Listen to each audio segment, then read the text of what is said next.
All right, hello and welcome to Monsters and Madness. This is our 62nd session, and we are here with our now second dwarf of the party to wrap up some of the things that happened while the rest of the party went to Whitestone. The last we had checked in, Alivor, now going by Angus Amberfury, had come back with Bastion's Watch from Zydel after it had fallen from the sky. And although most of the party knew what was going on, Breck having been separated from the party when Angus's resurrection had happened, or reincarnation in this case had happened, didn't recognize him, and so locked him out of the meeting that everybody started planning in. Telling him that this was just for the core members of Bastion's Watch, leaving Alivor / Angus at night in Bastion's Watch, deciding what to do himself. So I think we're just going to zoom in. Angus, you get the door slammed in your face by Breck, and the evening is yours. What would you like to do? Oh well, it was very hurtful to get the door. I was like, God damn it!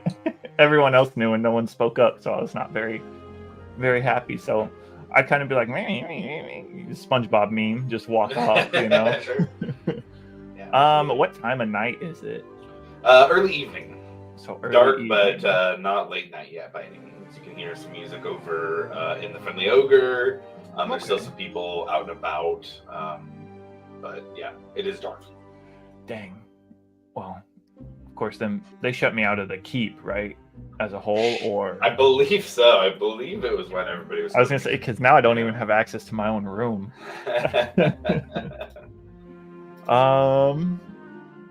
Okay, well, are the shops still open and stuff? Like yeah, like absolutely. the smithy and whatnot? Okay, well, first things he'd want to go. I'd be like, well, if I'm gonna be a dwarf now, I better look the part. So I'd probably head over to like the smithy, or to get some different armor. Oh sure. I say would be that. Yeah, Bowen is at the smithy. He is, it looks like, just kind of putting some stuff away, straightening up around the front area that's in this now very expanded smithy from when you guys first came into Hope's Bastion. Bald-headed, very stoic-looking. He sees you, and just gives you a nod. I would say, yeah, he just gives you a nod. Mm-hmm. Okay, and then I'll just, of course, give him a nod back, and then I'll just like kind of look around. Like, does he have anything displayed or anything like that? Yeah, a whole host of armors. I would say if you're just looking for a basic set of armor and you're looking to upgrade, then you can absolutely just take out the gold and put in what the cost is. Bowen would have a friendly demeanor, but also one that's kind of ready to go home for the night. Yeah, I wouldn't want to waste. He doesn't talk to you much because he doesn't recognize you. So. Yeah, same. I figured he's just a customer while he's about to close, you know. Yeah, and I figured dwarfs being the whole dwarf thing, so sure. Try and play the part, just not talk too much. And I'll do that. Just looking for, I guess, some basic dwarf, not quite heavy armor, more middleweight armor. And medium armor. Yeah. You still have to be proficient. You take the penalties of not being proficient, regardless of if you're a dwarf or not. Oh God. Usually it's more related to class. Shoot, it is, isn't it? Well, no, it says I've got medium armor. Oh, good. Yeah, there you go. Yeah, because of my mountain dwarf. No. Yes. Okay. Yeah, there you go. There we go. That's saved me. Okay, yeah. So, yeah, I'd really just shop around, find one, pick it out, and then how much gold would something like that be? It depends on the type of armor you're getting. Okay. For the sake of this, what I would say is, how much gold do you have right now? I've got 24 gold and 8 plat. So 24 gold and 8 plat. Okay. About 100-ish gold.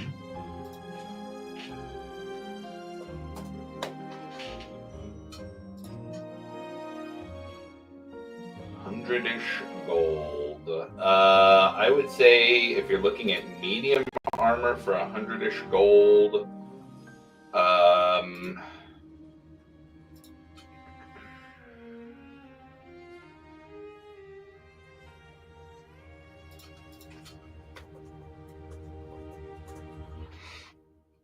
There we go. Chain shirt is going to be 50 gold pieces.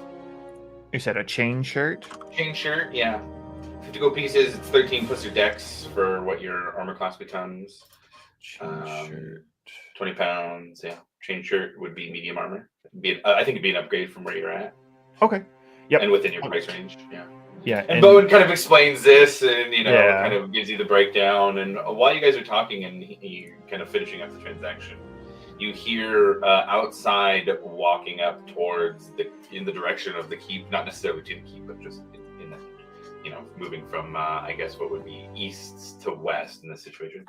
You hear kind of a hiccup, and then a familiar voice say, listen, I'm not going to go up in a drinking contest against a fucking otter. That seems weird to me. Because, well, it's only good if you make it. And you look out and you see Harry and Nori both walking. Harry with a wooden mug in his hands, kind of drinking. And then he goes, well, if you can talk, you should be able to buy yourself an ale. Nori responds with, well, you go tell them that. I've got the gold, they've got the drink. They won't give it to me, damn it. Fine, let's go. Walking towards a friendly ogre. I say, I'll go ahead and follow them, kind of like, yeah, just following them. Sure. Are you trying to do it sneakily, or how are you doing it? Is there like people still walking around outside? Yeah. Kind of not like too sneakily, but like following just to try and make sure they don't see me. But sure, yeah. I'm just kind of like blending in with the crowd. Yeah. Ooh, yuck. 16. 16. Okay. Also, roll me a perception check with that. Ooh, okay. Oh wow, that's even worse. 7. 7. Okay. So you're able to. It's not like nobody can see you, but with the 16, I think you're able to easily enough follow without being seen, at least by Harry or Nori, as far as you can tell. Okay. And the gunslinger gnome and the awakened otter with the top hat currently walk into the friendly ogre, and you hear as they open the door, the noise, that music getting louder, and it kind of muffles again as they close the door. Okay. So yeah, I'll go ahead and walk in. Okay. And kind of make my way over to the bar, just keeping an eye on them, just waiting for them to like sit down at a table and see if they can start drinking or something. Yeah. They sit down at a table, and you see Serenity come around. And she talks to Harry, and she says, you just catch the tail end of the conversation. I just don't feel right serving an animal. I don't know how, is it going to give him alcohol poisoning? He's so small. And Harry says, well, I'm so small. Are you not going to give me any drink? And Nori, I take offense to that. And you see him pull out his little dagger and stab the table. And she just says, the two of you need to calm down now. Go ahead and roll me another perception check. Oh, damn. Oh, wow. That's nat 20 for a total of 25. 25. You go, are you sitting at a table, or are you I would have been more finding a corner? I would have been more at like the bar. Kind of just like at the bar, okay. Yeah, blend in at the bar. Sure. Easy enough. You blend in at the bar a little bit. With your high perception check, you do notice that there is an elvish woman that walks in who has her eyes kind of locked on you. With the 25, I would say you can see that she's kind of looking your way, but almost doing the same thing you are, kind of trying not to be seen, but keeping her eyes on you, or rather darting back to you, even if not consistently on you. Do I recognize her at all? No, never seen her before. Mm-hmm. Okay, I'll act like I don't see her, and then I would like to make my way over to the Harry's table. Whatnot with Serenity, and after hearing the whole small people, just walk up and be like, dang, does this town have something against small people? And Serenity she kind of twists her face to be just kind of, my God. Harry looks over and gives another hiccup. I must be really drunk. You're a dwarf, but you're wearing my friend's clothes. Your friend's clothes? Yeah. And then you see him cast a spell. Oh, the same. Oh, sorry. I thought you were somebody I knew. He's a half elf. Thought it was maybe a glamour. Apologies. Must be a popular style. Please, friend, come sit with us short folk. Let's say gladly. Say, sounds like we could use another round of drinks then. If you've got the gold, they've got the drink. Unless you're an otter. And Nori's kind of like, you see him being friendly towards Harry, which he's not typically friendly towards humanoids that aren't squall. And you can tell they've probably spent some time together here. I'll like kind of act not surprised at the fact that Harry can talk. I mean, Nori can talk or whatnot. But yeah, I'll just how much gold for? I guess three rounds if Serenity will allow it. Yeah, she'll. 5 silver pieces. We'll get all 3 of you drinks. Okay, fair enough. And then I'll hand her that. And Nori jumps up onto the table and kind of looks at you. He pulls the dagger out of the table where he stabbed it in and looks at you. And kind of gives a. Who are you? Can you be trusted? I would sure hope so. Hey, what kind of person that buys you drinks can't be trusted? He kind of moves up closer and puts the dagger closer to, like, not right on you, but like closer to your throat. Just unflinch, like unmoving. It's a cheap way to get somebody to trust you if you're looking to perhaps assassinate them. And what gain would I get from that? He sniffs again.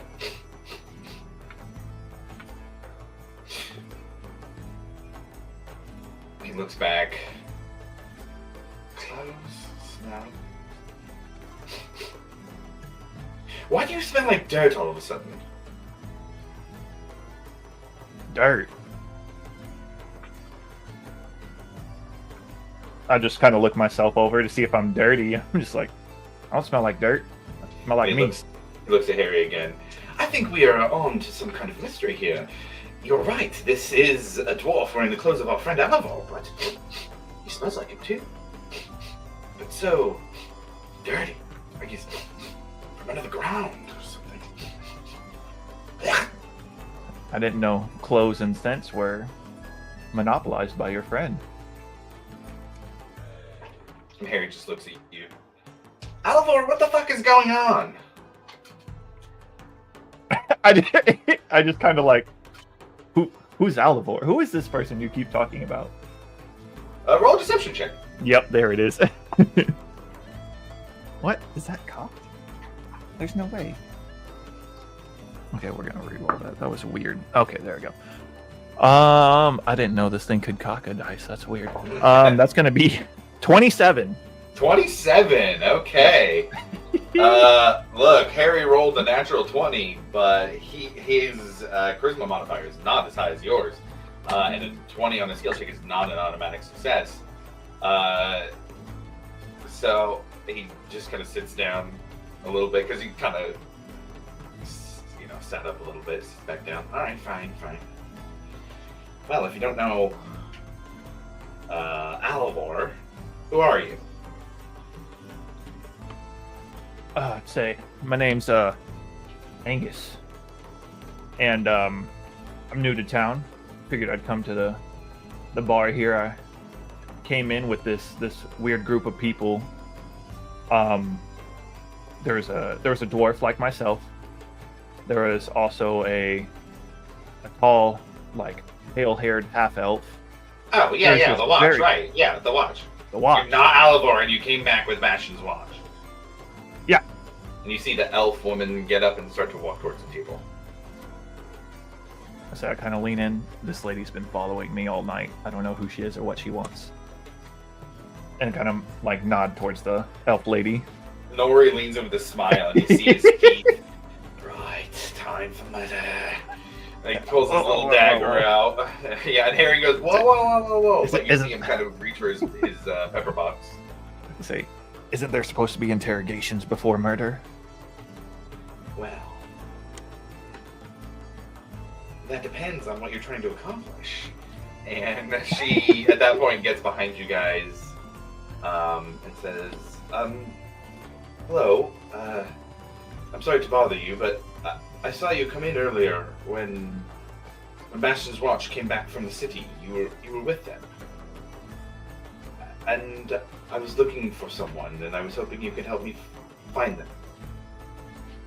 Roll me an insight check also. Okay. Oh, damn. This dice is great. 22. 22, nice. Yeah, she's not happy. She looks a little scared and hopeful in a sense, but like very nervous. Well, who is it you're looking for? Alivor Relstein, if I say still. I'd be like, hey, so are these guys mention that name a lot. They might be able to help. Because what the fuck is going on? Where is this guy? I need to get a hold of him. Say,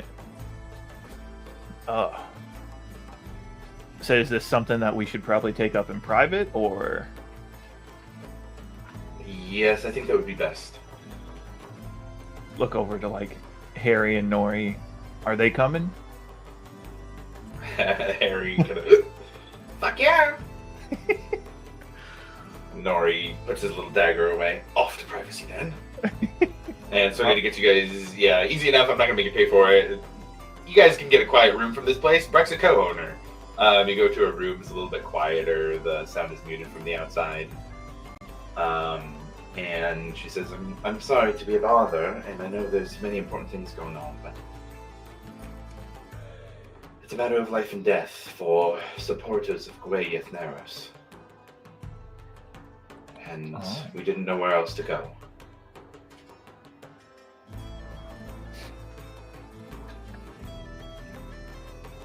I say, I'll look at her and be like, so you just divulge sensitive information to anyone? You were with the Watch, were you not? I am. I'm desperate. There's not much time. Well, I guess you stumbled upon the right dwarf now. I appreciate your offer of help, but I wish to speak to Alivor directly, if at all possible. We're in a room, just the four of us, right? Yeah. And say, look at her. You are. My name is Malin. I was an attendant to Gwei, and there are a group of 6 of her personal guard that is set to be executed. She herself is on her way here to Hope's Bastion.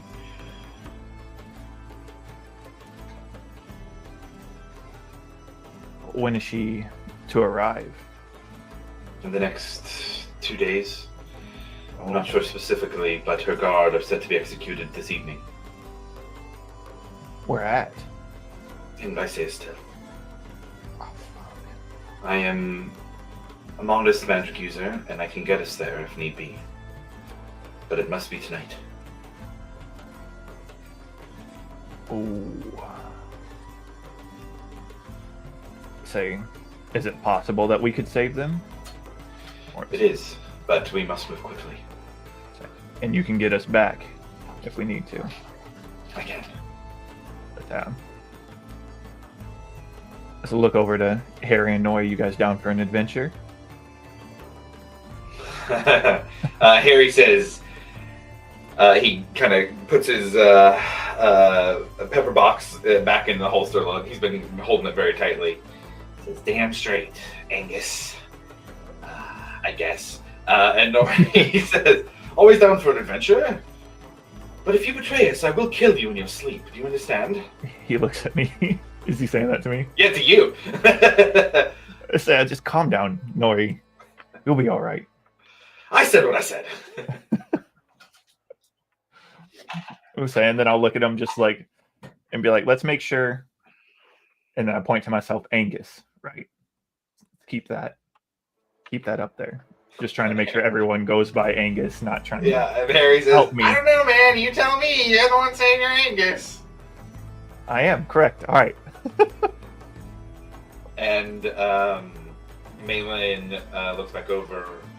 Please, Alivor, we need his help.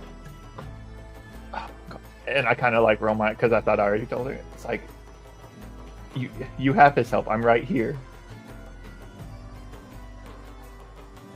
She just looks a bit confused. I guess actually roll a persuasion check on that one. Yeah, roll a persuasion check on that one. You are different, and you are not magically different. 23. 23. You see her face light up. She kind of moves forward and puts her hand on your shoulder, which normally would be higher, but is lower as a dwarf. And she says, "Thank you." And she kind of almost looks like she has more to say, but she grabs out of her component pouch, looks like some chalk that's slightly glowing, and she begins to trace a circle onto the ground. And as she finishes it over the next few minutes, I would say it kind of lights up and says, "We have a few moments. This will take us to my home in Marseilles Till, and I can lead you to where they're being kept from there." Okay. And if everybody steps on, if Angus decides to step on, Nori and Harry will gladly, as the four of you land inside. The first thing you notice is that it's cold. It's dark in this room. You went from a lively kind of tavern atmosphere to now this dark, quiet abode. And you can see that there's some windows with curtains, and you see that there's snow falling through. There's kind of a sliver of glass that's there, and you see snow falling outside. And instantly you feel... I'm not quite homesick. When's the last time Alivor has been to Marseilles Till? Oh God. Since when he was a child, I think he would have left after his mom was executed. Yeah, there wasn't really time for Alivor to really think about that.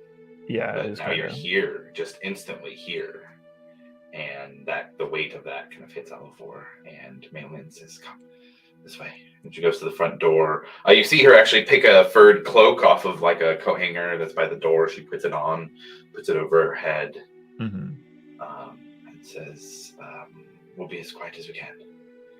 And she opens the door, and as she opens the door, you see she lives on the second floor, or not second floor, but like the second level of Marseilles Till.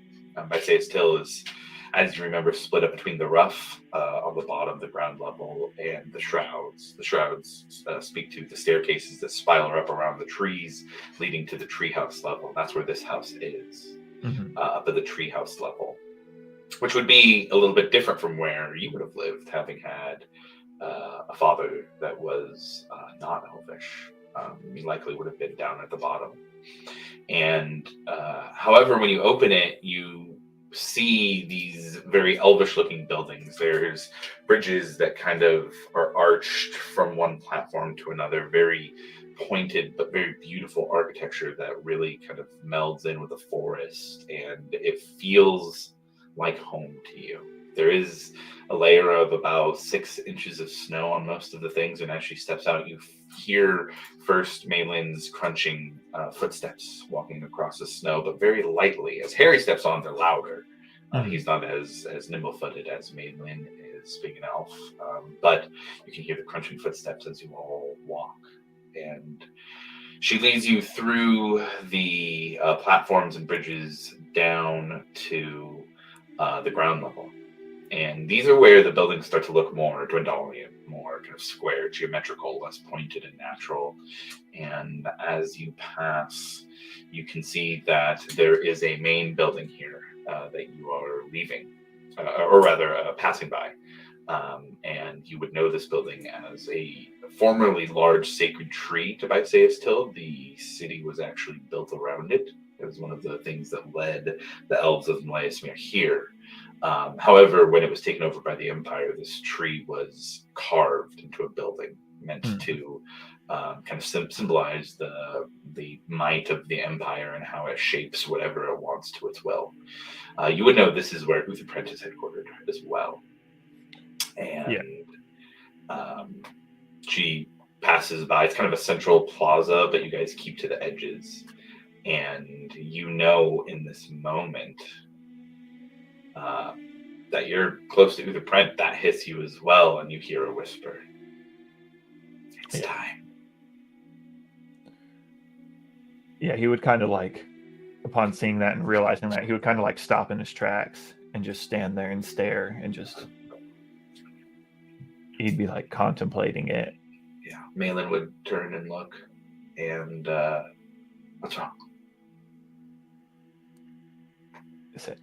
You'd say, he's in there. Who? And then he would kind of start to walk towards the building a little bit, and of course his hand would start to go towards his the burning heart, and start to like kind of grasp onto that and slowly make his way towards the building. And just to clarify, when you were letting Malin know you're Alivor, Nori and Harry know too. Yeah, it was trying to make it known to all three of them. Yeah, Malin, what are you doing? Where are you going? Time's of the essence. They will be killed very shortly. And Harry and Nori just kind of look at her and then look at you. What do you do?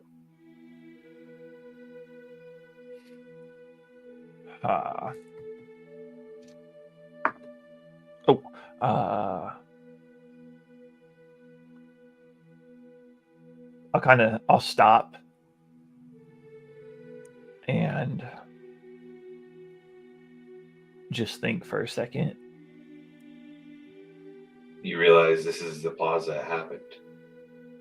It's central to Visaeus Till. This is where she died. You hear fire crackling. You don't see anything, but you remember the dream. And you hear the whisper. We can burn it down. Revenge for what happened to you, for what he did to her. You are here. He is yours to kill. And as you touch the rapier, you feel it begin to glow. Or not glow, but warm.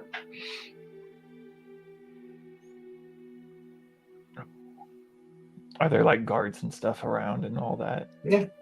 Oh, yeah. Typical. Yeah. Oh, fuck.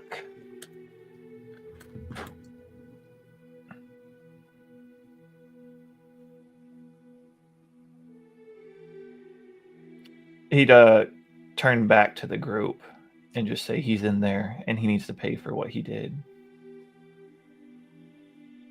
Say, I will make him pay for what he did.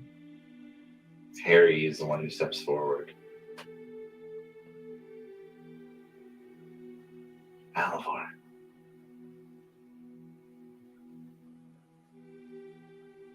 The cost of his death is more lives.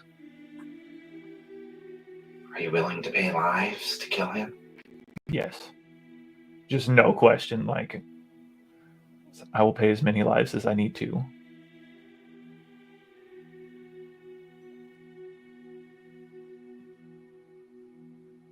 Then let me go. No. It has to be me.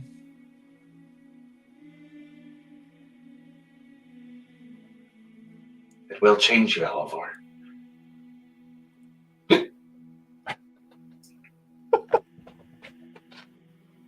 Oh.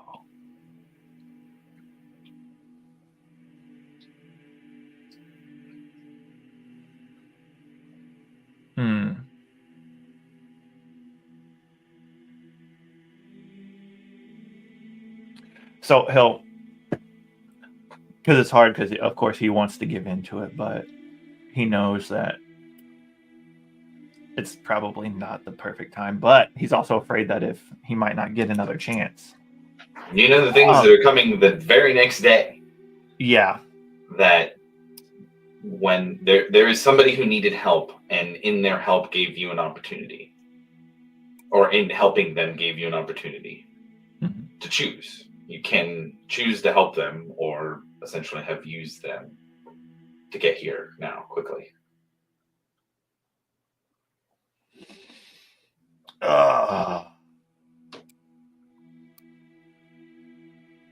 I'll turn to Malin and be like, if I help you now, you have to promise to help me later. Roll persuasion check. Oh, God. 18.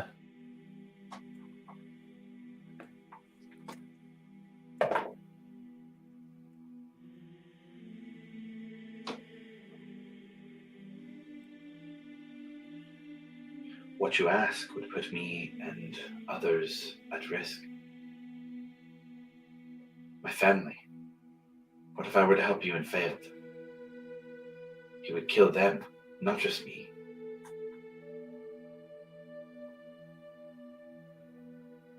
All I ask is I get the opportunity. You do not need to be directly involved, but I just need the opportunity.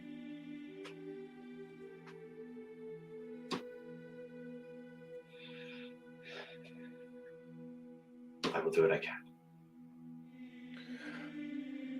Okay, and with that, he'll release his grip on the burning heart and start to go back to the group and continue what we had originally came here for. Okay. As you move forward, roll me a perception check.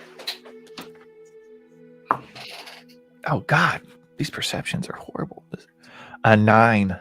A 9. Okay, got it. So you continue following Malin, and you get to a building. It is 2 stories, looks very reinforced. There are 2 Crowns Guard outside. One looks to be a human, one looks to be a dwarf. It is surrounded by trees, so there's not a lot of open sight in the area. But you get to the building. She's kind of hiding behind the trees there. She says, I know of a way in around back. We don't have to deal with these guards, but there will be guards inside that we have to deal with.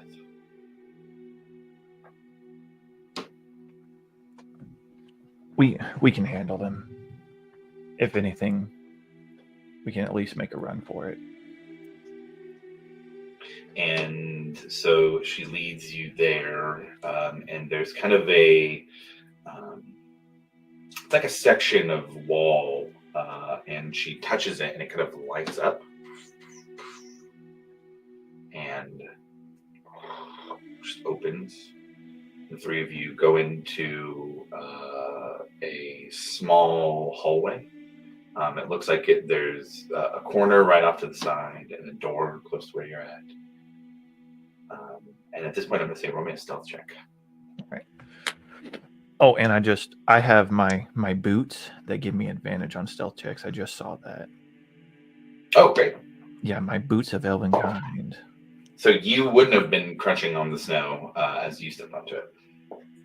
And that's a dirty 20. Nice. Okay.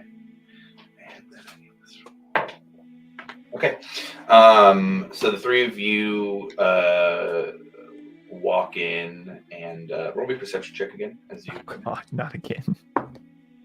Oh, that's a little bit better. 19. I say the 3 of you because Nori is not around. Oh, God damn it, Nori. So it's just the 3 of you.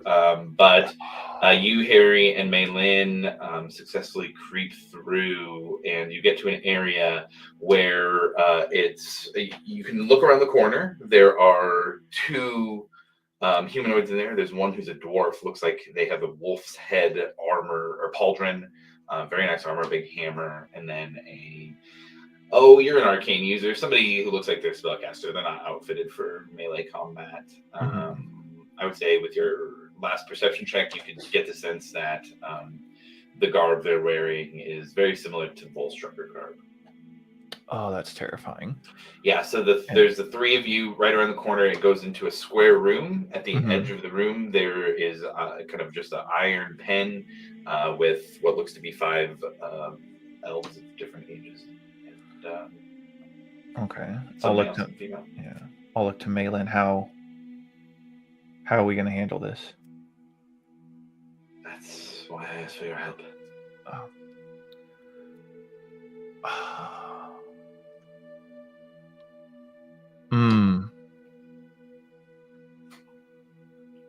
Do you think we just run in there and fight? Should we try something more stealthily? Are you good at fighting? Yeah, just not. I'm no Breck. I can't just walk in there and square up, but I can fight.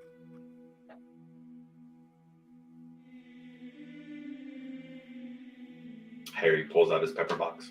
So he definitely can. Let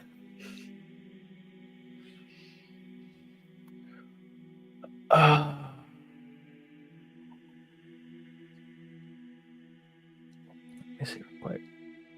I still have it. Oh no. Oh no. I think I switched out disguise self. Damn it. No. Well, guys, I guess that's might be the only way. Okay. Harry says, fuck. Is this going to cause a commotion? Can you go invisible? I can. Can you make her invisible? Where the hell am I invisibility? Oh. Wait a minute. Where's it at? I know I can. 1 second. I was say if you can, if you have invisible prepared, you can upcast for more targets. Shit. Wait a minute.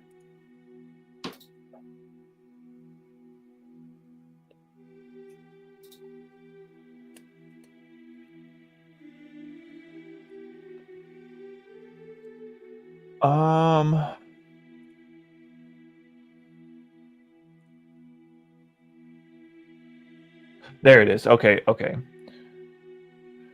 I had forgot to, whenever I switched to dwarf, my feet, I forgot to choose the things on it. So there's my invisibility. I was like, I can't find it. Where is it? Okay, but yeah, I can go. I just have regular. I don't know if I can make her invisible, but I can make one of us invisible. Well, then he looks to Malin and looks to you. You made the right choice, Alvor.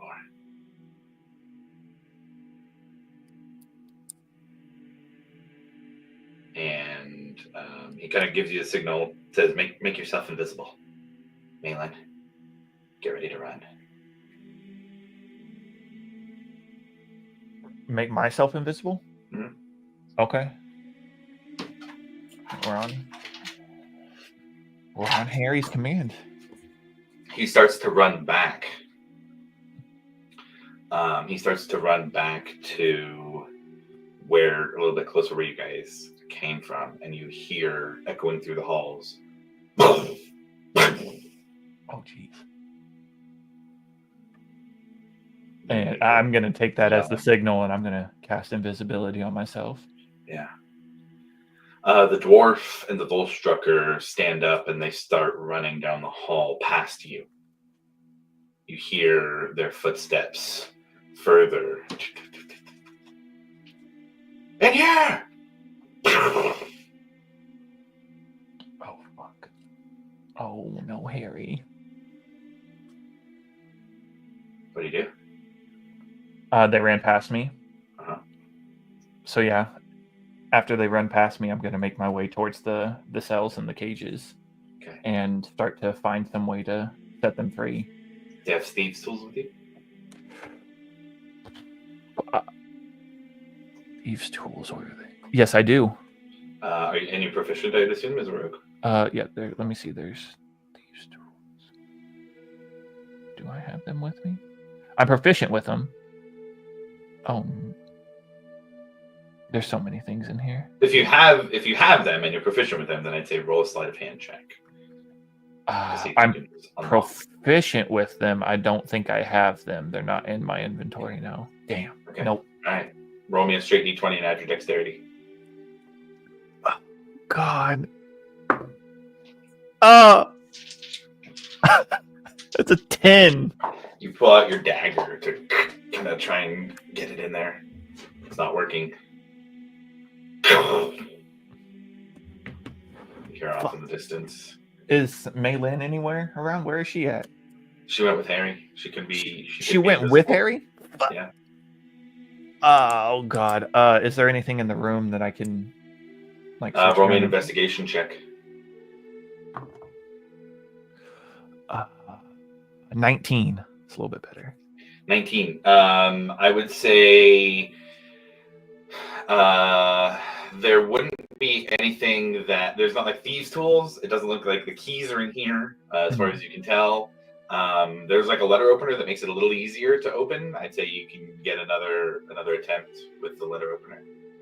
Yeah, we'll try that. Okay. Roll d20 and add your dexterity modifier. Even worse. Oh, that's a 9. I'm really struggling here. Okay. And then I can't get it to the... I'm like, how the fuck do I get these damn things open? It's kind of like... with not really whispering, just like very low voice.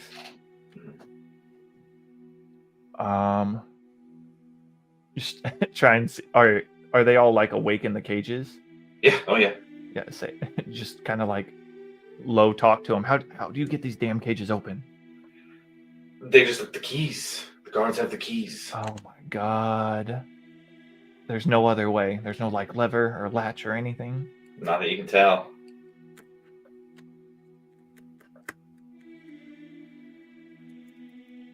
Oh, Lord, have mercy. And then they're still just down the hallway, down that way. You hear footsteps running towards you, only one set. Okay, I'll kind of like stand in the corner of the room, still invisible, and wait to see who it is.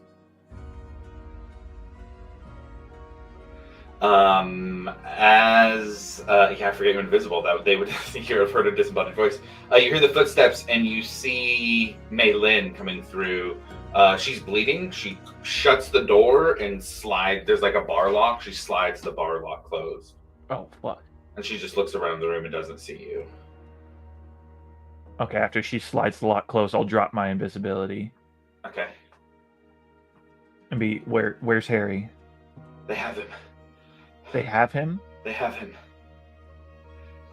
Did they take him away, or are they still down there? We have to go. What are you doing? I can't unlock these. I can't get them unlocked. She'll we need the keys. go and she'll just grab the bars and try and open them. Mm-hmm.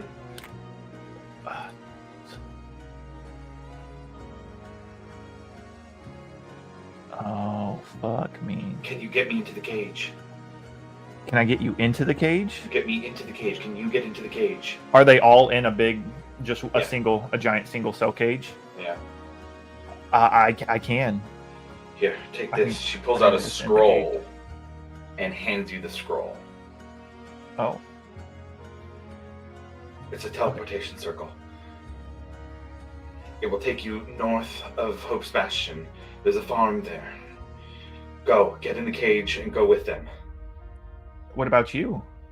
Go. And Harry and Nori. Go. Shit. All right, well. Oh, God. All right, then I'll dimension door myself inside the cage. Dimension door, you can take one person with you.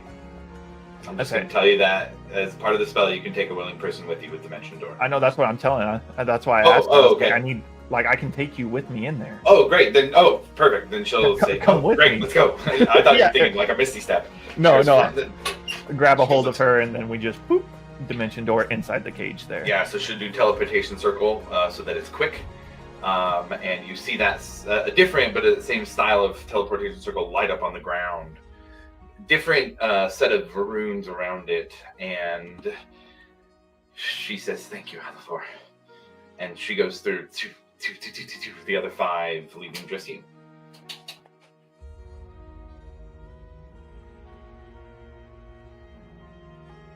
So Do you follow?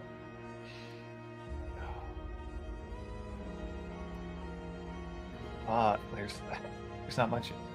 Yeah, I can't do anything against Volstruckers on my own. You find yourself at the Silver Sage Farms, a place you've been before, I believe. Surrounded by familiar faces, and now these 5 elves. It's quiet. There's no more commotion. Still cold, you hear the breeze outside. The trip back to Hope's Bastion will take you the rest of the night until morning. Over the next few minutes, the Silver Sage Farm elves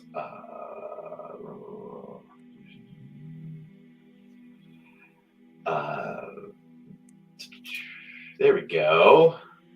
I had to pull some old notes. Theron Derail of the Silver That's Sage a while Farm ago.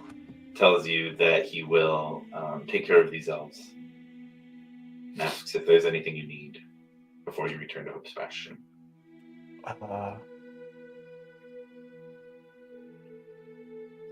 Nothing I need, but your help is greatly appreciated. And I'll kind of look to the elves and just be like, be ready when the time comes. They all nod and look resolute in their loyalty to you for saving them. All right, well. And is Malin coming back with me, or is she staying with all them? It's up to you. I'll leave it up. Persuaded either way. I say. I'll just look up to her and be like, where do you feel that you will benefit the most, coming back to town or here? I think I might like to try and get back to Visayas still, to see if we can help your friend. I would greatly appreciate that. If there's anything you need, reach out and we'll do whatever we can. There's still a chance to save Gwei as well. I kind of like look over to them, to the other elves, and just be like, "Yep, like we'll handle that." Then with that, for you to be able to make the trip in time, they'll let you use one of their large goats. And God, these people are awesome. And you ride the goat. It's a dwarf on a goat.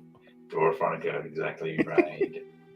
As the sun rises over the Zemni fields, you see Hope's Bastion in the distance. It is morning now, and you enter into the gates, head back to the keep. The goat runs off on its own. They know what to do. Heads back home. And you await the return of the rest of Bastion's watch after your night in Visayas Till. And with that, we're going to zoom in to Whitestone. Boop.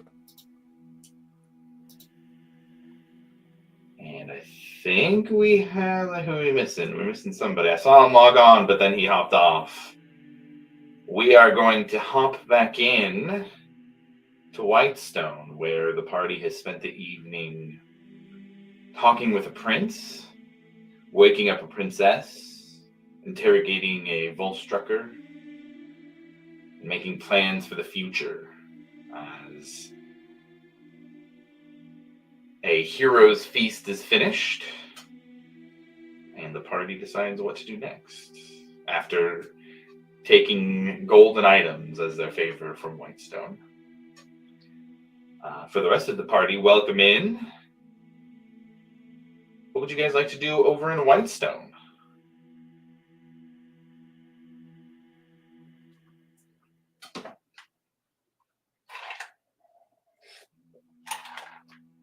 Is it still late in the night? No, we're closer to morning now. Okay.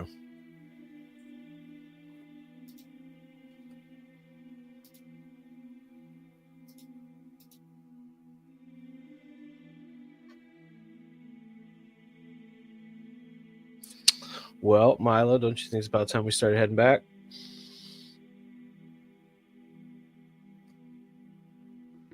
Yeah, I suppose you're right.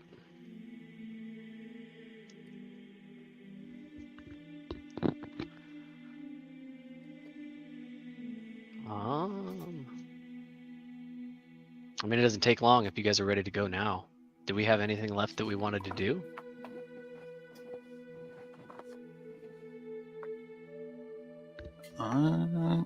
Josh, am I good for those items? Yeah. Okay. I don't believe we have anything else. I mean, did anyone buy anything they need time to attune to? No, but I could actually, there is something I wouldn't mind doing, and that's picking up some papers just to transcribe these spells. Might be useful before we go back, but doesn't necessarily need to be done. I mean, by all means do it, because I could attune to some stuff. Wizards be wizarding. We can also say, just for the sake of brevity too, during the Heroes Feast, that was a restful time where you guys could be spending a little downtime doing that stuff as well. Oh, okay. Would we have been able to procure the necessary papers at that time? And Breck, if that were true, would you mind lending me the money to go get those said papers? Yes is the answer for getting the paper. That's fine with me. How much did you need? I think it's going to be around 250 gold, my man. Oh, that's not bad. Man. Yeah. I can do that. Yeah, lifesaver. And he like grabs the gold and runs off to go get papers.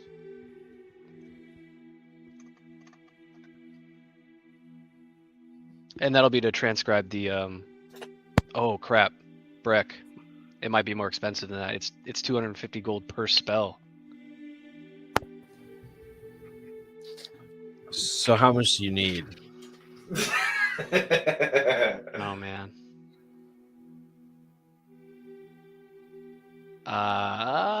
Probably about 1,250 gold total. Oh, That's like for more? everything. Then the 250 Total. I gave you? Total, Just total? including the 250. Yeah. Nice. Nice. I will give you 500 more. I will take it. And I'm very grateful.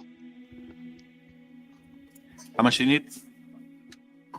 After I got 7, so I need another 550, I believe. I think you Is only that need correct? 500 more. 500? He gave you 750, I think.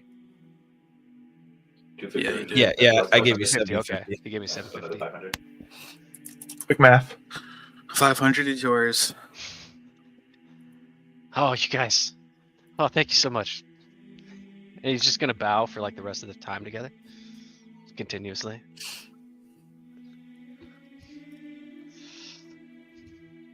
We could open up a bank just dedicated to Milo. GoFundMe.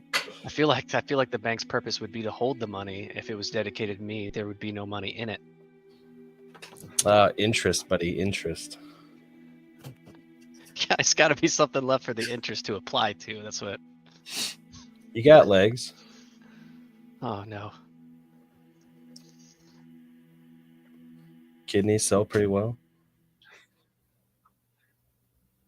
Those are the dark areas of Rex and Trim you're talking about right now. Just donate blood. Donate blood. Some plasma. Yeah. Look, blood wizards will take donations of blood. Absolutely. Soup kitchen. Yeah, donating blood is very different in a magical world. I think Soup Kitchen's probably a better bet. Kitchen, Yeah. yeah. I think you can do some wild things with blood out here. I'm a little bit worried about that. How do they always know where I'm at? Yes, perma tracking. Stands up like a puppet and just walks off.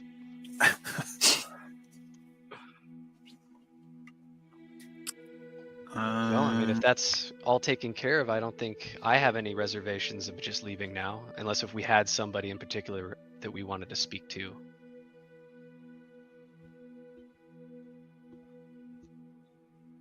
I don't believe so. Yeah, I think everybody from the group, the large group who was gathered, has been dispersed, except for the Volstrucker, who you guys have. Yeah, what do you guys want to do with her? I think we just leave her down there. Yeah, we don't need her.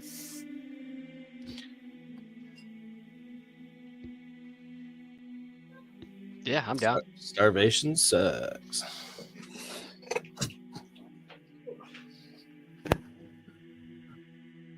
All right. Milo is going to twirl the staff around, and we're going. It's gonna stop. Where do you guys want to go? I was thinking right back to my office, but if there's a specific place.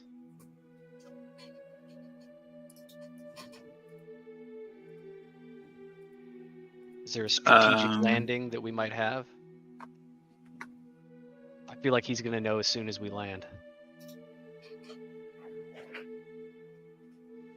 I mean, your office is fine.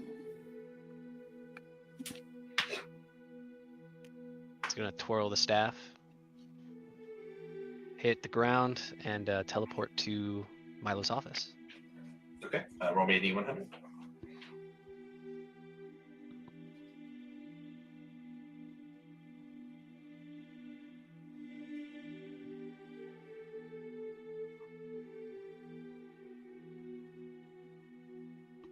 $49.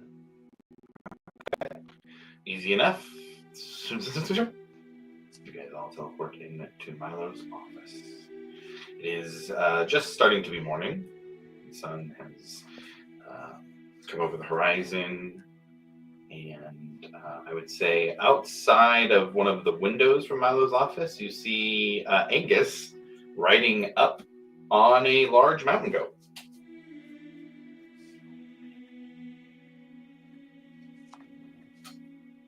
I feel like there's a story here.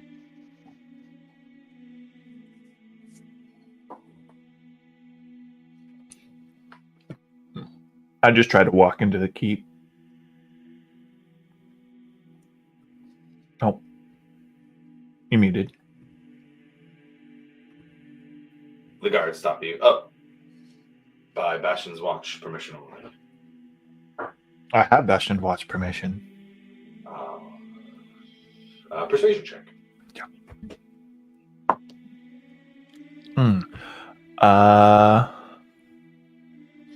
22. 22. Oh. Well then, I just let you through. Perfect. I'm gonna open And the I door. just walk right in. You let him in here? Huh? He said he got your Come on. permission, sir. Sir, apologies, sir. He says, I told you. He's messing with you. He knows me. That's a confused look on his face. Just look at Brad. Just quit being an ass. Please. I do not know this man. Oh my god. The guards kind of look at each other. No, I'm just kidding, guys. War Master? It's been a long They night. start to pull their weapons.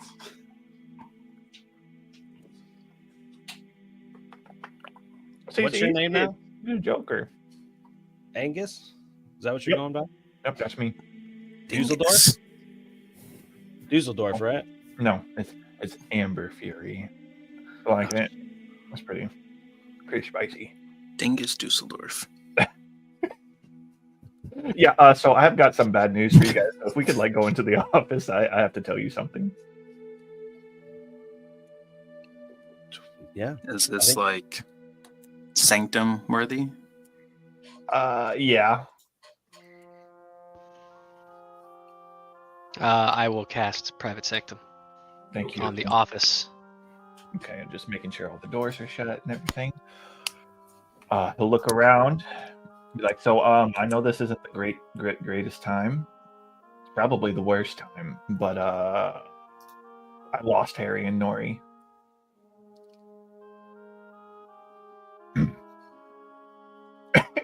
What do you mean when you say lost?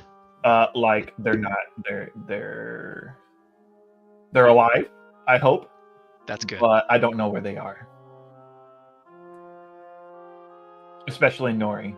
He disappeared. I have a feeling I know where Harry's at, but Nori's just dust in the wind, as he normally does. Does Squall know?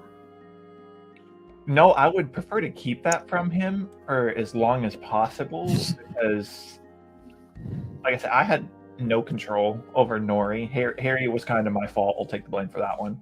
But Nori just disappeared on me. He maybe in hindsight, taking a drunk otter with me on an adventure wasn't the best idea. But I figured I could use the help, and then turns out he was zero help and immediately disappeared on me once we left.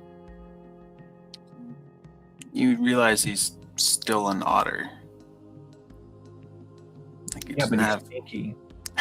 He can get in small spaces and stuff. I actually could have used him later on in the adventure, but no, he was gone. I could have used him, but no, he disappeared. So yeah, both of them are in Bysaeus Till somewhere. And I don't know where. And we probably need to go save them.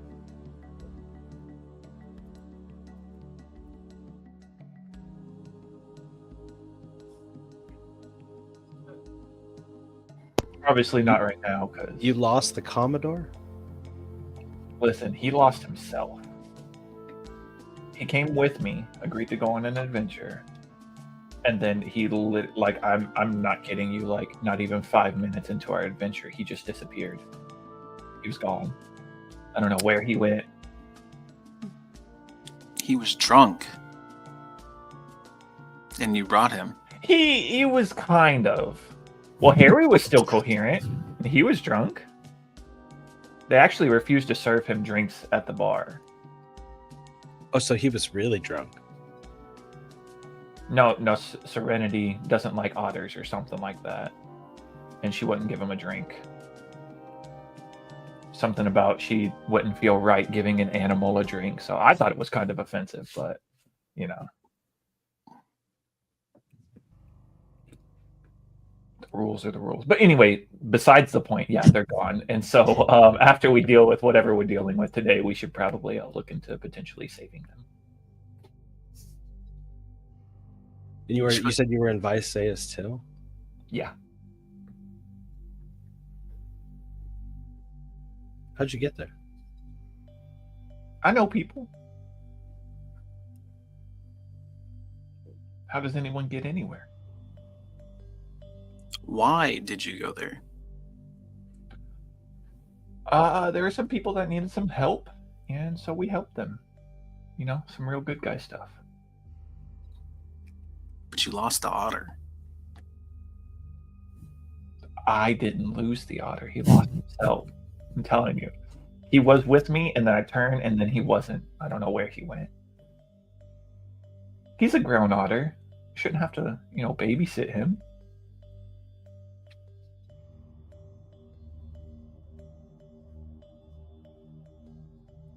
So who are these people you saved? Just some elves. Inside check. Yep.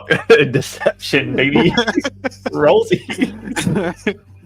Oh god, my dice have not been on my side very much today, so I mean, yeah, go ahead and roll persuasion or deception based on whether or not, I think it's truthful, it's just not the whole truth. I was gonna say, I think you're being truthful. I wouldn't require a deception check in this situation. Yeah. You still want me to roll, or tell you what? I think still roll. Okay. I think the roll will determine if he's holding back or not. 21.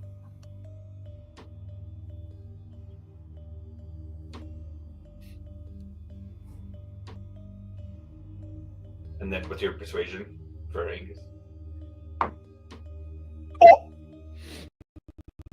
That's a horrible roll. That's 15. 15. Yeah, I mean, he is telling the truth. You get the sense that there's no deception, but there's clearly more to the story.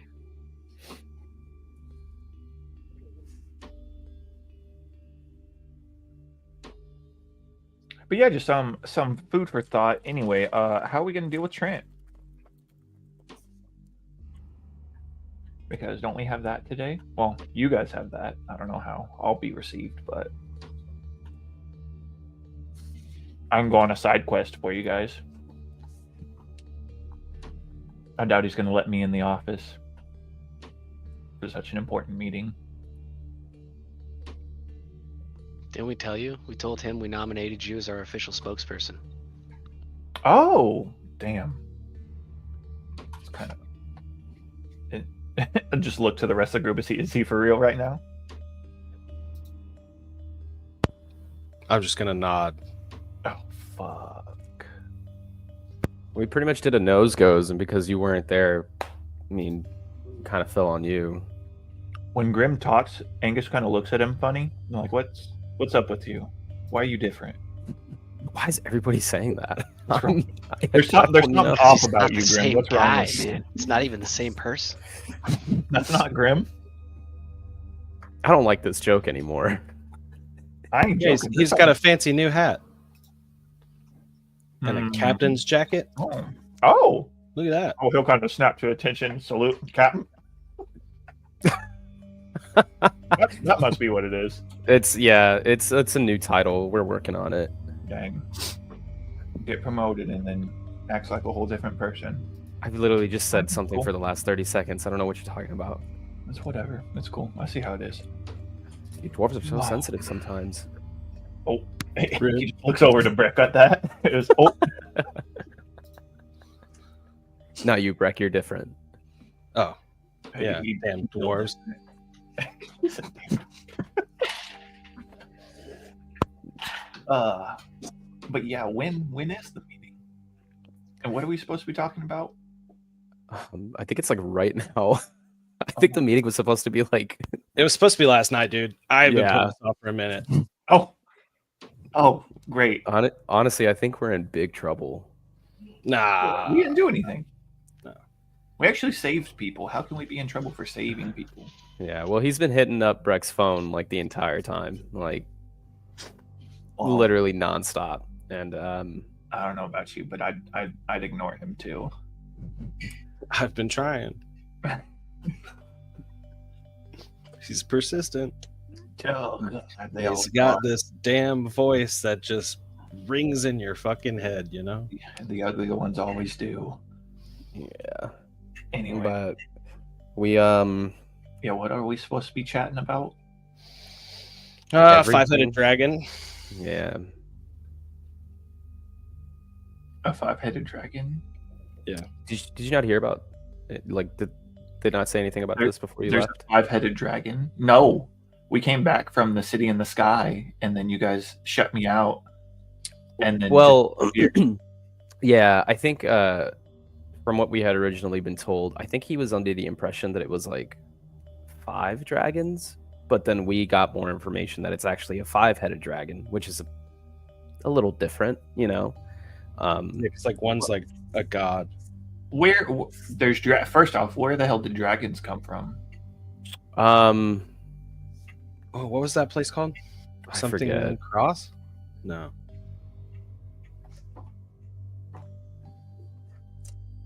So there's just dragons running amok. I thought we dealt with the dragon problem. That's another dragon problem. This is a bigger dragon problem. I think this is the same dragon problem, but evolved into a bigger problem. How? We took the pick from them. How could it evolve? Well, actually, that's the thing. That's the one thing stopping them from evolving Is- even further. Guess it's Yeah, you yeah, yeah, worse that's- if they had it. Yeah. Isol Cross. Oh. Well, it sounds like this is what Trent wants to talk about, so The dragon. we Well, have a little more clarification as to what exactly it is and what's going on. Okay, I well, don't think we should tell him that we have the pick, though. Hell no. No. absolutely No, not. no, No, no. never. No. So I think I'm gonna need a little bit more explanation because if I'm gonna be a spokesperson, I should actually know what we're gonna talk about. So dragons running amok, 5-headed dragon, not 5 different dragons. Got that one. What else does he need to know? What else does he not need to know? Honestly, I'm just kidding. I don't want to mess with you anymore. You don't have to be the spokesperson. I think we all agree actually Varric's going to be the spokesperson. Oh, thank God. Oh, whew. Yeah. Yeah. No, I think it should be him. He's out here losing people. Mm-mm. You need some I lost redemption. one person, and he did it voluntarily. It was Harry's choice. I don't know. Angus just has this sweet and pleasant way of speaking to people. You know, it's just a pleasant guy. I think it's got to be him. You're kind of burlap. No, I'm a dwarf. You're due, buddy. You need to speak up. Are you going to keep the name Dusseldorf anywhere, like a middle name, or are you just completely getting rid of it? Because I thought that was pretty good. Angus D. Amber Fury. There we go. I'll do that. I'll do that. That's fine. That's a compromise. I would say, please put it in here. There it is.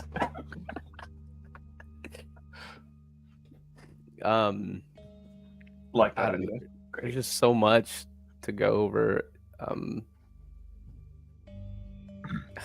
Somebody else, please just fill them in because this is just so much. I think Milo, the would route you we like were to go? talking about was potentially saying, "Hey, we needed to go save friends and do good," and then we found out about the 5-headed dragon. How Whitestone went? Ooh, not really exactly about the prince and everything like that. We want to steer clear of. So what's the Trump lie card. for that? Don't bring that up. Got it. Do we want Angus to even know? If he's questioned, he can't lie if he doesn't know.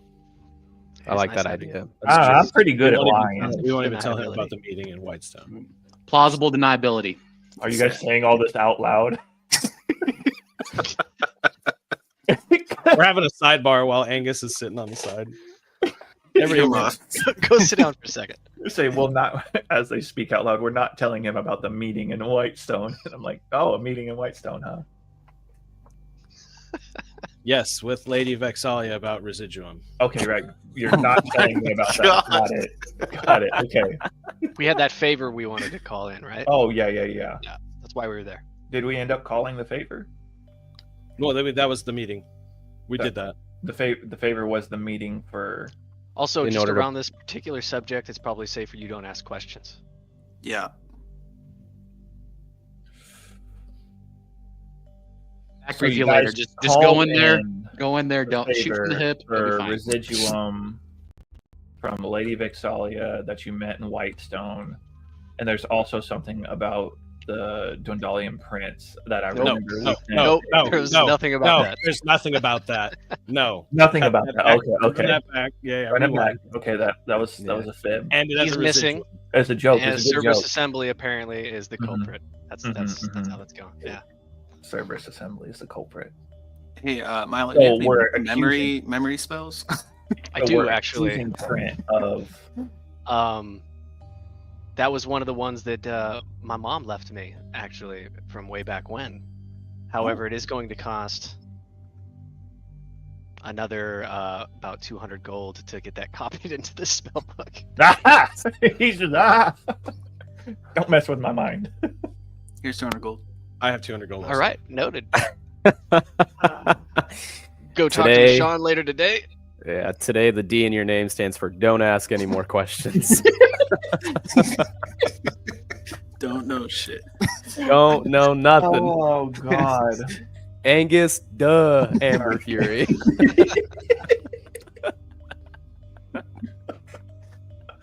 Oh no. So don't you think that it's going to be a little hard convincing him that a random stranger is now the spokesperson for you guys? Yeah, as much as I would love for Angus to be the spokesperson, I really think it would make more sense if you were to do it, Eric. don't know. But, people in our position need PR representatives or high-standing Yeah. representatives for the settlement, and we have There's grown an- to the point where we wanted to employ somebody who speaks for us. You are my acting attorney. I'll walk in with them. Bingo. Okay, I got to go get a briefcase real quick. Rummage through, just come back with a briefcase. That's my briefcase, man. It got his like stamp from school on it. Yeah. It's a Soul Twist Academy branded briefcase. Yeah, student briefcase. It's just full of Milo snacks. Damn it, man! Those are the ones I was trying to save. Dude, so that's why this room is never restocked. It's always in this bag. Angus just reaches in and grabs a snack and just opens it and starts eating it. I said, "Damn, you kept the good ones in here." My mom sent me those. Well, your mom's awesome. This is great. You guys want some? He holds it out to the rest of the group. Yeah, I'll take one. Oh, Yeah, I'll take one too. What I find weird is that this is like the dragon thing. It's like an empire-wide issue, probably even higher than empire-wide, probably a world issue. Mm-hmm. He wants to talk to us about it, like we are the ones that need. That is kind of sus. Like, bro, you guys are stronger Let's see. than Yeah. us. Ooh, okay. That's a good point. So he's gonna try and grill us, and then we can flip it on him. Throw that Uno reverse out there and be like, "What are you doing?" What's the king want to do about this, sir? Exactly. I like it. See, this is why Varric should be the spokesperson. Look at that. I didn't think of that. Nah. Damn. I did a whole lot of interrogating yesterday. You can do this one. Who'd you Yeah, I was interrogate? there for You that. haven't been doing anything. Interrogate the shit out that bitch. Who? Yeah, so you don't need to know. So let's just go to this meeting. Dang. Interrogating random women. It's not very nice of you guys. I mean, it wasn't random. What do you mean it wasn't random? You just told me. Stop asking questions. Yeah. I'm not asking questions. I'm just telling you to clarify on what you've already told me. Come on, let's go, duh. Asking way too many questions.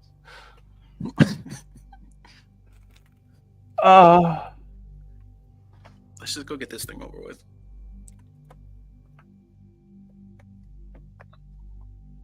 Hold on before we go. And then I'm just gonna I'm literally just right in front of him, just gonna take off my studded leather armor and put on my new chain shirt. Or can they can't be stacked? Sure, easy enough. No, that's fine. I don't believe they can be stacked. Okay. Fair enough. So I might need some of this because this is already looking like it's gonna go south. Also, can you hit refresh on your character sheet? Yes. I know he's kind of new to the whole dwarf thing, but I expected him to still be a little bit hairier than Ah! Josh, how could you? Did you change it? I did make my choices. Oh no. You guys gonna see Alivor just look around a little bit confused, but then go right back to the conversation. Is he like just like a clean shaven dwarf at this point? Nah. Or is he just hairy? No, he's a hairy boy. Looks like a true dwarf. That dust y'all used really just went all out. At what point do you you reach said you into just a condition? Sorry, go ahead. you said you looked at something At myself.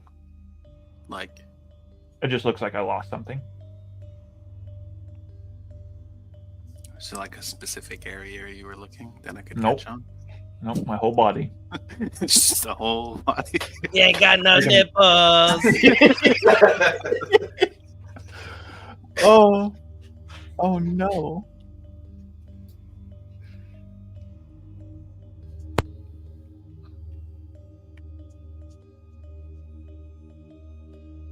I'll let you have taken the time though to add a third thing because it would have taken a slot, an attunement slot. Oh, thank you. So if you want to add one of the other things, that's fine. Yes, please. I thought I gave my hunter's coat away. Didn't I give Ekamos? Didn't I give him the hunter's Ekamos, coat? do you have a hunter's coat? The only thing I really took from him was that cornet that he gave me when we were in the city. Oh, never mind then. Well, Unless there we anybody go. has the hunter's coat, I'm fine with you wearing it. Beep, that's it. All right. Never mind then. As I was.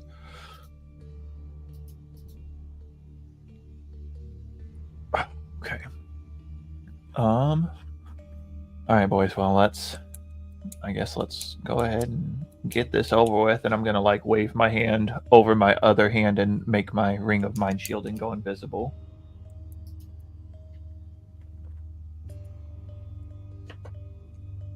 Let's get this over with. So we just like go walk in the front door or call them up. You know, say, hey, we about to pull up. I figure we just walk in. Like we own the place. I was gonna say, I mean, we kind of do. I don't know about that building specifically, but the whole settlement, you know, it's kind of a collective.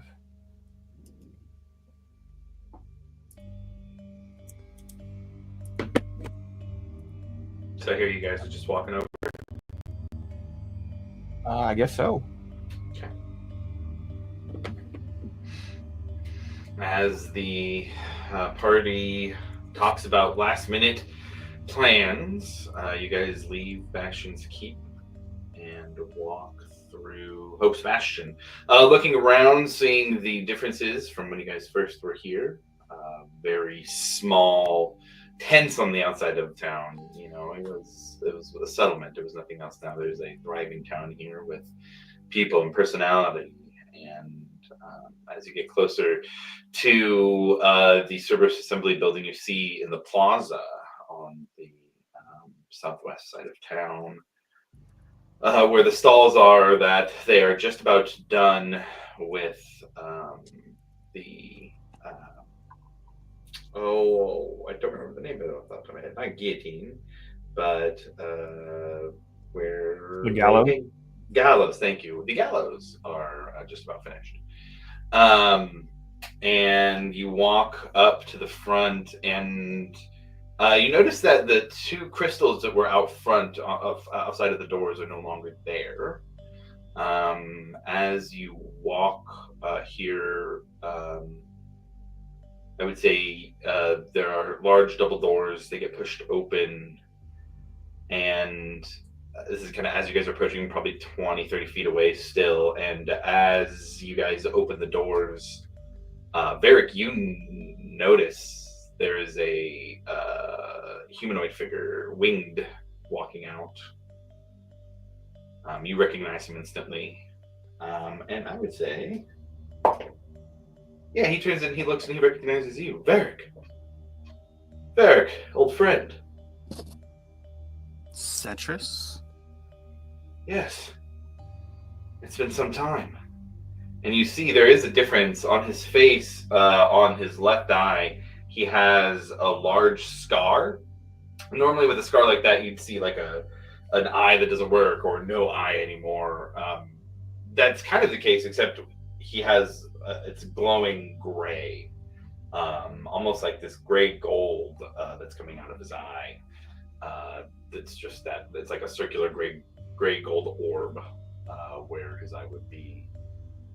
And he comes closer. He reaches out a hand at first, but then just like looks to go for a hug and pulls you in, claps against your armor.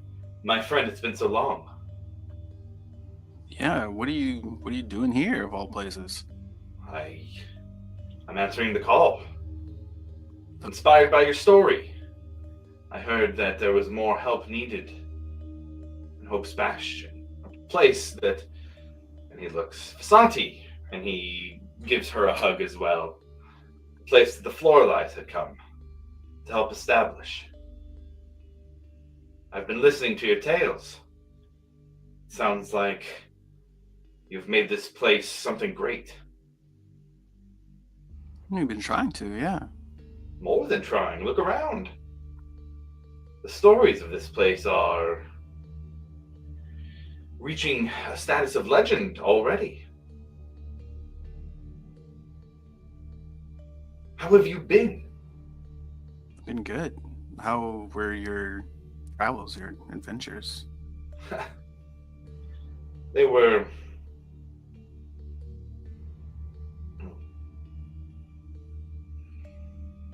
They were trying. After the destruction at the Chantry, I lost myself for a bit.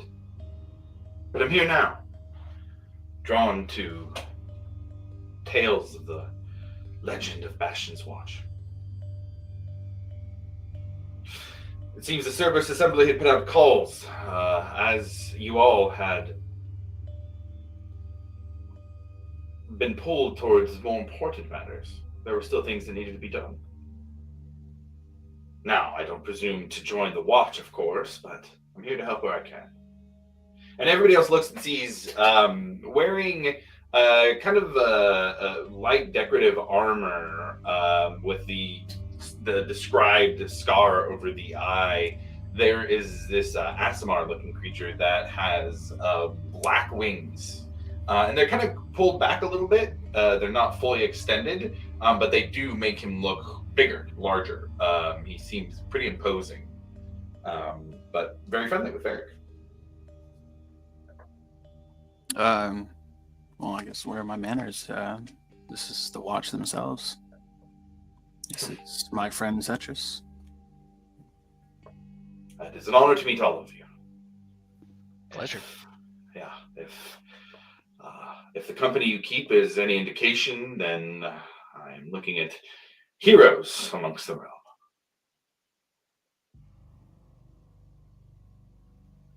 He just kind of looks, well, seems you are all on specific duties here. Don't let me keep you. But I should love to catch up if you have the time. Of course. Perhaps a drink this evening at the Friendly Ogre. Yeah, we can.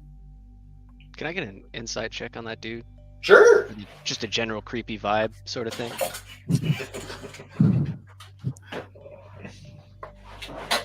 It's gonna be a whole hearty 7. Whole hearty 7. Knows You just- everything. This guy's on the up and up. You just- Man, this guy. Yeah, you just keep looking at his eye. You just like you're trying to figure it out, like maybe get a sense of facial expressions or if he's trying to hide anything. Guy's the prime candidate for CFO in a day. Yeah, you just keep looking at the eye. It's gonna be after your job, Angus. Yeah, it's, the way it's looking, he can have it. And he continues on. As you guys continue into the Cerberus Assembly Hall, there is, you see Emmeline with a very tense look on her face as you walk in. She almost looks a little bit disappointed, we'll say. And, oh, good, you're here. They've been waiting. Bro Kewick and, sorry, the High Boulder and Master Igathon are both here and ready to speak with you. Oh.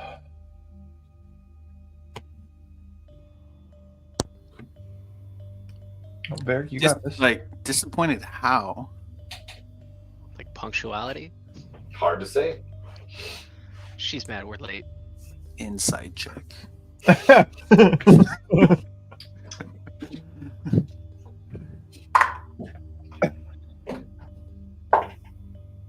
Uh, 28. 28. You don't detect any falsehoods. Yeah, she's disappointed. I would say you don't get any idea about why, but you do get the sense that she is disappointed. If you have a detect thoughts or something similar to that, that might work. But I don't think a high insight check would let you know exactly what she's thinking. I will get the sense disappointment and perhaps. She all right, you got 28. She seems like somebody who's been scolded and is being quiet. And her disappointed, and she feels disappointed when you guys come to.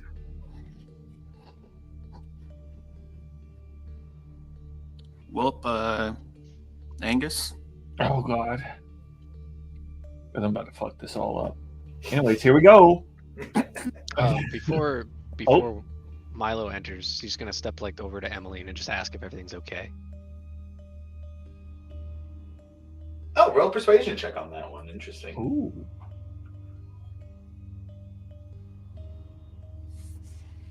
$17. Just say, I'm not sure. There's big things going on, and the assembly is trying to handle them. I'm not sure, Milo. Is it Emmeline might be able to- just her? Sorry. There are other people in here. She obviously was here to meet you guys and lead you back.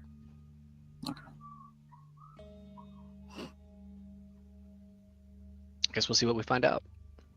And he follows.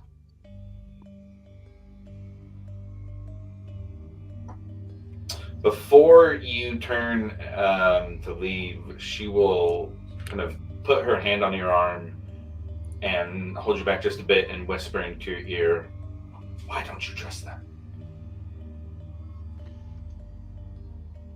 Wait, she said, To you, why don't you trust them? why She don't you whispers. trust them? It's because they are not worthy I of will our stop trust. him.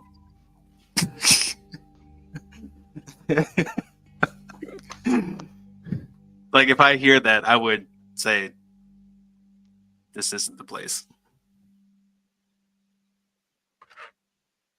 How Yeah, about follow- respond to that? I would Stop or follow continue? Varric. I would stop and follow Varric. God. Both of you roll me a charisma check. D20, add your charisma modifier.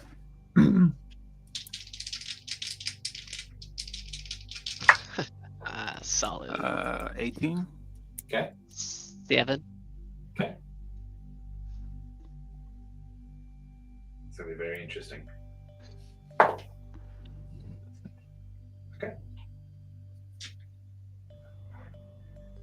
Emmeline moves to the front and guides you back to a room you have not been to yet. You've been to Trent's personal office. She leads you off to the right instead this time to a large, it's like purple wood doors. And as she gets closer, they open. And it's kind of odd how you guys see things when the doors open. You know, you expect to see another room, but it's almost like you're stepping into another space. And I use this space pretty intently. It's a room that it feels like as you walk through the doors, you're walking into an unending space. You can see stars around you, kind of a 360 view of stars. And as she walks into kind of an invisible ground. There's nothing to really walk on, but each step there's almost just a tiny sense of a glow as there's almost like this invisible platform that she walks on. And she walks into the room, and you can see off to the left there's a few things. There's a table with food and wine, very succulent food and wine, an astrolabe, maybe a few feet off that. Along the left side of the room, off the far wall, there's a podium with a book on it, kind of a large 5-foot mirror. Looks to be some kind of sword or something sticking out of something on the ground. A desk, some bookshelves, and then the middle of the room, you see a large square table with chairs set for each member of the watch. Off to the right side, there's almost like a stone podium. There looks to be that large cannon. Breck, you think this is like a ship cannon, but there's arcane runes written all over it. It's pointing towards the wall that you guys, the wall of the door that you guys came in. Some stones on the ground with some arcane writing as well. And then at the front of the room, there is a very nice chair kind of up on a podium with Trent standing in front of it. It's a very regal chair. You'd almost expect to see this more in a throne room. Not the throne itself, but just a very nice, very regal looking chair. Off to the side, there's another one with Rokuik standing in front of that one. You also see two crystals, the two crystals that look to be out front of the Cerberus Assembly building before that. They are, you do get a sense of a magical glow. Milo, in particular, you get the sense that fire energy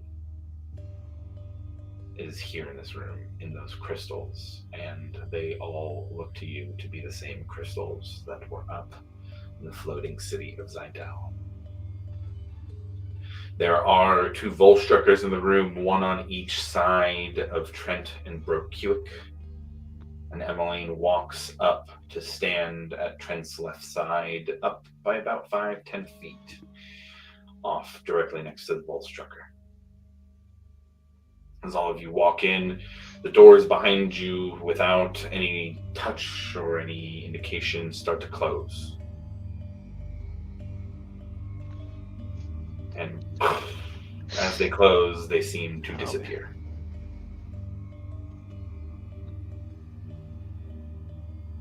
Milo would whisper under his breath just the information about the fire energy and the crystals being the same. So those are the same crystals.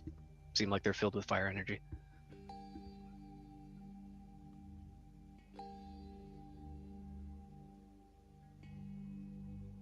What do you guys do?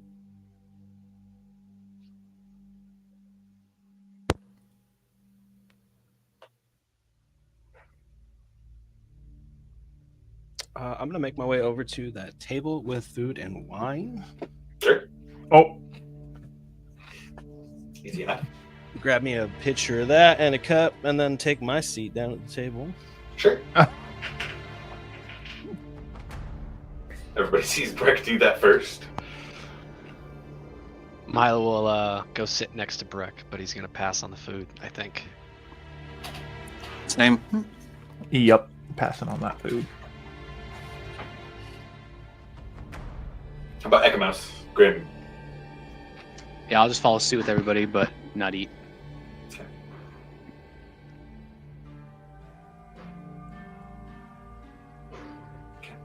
You guys all come sit down. Look at Trent in his white and gold robes as he steps forward. You would think an incursion from a betrayer god might inspire a bit more urgency.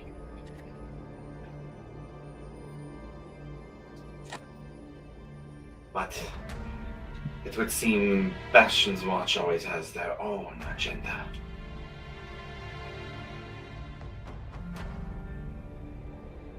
We have some things to go over, I believe. You have not given your account of your time up in Zydel. And I have had many interesting conversations with our friend from that city. But first, the thanks are in order. You have given us great information. You have led us to great things. And although you have gone off on your own, you have accomplished what we needed you to accomplish. So please, let's start up in the city in the sky.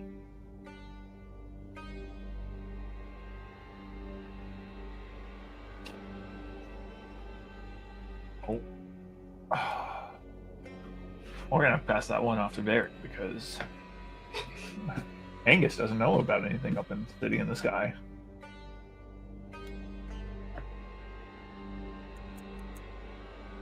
Yep, Angus just looks at Varric and be like,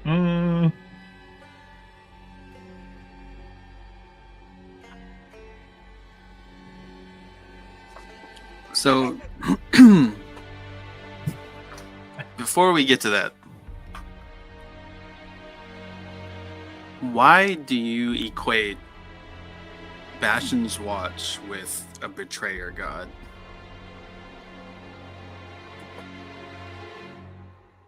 How do you mean? Oh, yeah. You said there should be some more urgency, but it doesn't seem like anybody else has done anything about it either. Why are we the ones that are tasked with a betrayer god? A god, you just said. Last I checked, we were part of the leadership of one small, brand new town in the Empire. Seems a pretty big leap.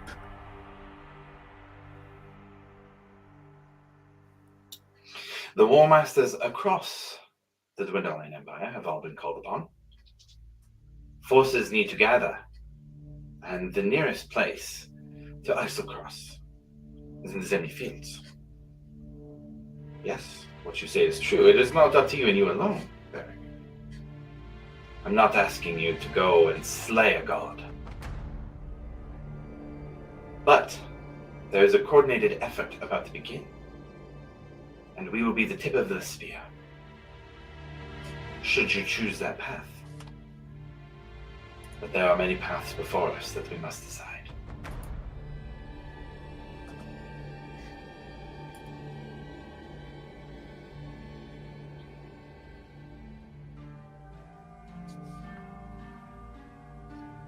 And many of those paths involve things that may have been found by Bastion's Watch. So, if you would be so kind as to explain your time inside there, and what you may have found there, and help us fill in some of the gaps from our ancient friend.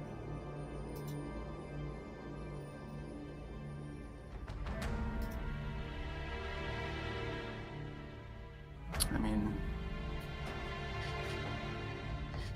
we found death. We lost a good friend. Failed to bring one back. And only got out of there because the gods helped. Not really a good time.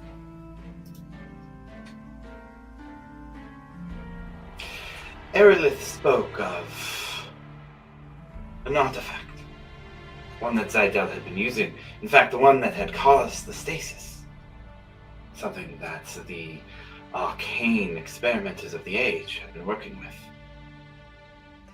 One tied, in many ways, to very powerful magic. They called this artifact the Chronos Shard. And believe that it may have been involved in the city falling.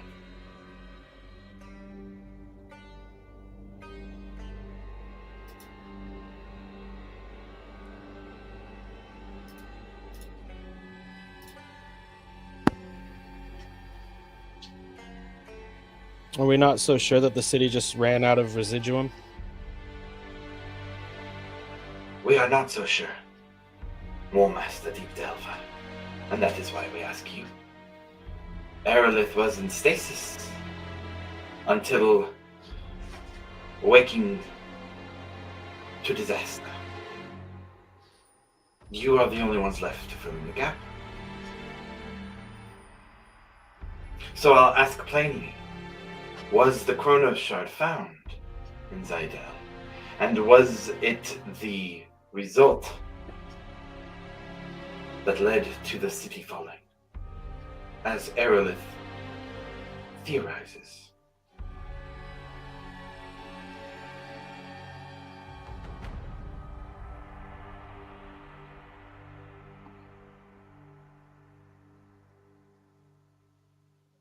The same Chronos Shard that was used to enhance the crystals, to hold enough arcane charge for very powerful magic. No?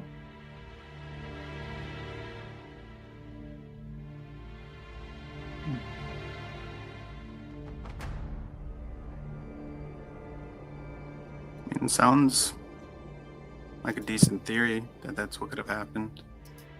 I'm not an arcane expert myself. I can tell you I don't have a shard. Then perhaps you'll help us translate a bit of magic. You see, there is a very interesting spell. One that tells you the legends of an item. Perhaps you know it, Air Hawkins.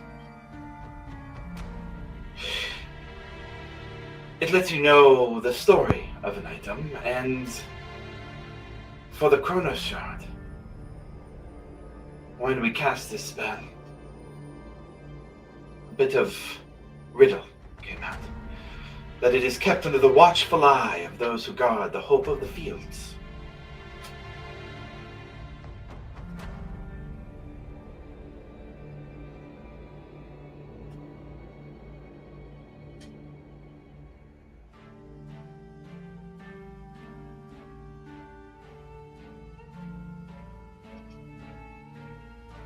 Can you teach me that spell later?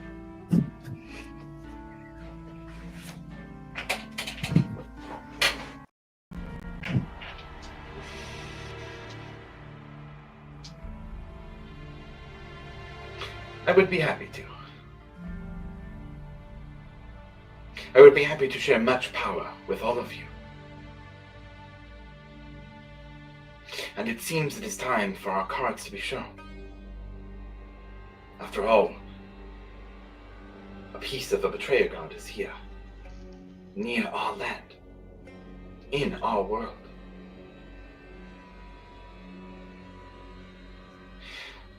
Those behind this god have not found everything they needed. So, let us put our cards on the table. We have found ancient magics in the ruins of Sheltongrad that came from the ancient city of Zidel that allow us access to higher magic than any in this current world know. Magic that we can use to stop Tiamat. Or, even better, to take control over the god. We can achieve this with this ancient knowledge, with the witness of those who came from the city and the items from the city. We could bring the power of our god under the banner of our empire. Gonna have to pass on that. You may pass if you like, but we will not. What does your king say? It's not your empire. The king's wishes are irrelevant at this point, Varric. I think you know this. Oh.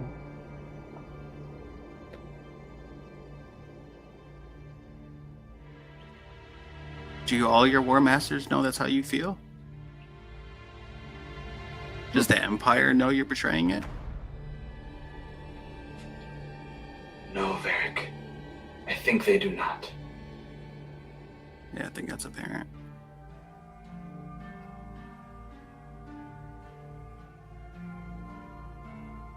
So, at this point, there are 3 paths in front of you. 1, you decide to work with us. Not in these unspoken words, in these games we've been playing. You give us the artifact that you have, you help us in our cause, and you will be out of our path. We will share the power that we gain with you. And you can help shape the new world that is built out of the ashes. This is the only path where you live, and I recommend you take it. The second path is you leave, or attempt to. You fight the dragons kill you, and take what they need from you.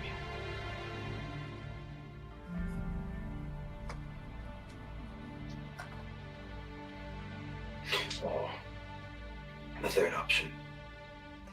You try to stop us. Here and now. And you will end up dead. So,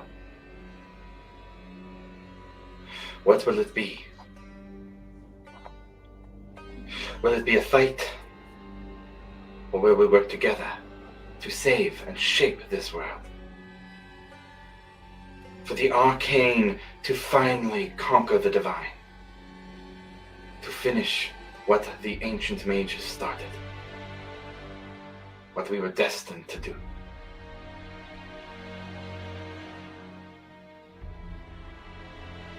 How far away are they?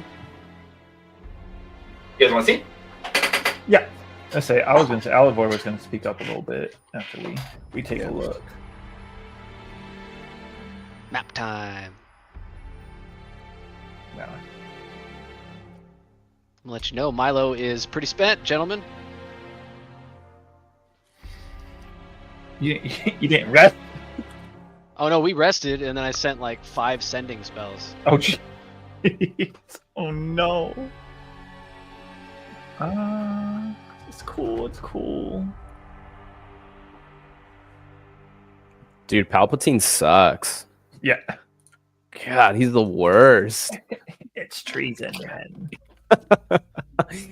Do it. It's treason. Join me, and together we can rule the galaxy. Dude. Green Goblin's the worst. Join me, Spider-Man.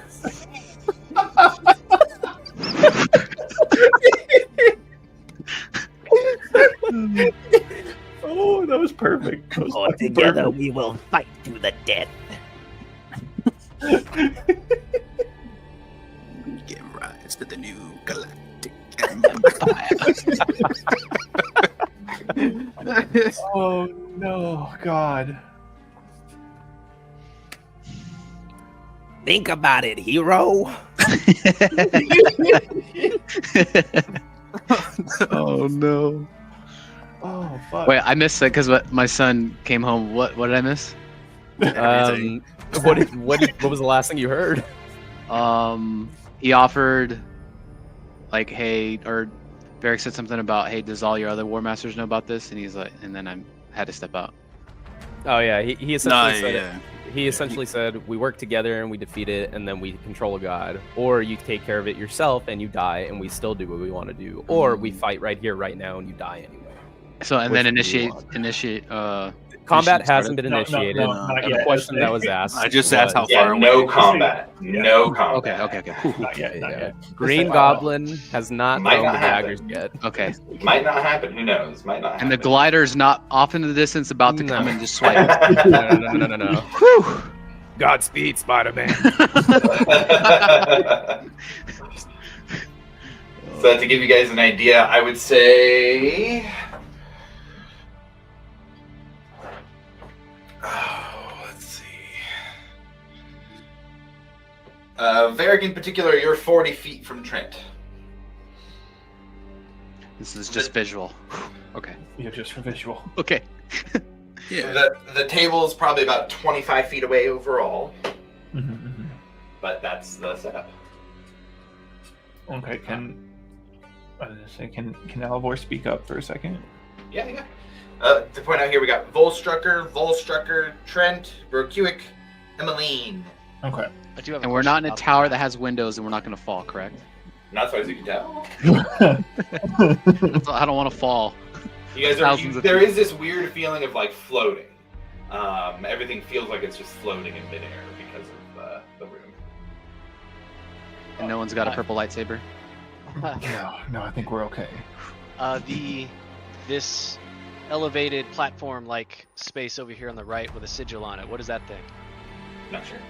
Okay, Yeah. Are you talking about, just to make sure, that right there? that is exactly what I was talking about. Yeah, not sure. You'd have to take a closer look. Alivor would kind of call out to both the Volstruckers and Brokuic and just be like, what do you got? What say all of you? I don't know about y'all, but to me that sounds a bit, dare I say, treasonous. Speak to go against the Empire. Are all of you on board with this? Brokuic will speak to that. Well, you see, dwarf, at the highest levels, you start to understand that those who are in charge decide what is treasonous and what is not. Treason, betrayal to one who no longer has power means nothing. Loyalty to those who will come into power is nothing but a decision made in prudence treason against a future ruler? What if the Assembly were to take power, and you had acted against them, even in the past? Would that not Hey, still be The treason? door should be ringing soon. Please let me know. And the Volstruckers, they serve Oh, they the Assembly, picked him right? up. Or are they more One's a little Empire bit. people? We'll get him later. Hey, Josh, you're not muted. Not today, no. Josh, hey, Oh. you're not muted, Josh. Yeah. Can you repeat that? Together. I was saying, we know the Volstruckers, are they more like, are they aligned with the Assembly specifically, or are they like just Empire? Volstruckers are specifically Tran. Damn. Okay. But Emmeline's not a Volstrucker, but Volstruckers are. I know.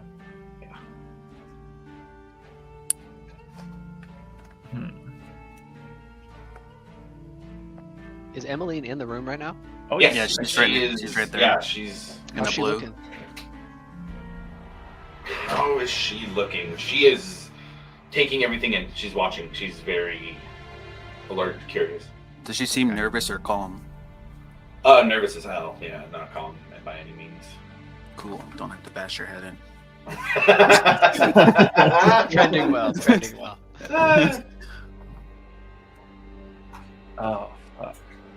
So what do you plan to do about the air then?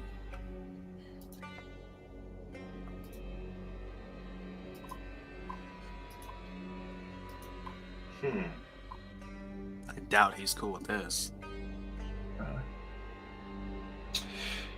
The missing here. That is what you speak of, Eric, no? Perhaps. Perhaps it is time for all of our cards to be on the table, so we can discuss this plainly. Where are you hiding him?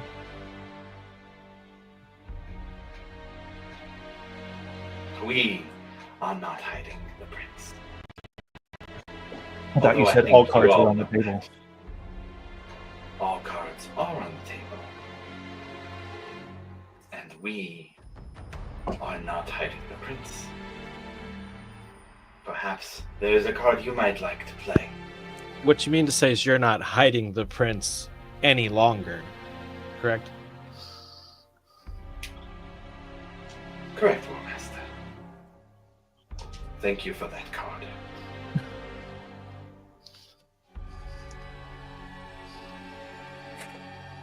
Well, So You have if you don't have him, then where is he?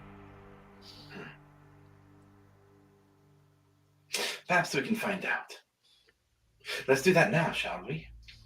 Perhaps a good scry. He's not very magically inclined. I doubt he has the will to resist it. We can find out. By all means, Unless- scry away. And he just nods over at the Volstrucker on the left.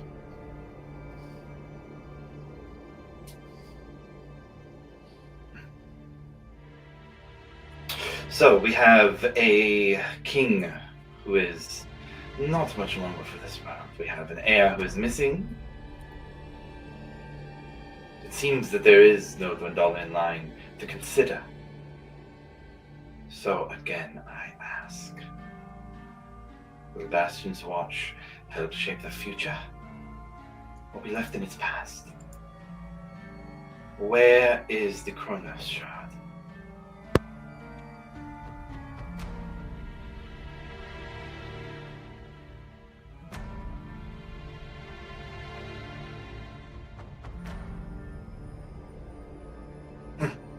Perhaps a new set of questions. Your silence is speaking volumes.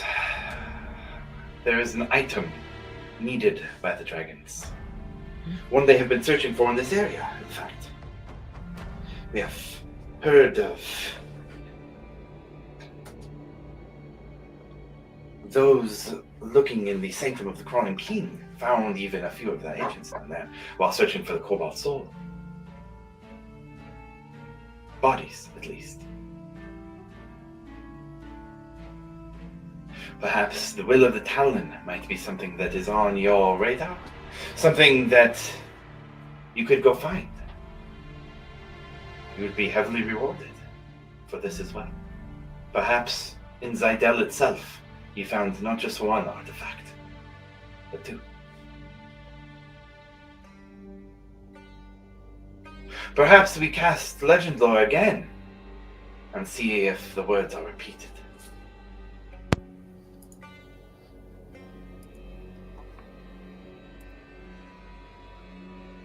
Did Vasati come in here with us? Yes. Okay.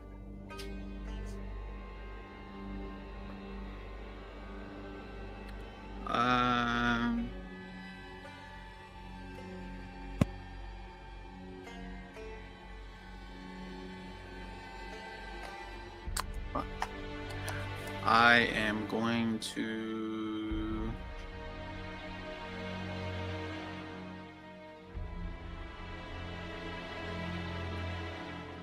Fuck, what's this shit called? Sorry.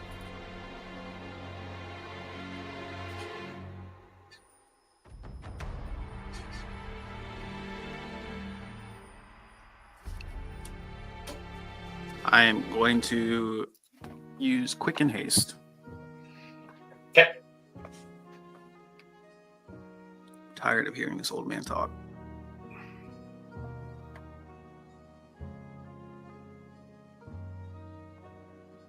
So you move to cast the spell. Yes. Does Quickened as an ability say anything about being able to cast before combat?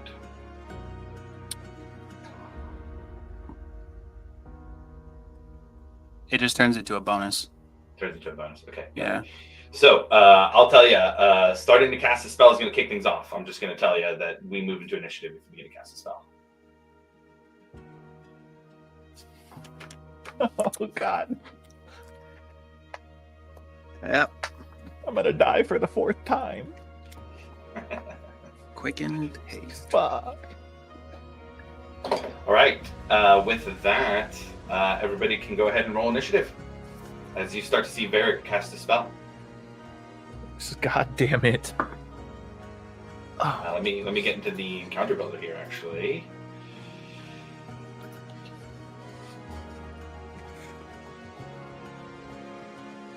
Owie.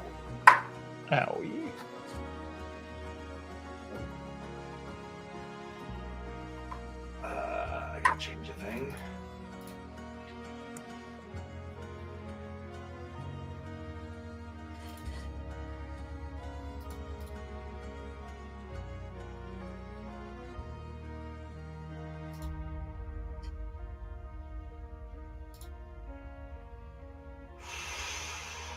Okay. Jesus. Milo.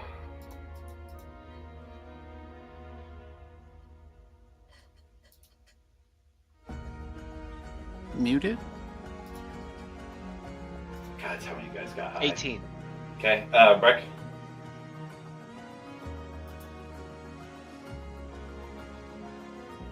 Said he rolled a 7. Ekamos. 21. All right. Johnny Grimm. 18. Varric. Yeah, I accidentally clicked the initiative on the D&D Beyond app, so just ignore that one. Okay. That is a solid 4. Vasati. Oh, sorry. Is My there another person here? bad. Split personality, That's baby. me. That's me. I probably should get that up too here. Would that be up before combat, or would that be part of my turn? That would be part of your turn if you want it to be your turn. You can choose something else once you get to your turn.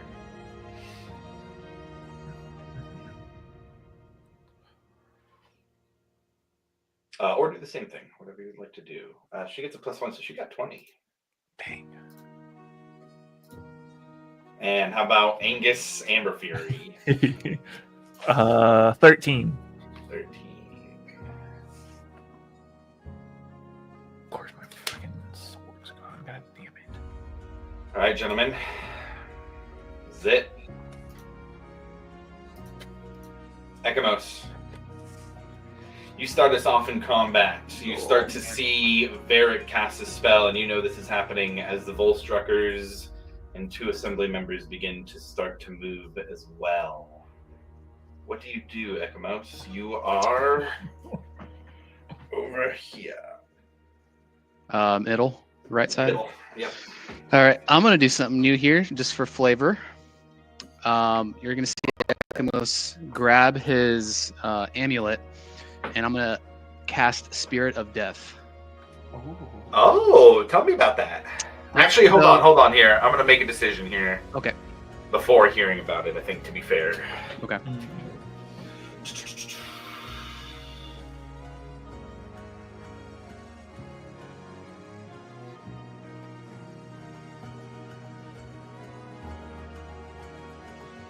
Is it a spell or an ability?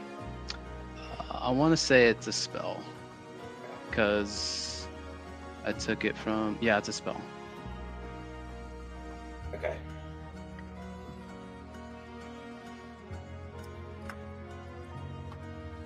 Yeah, they do it. They're going to cast. Oh, the Volstrucker closest to you is going to attempt a counter spell. What level is the spell you're casting? It's gonna be at 5th level. 5th level? Okay, so they need to roll at least a 15 Arcana.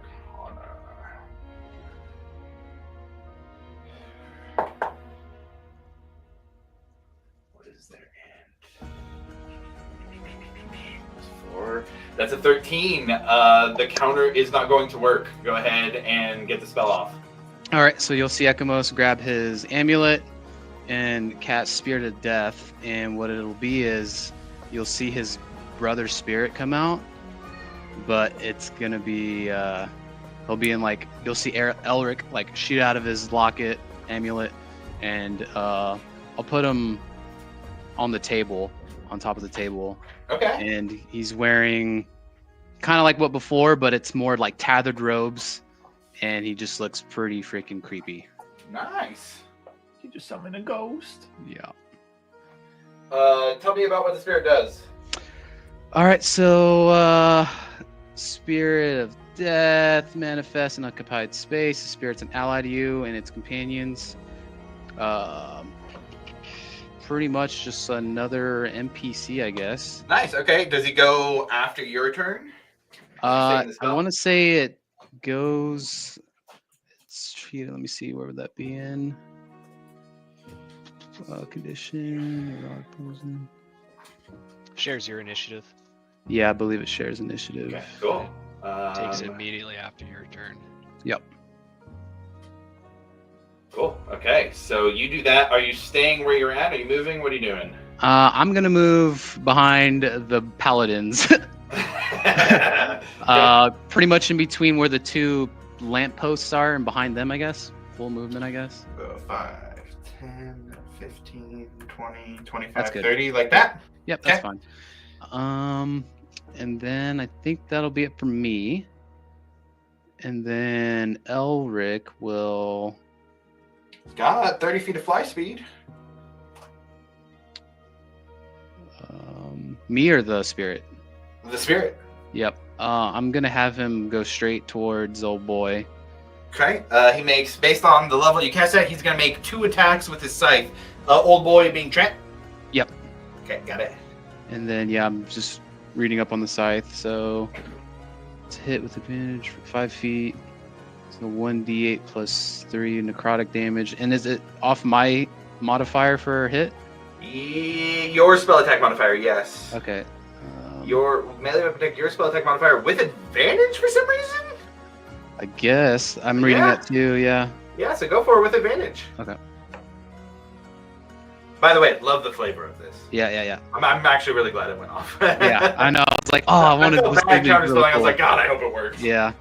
So it's 22 to hit. That will hit, yeah. Okay, and then 1d8 plus 3 twice? It would be 2 hits, so you have to roll the hit twice. Okay, so that's the first hit. Second hit's a 26 to hit. Okay, that hits. So go ahead and roll for both. 5, 6, 7, 8. 8 for the first one. Okay. And 9 for the second. Nice. 17 damage. Yeah. He was not expecting that at all. This ghost pops out of Alivor's necklace and goes and attacks him. Not a spell he expected, especially with the Volstrucker trying to counter it. Good move. Mouse. You said Yeah. Alvor, but it's okay. Oh, sorry. Yeah. You're fine. Yeah, Alvor's dead. Cool. And I think that'll be my turn. Okay. Well, next we have Brokuik.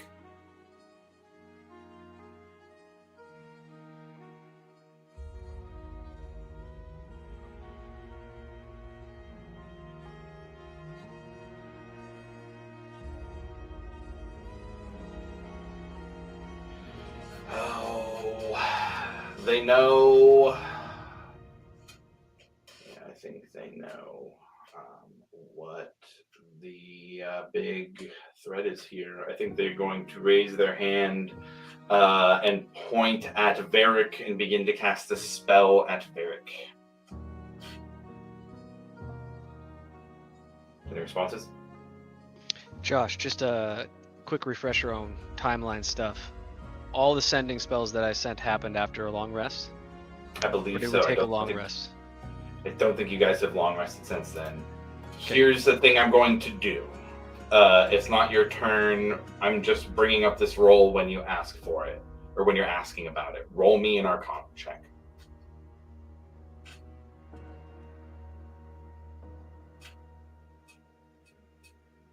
Breck, is it safe to assume you have told the party about everything that happened to you while you guys were separated?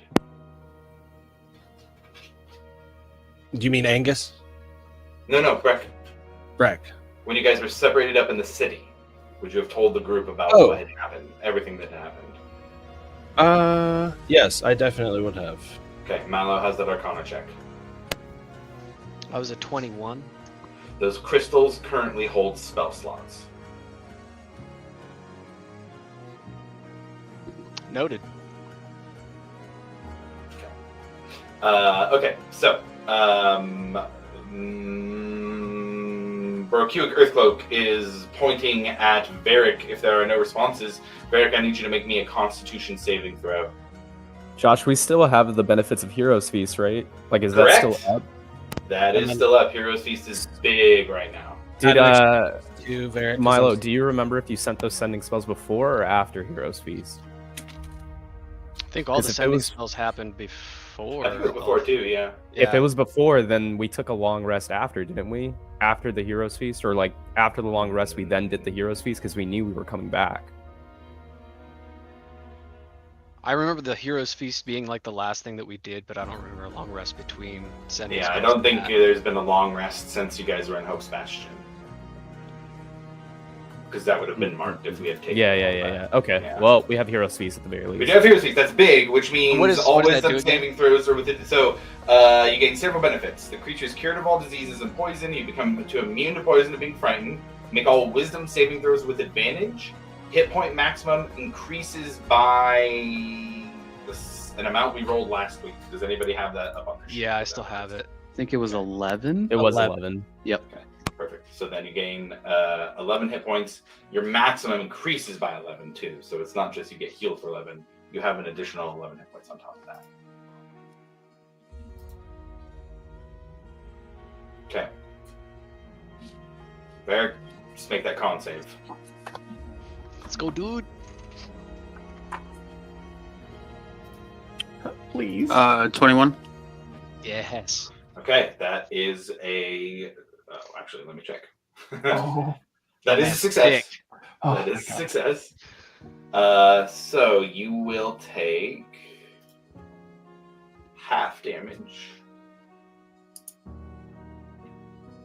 which is going to be 31 points of necrotic damage, as Brokuik Earthcloak casts Finger of Death on Varric. You said 31.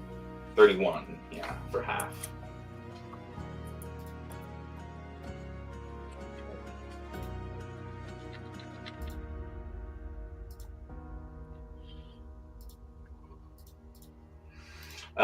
And let's see. For then.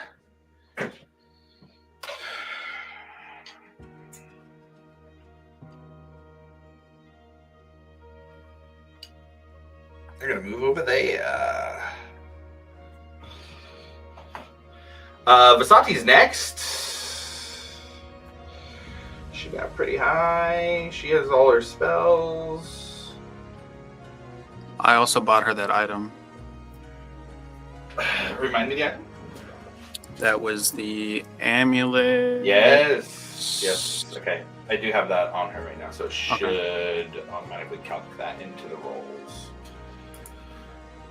Good move on that one. So she is gonna throw some heat, I think.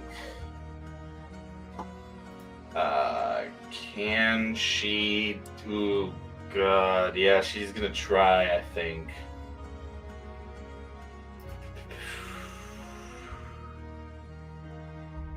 Oh man, Varric.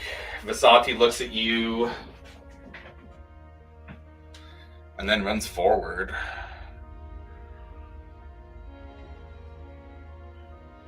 Gosh, you want to use just that one? Yeah, I kind of think she does.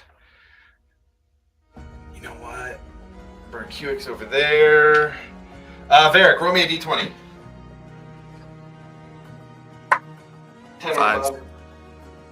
Okay, so she's gonna go Berkuik then. She's gonna run up to Berkuik, and she's gonna try and cast a 6th level Inflict Wounds. Volstrucker is gonna try and counter it. I'll have to roll for it. No, Is it's it the gonna one be that failure. already did? No, this is the one that's closer to Berkuik. So now both the Volstruckers on this first round have used a counterspell, and both have failed. And he was also scrying when I started combat, correct? He was in the middle of scrying, yeah. Oh no, the one who was scrying was the one who did the first counterspell. Yeah. Okay. So let's have Vasati roll here. She gets a +10 with this, which is going to be an 18, which is 1 over what they have with mage armor. 1 over what they have with mage armor. So Vasati is going to get a full inflict wounds off here. And she is going to straight up deal 41 points of necrotic damage to Berkuik Earthcloak. All right, that takes us to the 2 Volstruckers next. Guys, I rolled super high on initiative. Nothing to do but to just do it. So the 2 Volstruckers are next. The first one up top is going to go. That one is A. Yeah.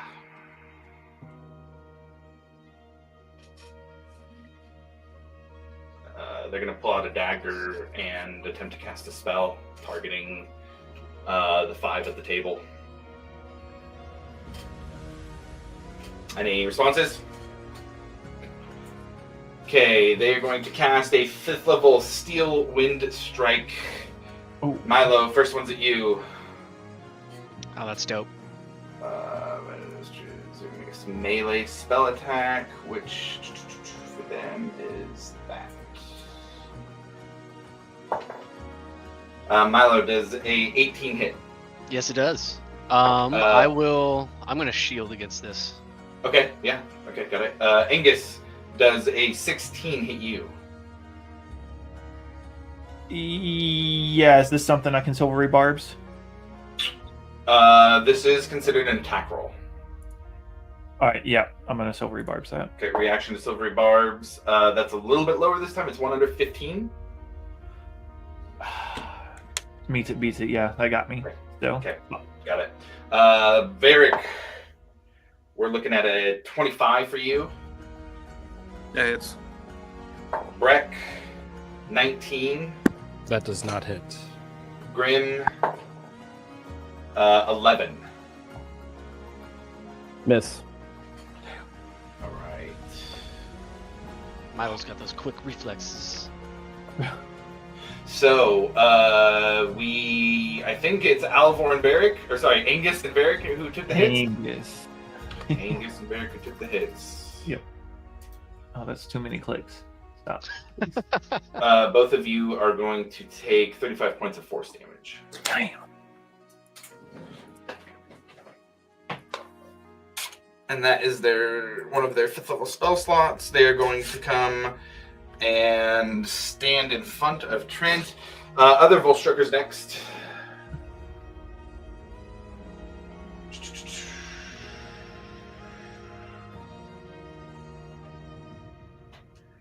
The party knows you guys. They are going to also use the 5th level spell slot. Breck, I need you to make a Constitution saving throw for me. You have a +4 standing next to me.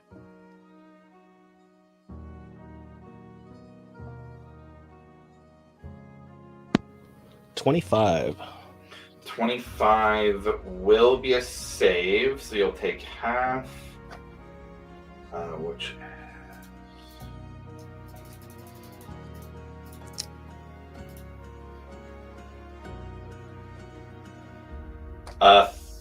half, which is going to be 19 points of necrotic damage.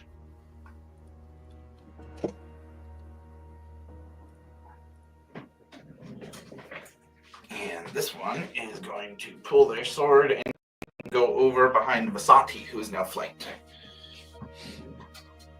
All right, next we got Trent, who's taking a hit.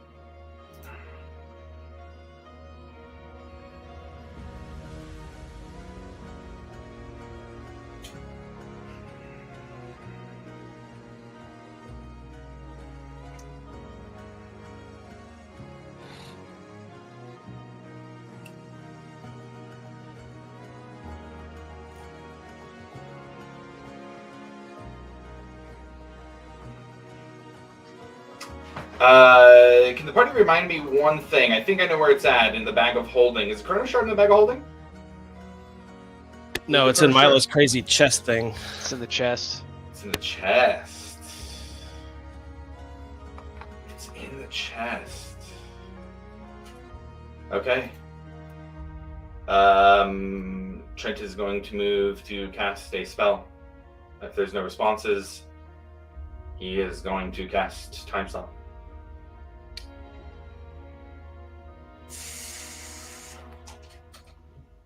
And is that what, 3 turns? 1d4 plus 1, Oh, it's a roll. which is 3 in this case.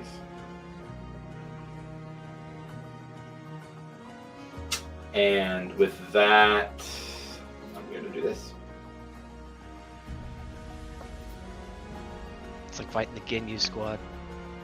As time stops for everyone. Milo, what's the name of your chest spell? Secret chest? Okay. I believe. I want to look up something real quick. You send the chest back to the ethereal plane.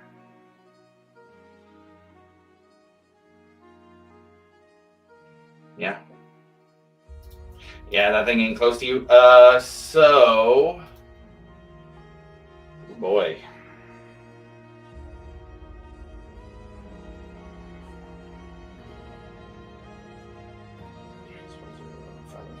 So he's going to do this.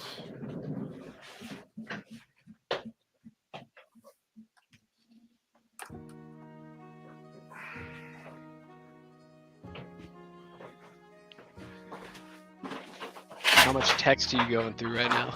Oh, too much, man. Too much. He only has one of these, luckily, so, let's see.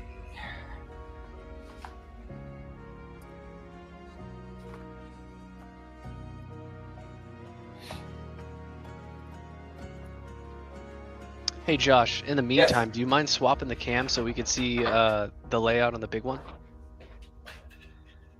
I think that would still have the same effect of seeing what's going on. Oh, gotcha. Does Never that mind. make sense? You know what I mean? Yeah, absolutely. I'm gonna... Here, let's use these, actually.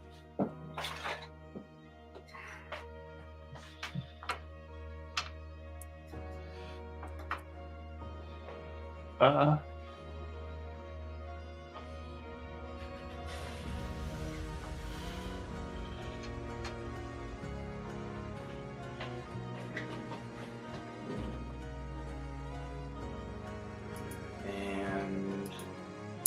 Yeah, there we go.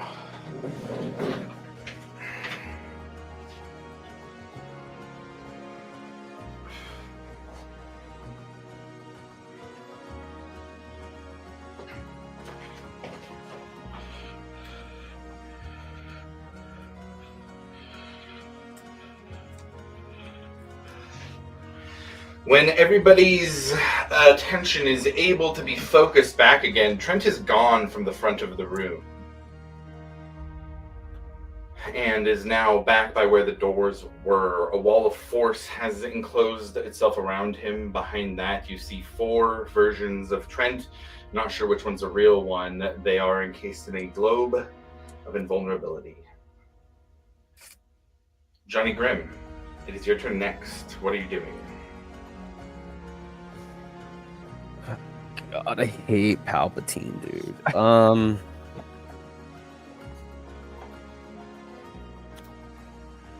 Can you point out where I am? I'm sorry, it's just really tiny. No, you're good. You are like that one. Okay.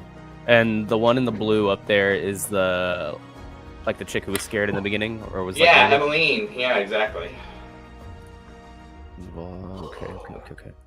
How far are the 2 to the left of me? That are flanking? Yeah. The Volstrucker is about 30. The Brocuke is 40. Sick. Man,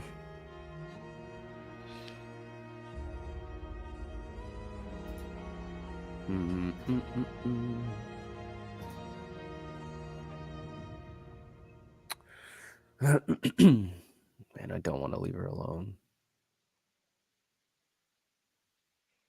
I'll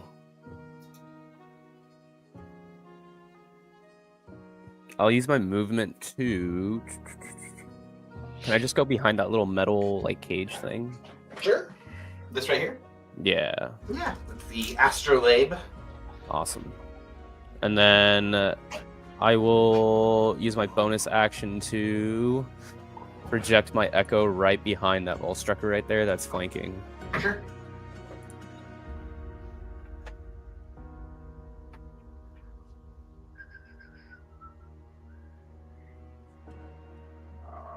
Where's the usual echo? I don't have the usual echo, so I will put that one right there.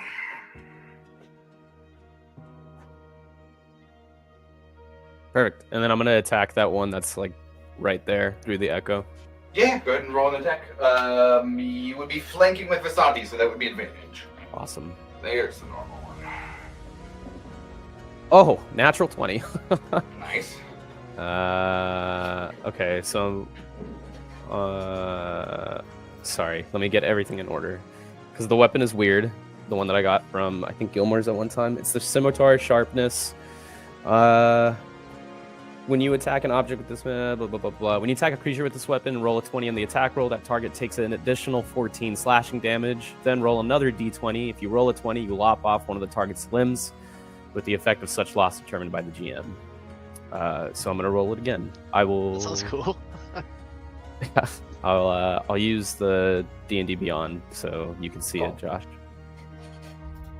Here we go. D20 and roll. 5. So I don't lop off a limb, but Still get some critical hit damage. It's nice. I still get some crit hit damage, so that's fine. Okay. With advantage, they were next to an ally, so you do get sneak attack crit damage on it as well. Okay. Perfect. Okay. I just gotta figure out. Okay.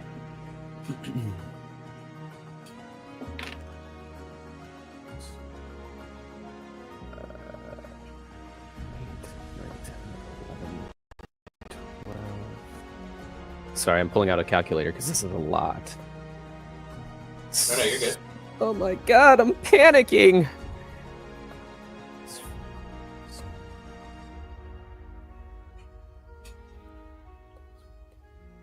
Okay, so 26 points of slashing damage to start, Okay.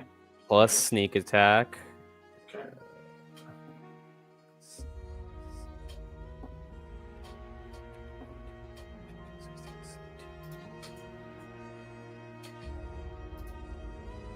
Plus 36 Nice. points of Big sneak hit. attack damage. Big hit. Plus the 14, right? Yeah, plus the 14. So that's all total. 62 total, I believe. Okay, got it. And then I will unleash Incarnation and attack again through my Echo against the Okay. same target. Here we go. There's a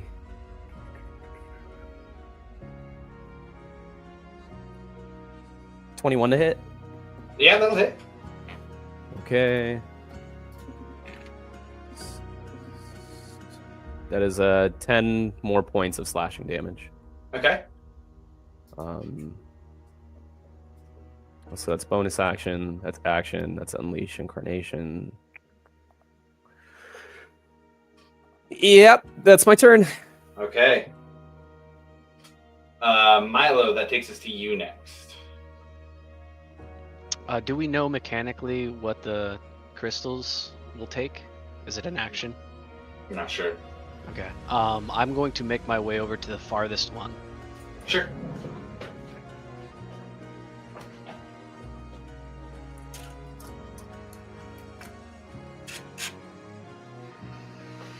And You I'm make your going way to there. try and activate it.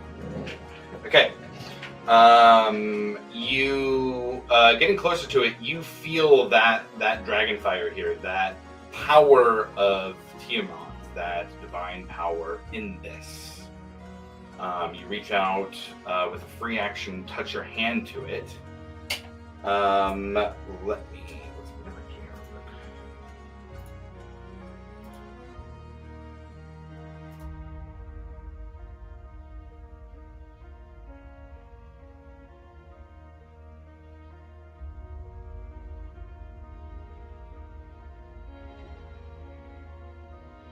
Okay, so it is a kind of doubling system here. A free action gets you 1 spell slot, a bonus action gets you 2, full action gets you 4.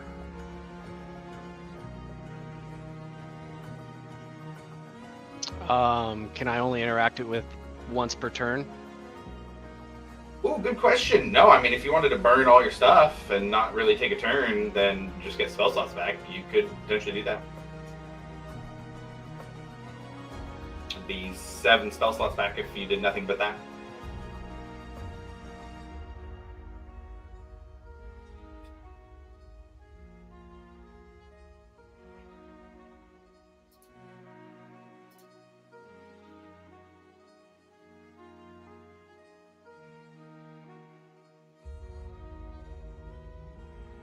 Ah.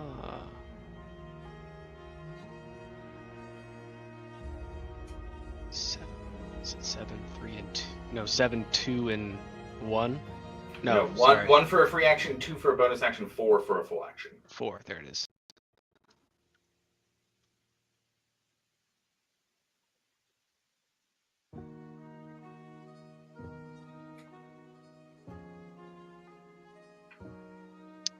Alright, let's do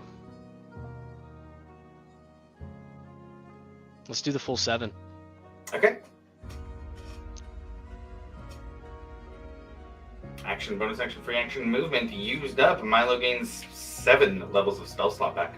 You can choose how you'd like to apply those. It could be, doesn't have to be all first level, but it can be 7 levels of spell slots. Gotcha. Okay, anything else for you then? I think that's it. No, I think he's just gonna ride that power train for a little bit. Okay, well, if that's the case, Emmeline is going to look over to Milo, and I'm going to give Milo a chance to say something here to Emmeline as she decides what to do. I'm just gonna make direct eye contact and say, ever since we first met, I've always known you to do the right thing, or at least the logical thing. What is your heart and your mind both telling you now?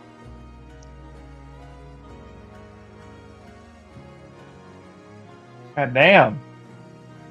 That's a good one. No roll needed.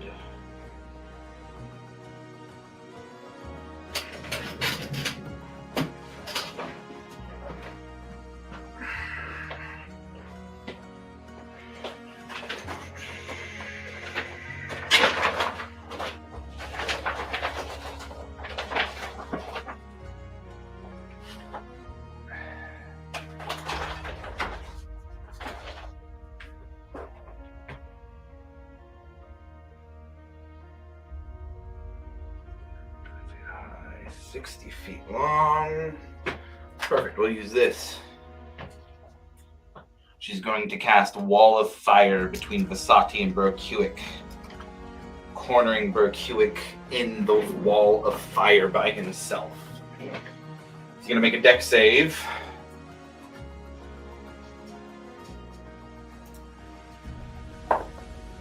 That is going to be a success, but he is going to take half still.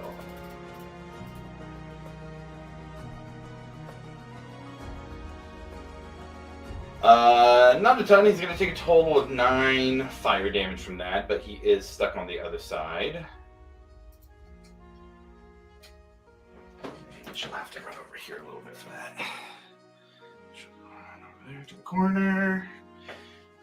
Now Vasati is on the right side of the wall. All right, that is going to be her turn. Angus, you're up. Breck, you're on deck. Varric, bringing up the rear.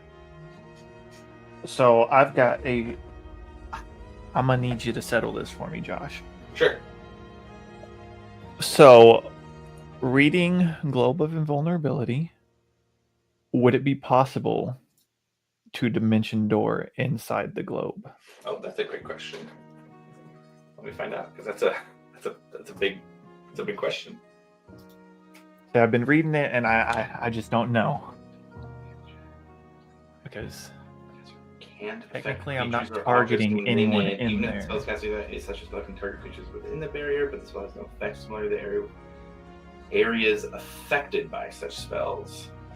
And then just reading dimension. It's not like affecting an area. Sure. But I can. Well, sure. I agree with you. It's not affecting an area. Let me check one more thing. Okay.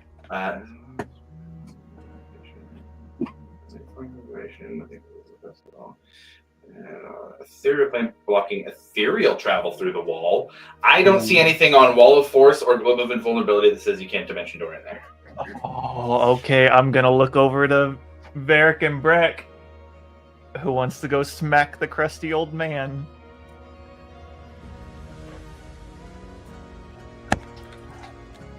I mean, Breck's got a big shit-eating grin on his face at hearing that. All right, come with me. I'm gonna walk over to Breck. I'm gonna grab his shoulder, and I'm gonna dimension door me and Breck inside next to Trent. Now, I need to check the globe. If we can get in the globe. Hold on. That's what I'm. Yeah. Let's see. It's 10-foot. It's 10-foot radius. So there is room for you both to get in there with a dimension door. And yeah. All right, and that's going to be my action, and as my bonus action, using my Master of Tactics, I'm going to use the help action to aid Breck in attacking Trent. Okay. Yeah, you guys are inside the Globe of Invulnerability. That'll be a thing. Mirror image is still up, so that is still a thing. But oh yeah, getting through those other two is big. All right, anything else? Nope. Just getting Breck in there and helping him. Breck, you're up. I am gonna swing away with the battle axe. Okay. Go for it. 26 to hit. 26 hits. I'm gonna add a 3rd level smite to that. Okay.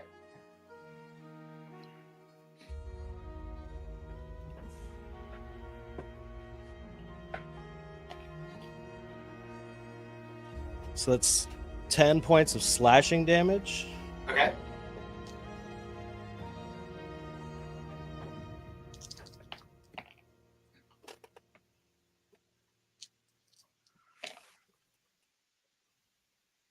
And 22 points of radiant damage. And this isn't a spell, so yeah. 32 points. Yeah, you hit. The old, crinkly old man does not like that hit. Because I was just saying I provided help. What's that? Give Breck. I think it said advantage or help grants advantage on the attack. Okay. Yeah, Brick, did you roll advantage on that for possible crit? I did not, no, but I will. Nah, that was an 18 the second time. Damn, close. And then just for flavor on the Divine Smite, as I kind of swing up through it, you see like thorns start to wrap around the battle axe as they go up. Nice. Love it. You see a bloodied Trent recoil from the hit. And I'm going to swing again. Does a 23 hit? 23 also hits, yeah. I'm going to add a second level smite to that. Okay. Fuck him up, dude. Okay, so that's Oh, you know what? Shit, dude. Hold on. Mirror image. We got to roll for mirror image. For that first 32, roll me. He has to roll. Roll a d20 to determine whether attack. If you have 3 duplicates, you must roll a 6 or higher to change the attack target to duplicates. So let me roll a d20 here. Fuck. No, the first one will hit. Let's go, baby. So second one, I'll roll again here. No fucking way. Yes. Next Tell us attack the news, hits. Josh. Next attack hits. Let's go! so it's 10 more points of slashing damage. Okay. And 14 points of radiant damage that time. So another 24. Yes. Jeez. Okay. I mean, he's still up for sure. And I think that's my turn. The 2 and the 4. Oh no. Varric, you are up. 2 questions, sir. One, is Trent concentrating right now? And Oh, that's a great question. Oh, I need shit. to check for both of those. 2, Yeah, thank you. is he concentrating on 2 separate spells? You got me. Yes, he is. I was throwing out spells, looking at his spells. Throwing out multiple things, looking at his spells. So, So MVP moment, just saying. MVP moment right there. On the rule side, Give him inspiration. And I take the victory sip, sir. Can I donate? If there is an inspiration, can I donate? Because I already have one. There, I would say you can't look. Oh man, no, I was you like, can't get, those you are can't get that those much. strong spells. Is he concentrating on all this? That is good. No, you got me on that. So I'll do a full size globe of invulnerability. Let's see. I'll have him Hey, put have me in there. done something else. Oh yeah, you're in there. Wait, Don't where let are me you? out. You put me off to the Oh, side. sorry. There you go. I want There it you on go, the there you go, action. there you go. Okay, so 2. He's got 2 Constitution saving throws to make, and the first one was 32 and 24, so it's going to be 16 and 12 for the DCs. First DC is 16, and it's going to be a con save.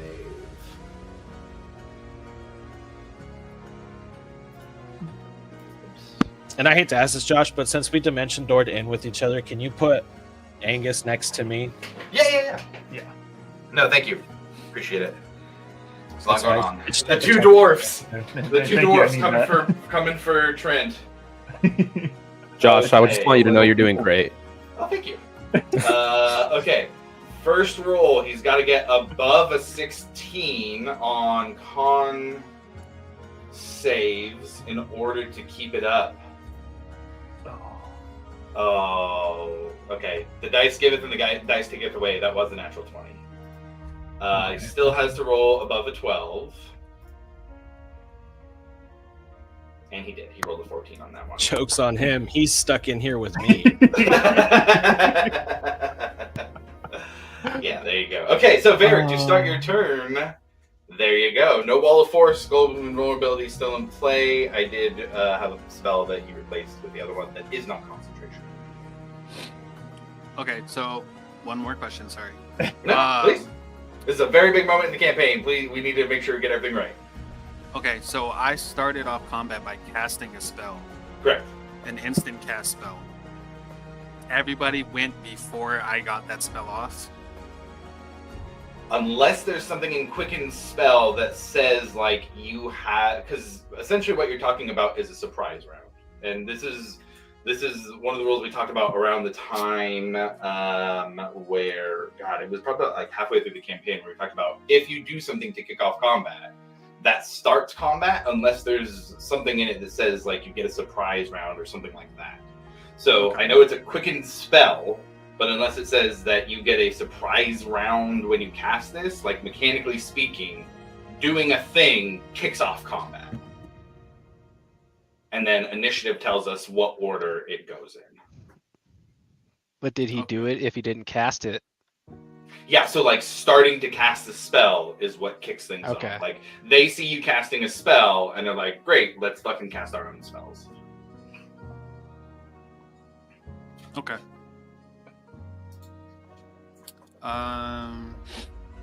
So bonus action, quickened haste, and then I'm going to use my movement to get up behind that Volstrucker. Okay. The one up here or over here with the One behind Basati. Okay. And You are I'm flanking with Vasati. swing away. Swing away.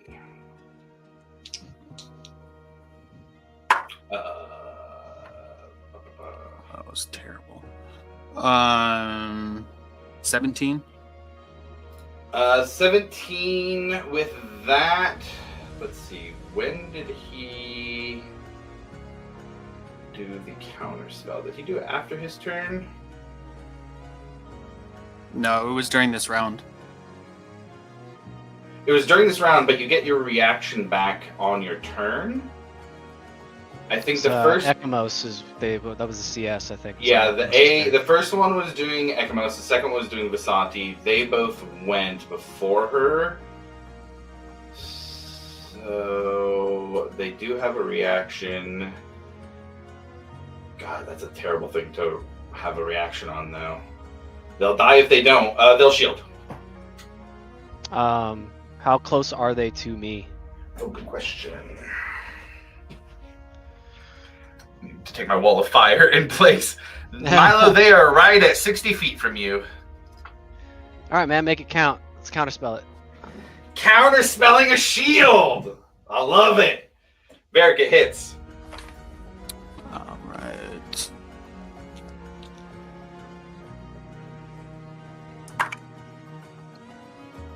That is 14 points of bludgeoning. Oh, dude, this dude moved up to flank your sister with Berkug Earthcloak, and you came up behind him and flavor how you kill him to make sure that doesn't happen. I'm just gonna come around the side of his head from his blind side and just take him out. Oh, man. Let's see. Grim, you're the nearest. You hear just like this echo of just like you I don't know. A skull caving in is what you hear, and then you see a head fly past you. I think for just like the briefest moment, my echo becomes sentient and just goes, "Oh my god!" Reverts right back. Got that one down. And then, how does Wall of Fire work? Wall of Fire works in that one side of it deals damage, as does walking through it. You create a wall of fire. Let's see. When all appears, 670 on the side of the wall, selected by you, it deals 5d8 fire damage to each creature that ends its turn within 10 feet or inside a wall. A creature takes the same damage when it enters the wall for the first time on a turn or ends its turn. The other side deals no damage. So if you walk through, you're taking 5d8 damage. Yep. Or half if you make the save. If I appeared on the other side of Brokuik, would I still take damage? If you end your turn within 10 feet of it. But you have moved all of your movement to get where you're at, though. 60 feet? Oh, not 6. Oh, that's right. You're hasted. No, you'd be good. Yeah, you could appear on the other side, attack, and then back up to the bookcase without getting any hit. And sorry to do this. Can I forgot I have this. Can I do something retroactively on the Volstrucker? On the dead one? Actually, no, never mind. I'll use it on what's his face. I was like, I'm interested. I'm intrigued. Yeah, I mean, if you don't mind, I have a new tattoo. Oh, that's right. Yeah. I mean, he's already dead, but if it's gonna do a thing, It's gonna besides do that, a thing. yeah, do It's the thing. gonna. I'm gonna heal. So I will burn a charge of the Blood Fury tattoo, and that's 4d6. 11, 13, 4d6. 4d6, sir, Good gods. and I heal for all of it. And I did 19. Okay. And then I am going to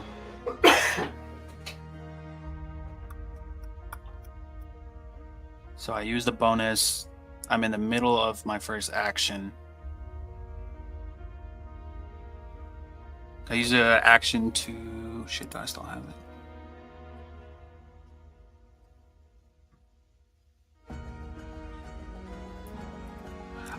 Ooh, Jesus.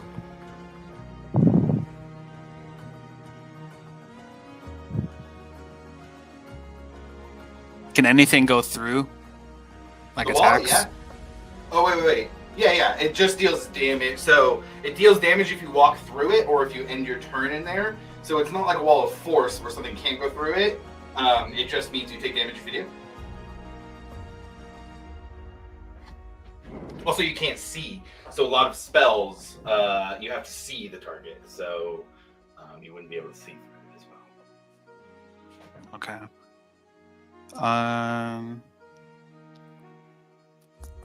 How far is the other Volstrucker? Oh, about 30 away. So I'd be able to reach him. Yeah, I'd say so. I will make my way over there. You make your way over there. I assume you're gonna attack. I sure am.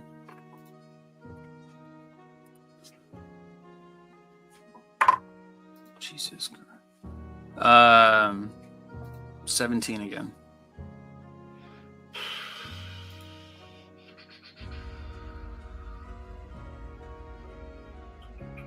Sati and Ekamos. The Sati and Ekamos would go before their turn. Does he want to hold his reaction to try and deal with that instead? Fuck. Yes, he does. He's gonna shield. Okay. Then I will.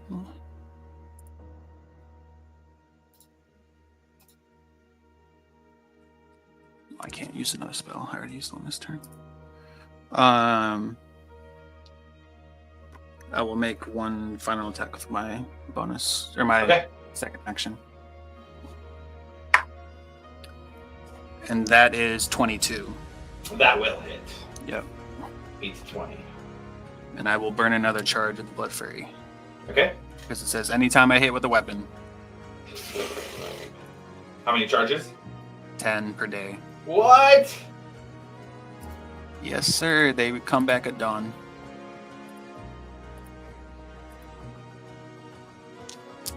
So...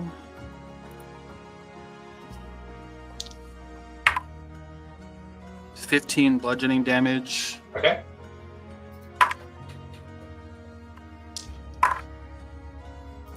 $18 necrotic. Okay. Got it. And that will end my turn. Got it. All right, that takes us to the top of initiative. And I'm going to change this up a little bit here for that. There we go. Let's go classic here. Back at the top, we're starting off with Ekamos. What are you doing? You got a globe of invulnerability behind you, a whole bunch of stuff happening in front of you. Yep. I'm gonna attempt to attack the one that's next to my spirit, my Auric spirit. Oh, yeah, sure. Hitting a level 11 now, I have 3 beams, so that's fun. So I'm gonna do that. Okay. First one, oh man, that stinks. 11. 11 does not hit. Okay. 17 for the second. Does not hit. Okay. And 21 for the third. Just hits. Okay. And then for the next set, 28 for the fourth one. That'll hit. Okay. 27 for the third. Hits. Yep. Sorry, fifth. And then last hit. one. Yep. And then last one, 25. Yeah, that'll hit. So that's 4 total. Let's see. Yikes.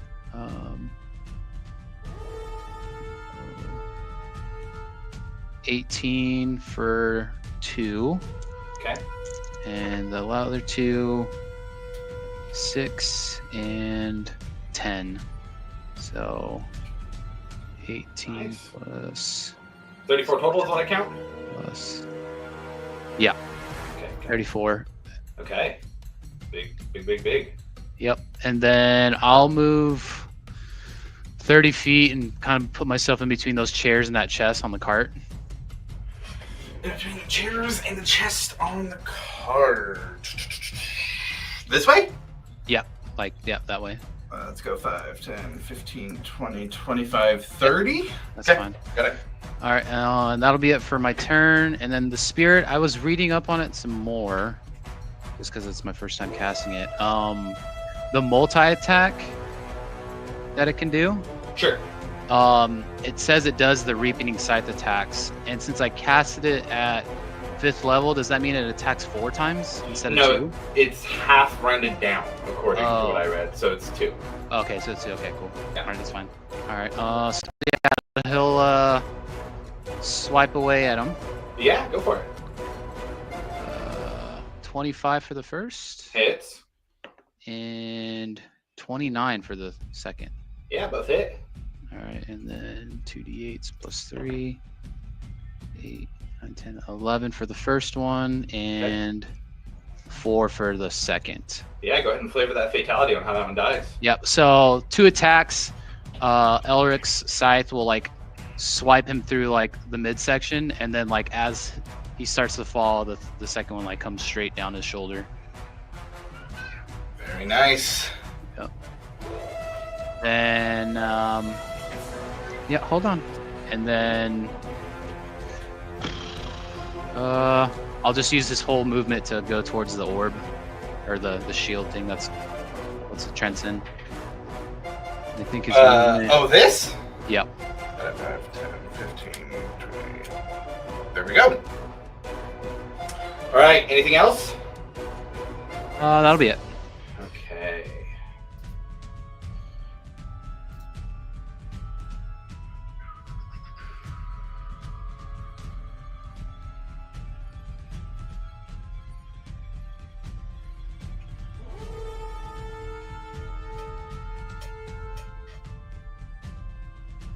Oh, both the Volstruckers are down.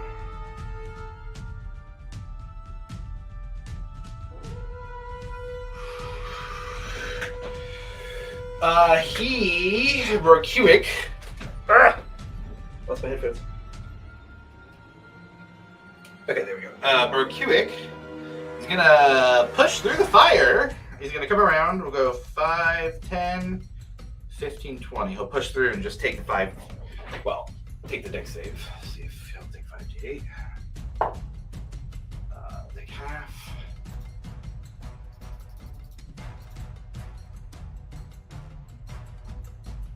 Takes 12 points of fire damage coming through it.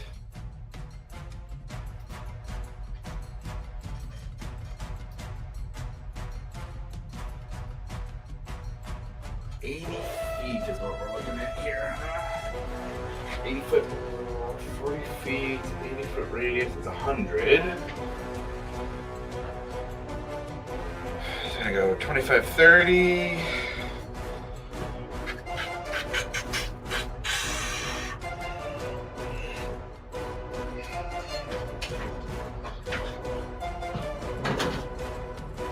Yeah, both Volstruckers are down, and and he sees that there are two people swarming Trent, and Trent's looking extremely hurt, and he was not expecting that. So he's going to pull the trigger on his big boy.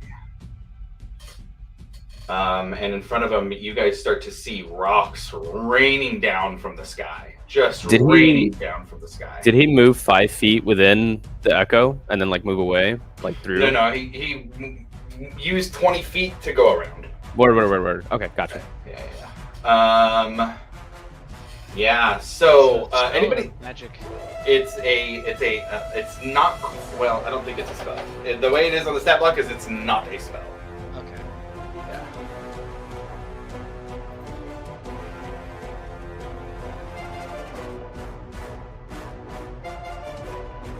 Milo, here's the deal. It should be, but it's as high as you can get for needing to counter.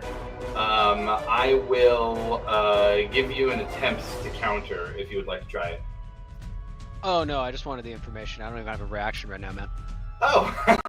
If anybody else needed information like that, then Well, sorry, bud. Okay, well then, I need everybody who's not inside the globe of invulnerability to make a dexterity saving throw, please. That includes Emily. Hey, Josh. Yes. Could we get the music turned down just a little bit? Oh, sure. Yeah. Appreciate you. And you said dex save, correct? Yes, sir. dex save. Big money. Is Emmeline within range? She's within 10 of you. I believe minus 10.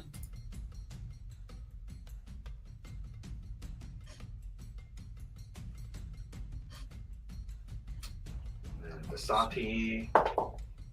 Oh, Vasati. Both Emily and Vasati pass.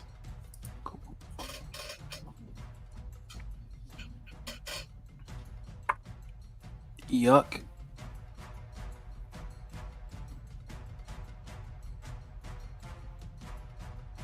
I'm gonna go ahead and use that inspiration. Sure.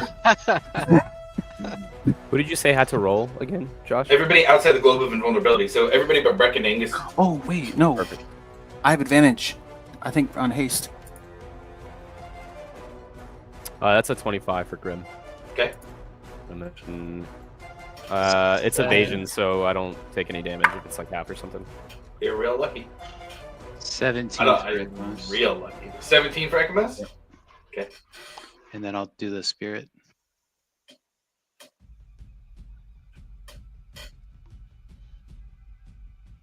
$24 for Milo. 24 for Milo. Okay. Does Milo have evasion? No.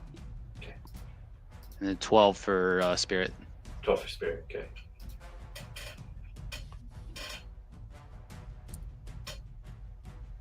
So we have Grim taking nothing. Milo got a 20-something. Ekmos got a 17. Emmeline and Vasati both passed. I think Varric's the last one we need. Yes, sir. I do have haste. Because of haste, I have advantage. I'm just checking one more thing. Okay. I'll do some rolling while you do that.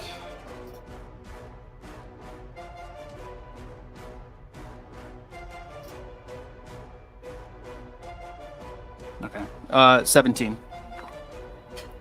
17. Okay, got it.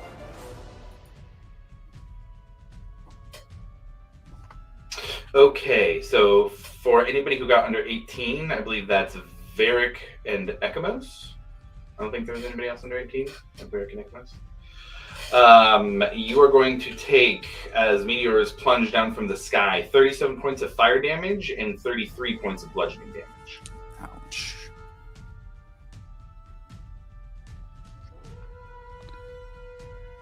And I think that kills off the spirit. Yeah. Okay.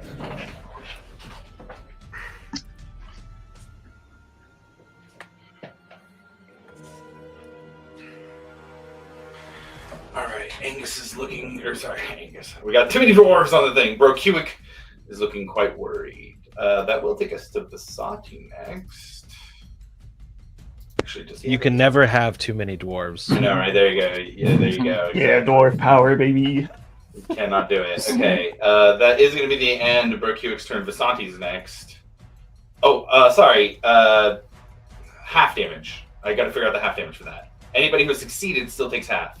So if you succeed, you are going to take what's half of 36 is 18 points of fire damage and 16 points of bludgeoning damage.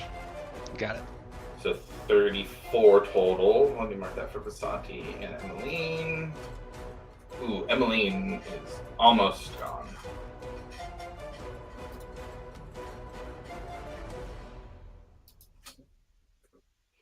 Okay, Vasanti's still doing all right though. She's got some fucking spells too. She used her 6th level.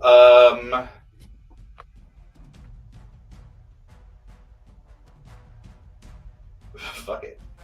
I think she wants to kill this guy just as much as you guys do. She's going to cast a 4th level fireball. Oh yeah. Good old fireball. Bro, Cuick. Oh, you know what though? It's gonna use his reaction, but he will counterspell that, and that's just at 3. Oh, actually no, she cast it at 4, so he will have to roll for it. Yeah, that is enough though. Okay. So she's gonna move away. 5, 10, 15, 20, 25, kind of right behind and by Varric and Emmeline. And let's see, Emmeline is looking fucked up enough that I think she will bonus action and give her a little bit of healing. Is there anybody on the team who's looking extremely hurt? I've taken some damage. Okay, I'm not dead. I'm not bad. Let's do this. As you call it, 6 creatures of your choice that you can see within 60 feet. Vasanti is going to do a mass healing word. Ooh. So let's go. Varric can't affect anybody in the globe. So we got Varric, Emmeline, herself, Milo, Ekamos, and Grim. All of you guys will get back. Let's find out. Oh, no. Sorry, can't do leveled spell. Sure, I did fireball. Take that back. No heals. Okay. Asshole. Yeah, sorry. Yeah. So both Volstrikers are dead. Those guys are out. And with that healing blue ball. You gotta be quicker than that. I think Grim, your Echo's dead. Because it would be in the meteor swarm too. Honestly, I didn't even think about that. Let me see. I think roll. Yeah, even if it takes that one hit. Yeah, even with a success, it's going to take like 30 something damage. Oh yeah, unless it gets evasion too. I don't think it would. So. Yeah, unless something says it does. Yeah, he's probably down. Yeah, let's just say he's dead. Okay, so we have Breck and Angus in this damn globe. Thunderdome. Thunderdome indeed, dude.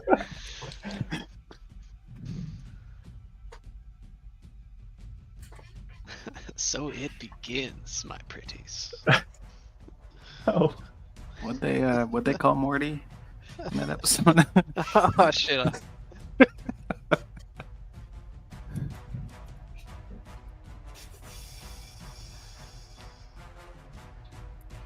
That 7, 2, so it'd be 10. Potential of 80.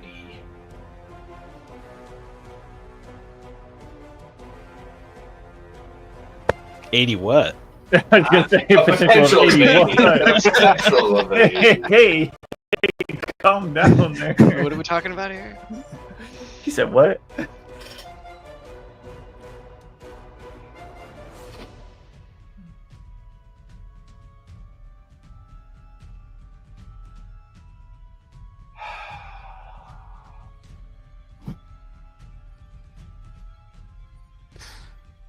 You guys. Don't like that. No. Son of a bitch. You guys. You guys. I hope you're as prepared to die as I am, Angus. Hey, it's 4 times the charm for me, man. I'm no stranger.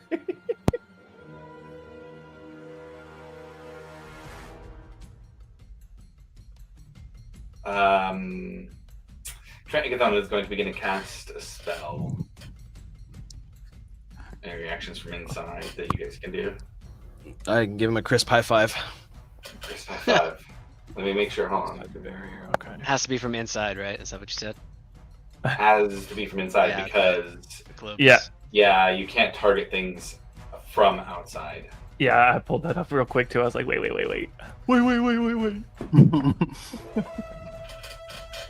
Man, yeah. Yeah, you guys got him on the ropes. He's gonna cast a 7th level spell in. Man, this what? dude. He gonna pop.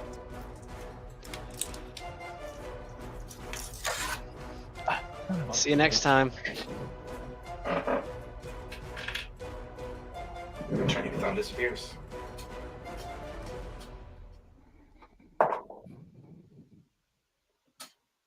Johnny Grimm, that takes us to you. Well, there's only one person left, right? There is, yeah. There's a dwarf Cerberus Assembly member who is pretty close to you. Looking at you, Earthcloak.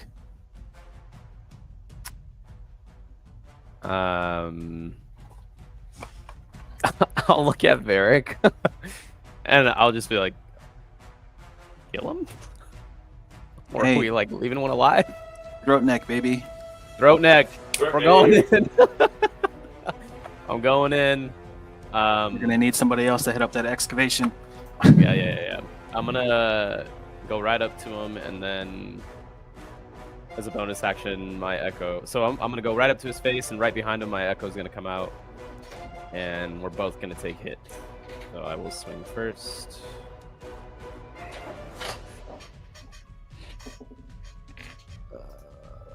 That is a 17 to hit. –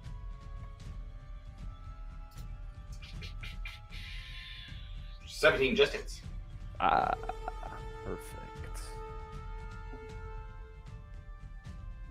That is 7 points of slashing damage. And then I will unleash Incarnation again and swing with my Echo this time. That is a 19 to hit. That'll hit. That is another 7 points of slashing damage. Okay. And fuck it, we might as well just burn it. I'll action surge and take another swing. Okay. Come here, boy.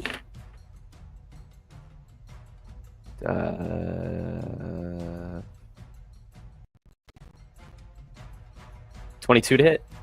Yeah, that hits. Excellent. 10 points of slashing damage on that one. And then I will use Unleash Incarnation one more time for the last hit. What is it to use on Unleash Carnation? You can heighten your Echo's Fury. Whenever you take the attack action, you can make one additional melee attack from the Echo's position. So action surge, because I action surge, take one additional action. So as I Very attack, nice. I'll attack again.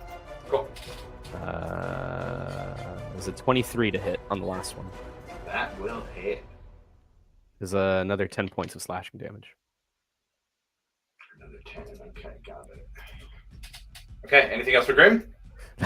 That's it. I could tell him, like, you can die now. Like, it's really okay.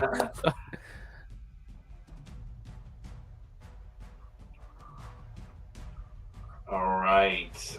Next, we have Milo. Emmeline on deck after that.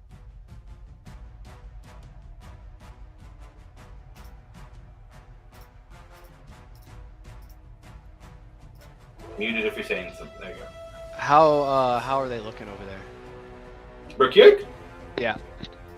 He's got blood on his robes. He's taking some hits. And if I recall, recently he already used his reaction on a counter spell. On Basaki's turn, which was after his, yeah, you are Okay. correct. I'm gonna full send like a full blown wand of missiles at him. Okay, yeah, go ahead and It's roll gonna some be- damage. So it's 3, 4, 5, 6, 7, 8, 9 darts.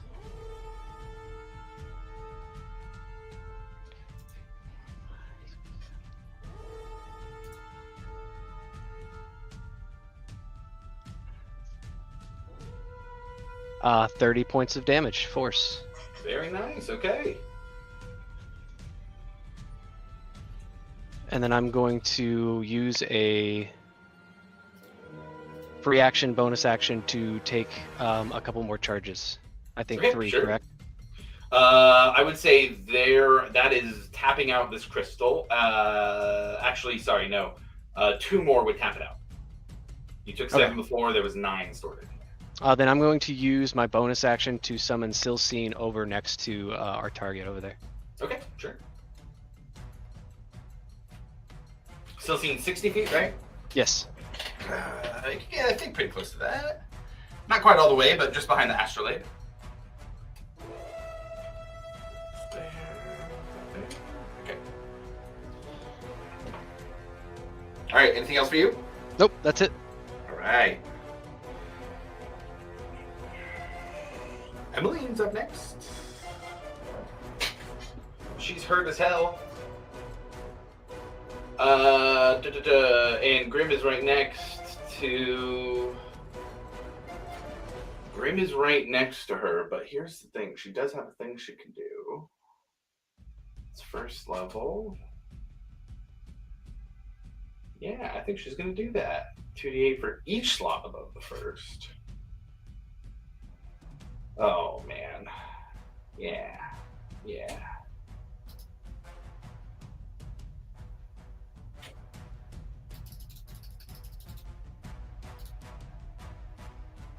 He has no counter spells. He cannot counter this.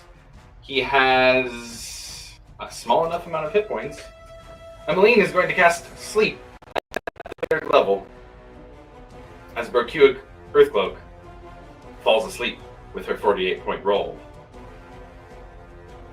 And I think with that, you have a sleeping Cerberus Assembly member, and we are out of combat.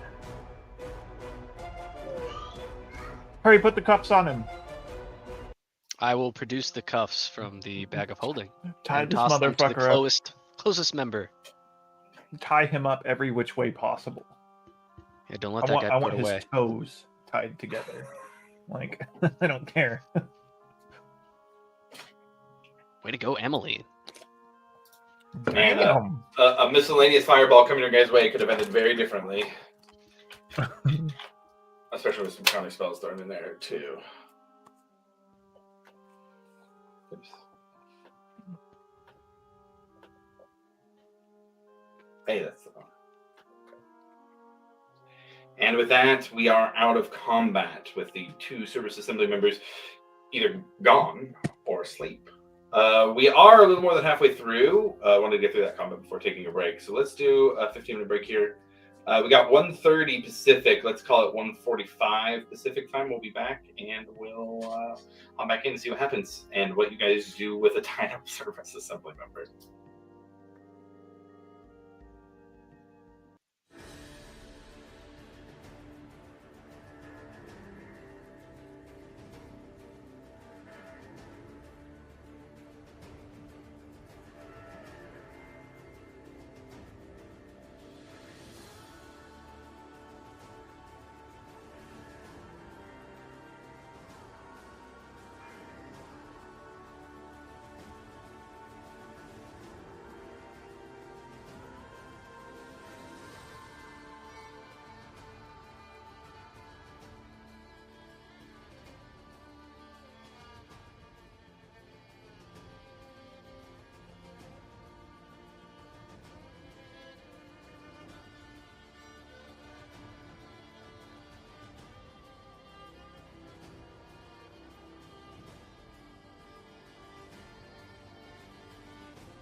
Okay.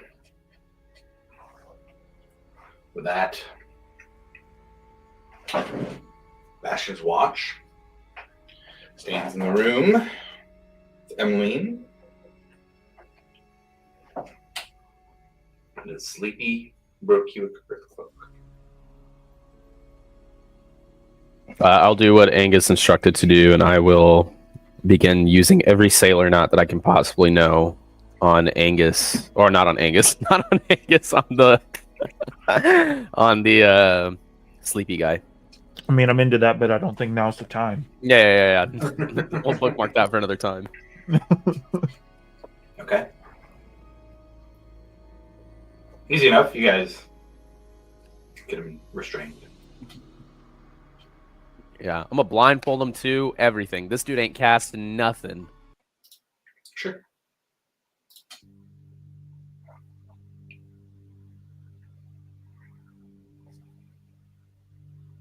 So blindfold, tie him up.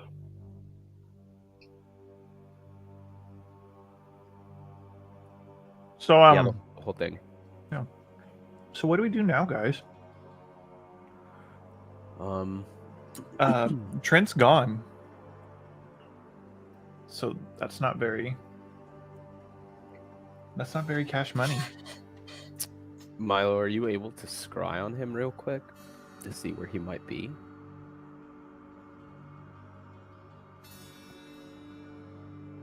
Question mark?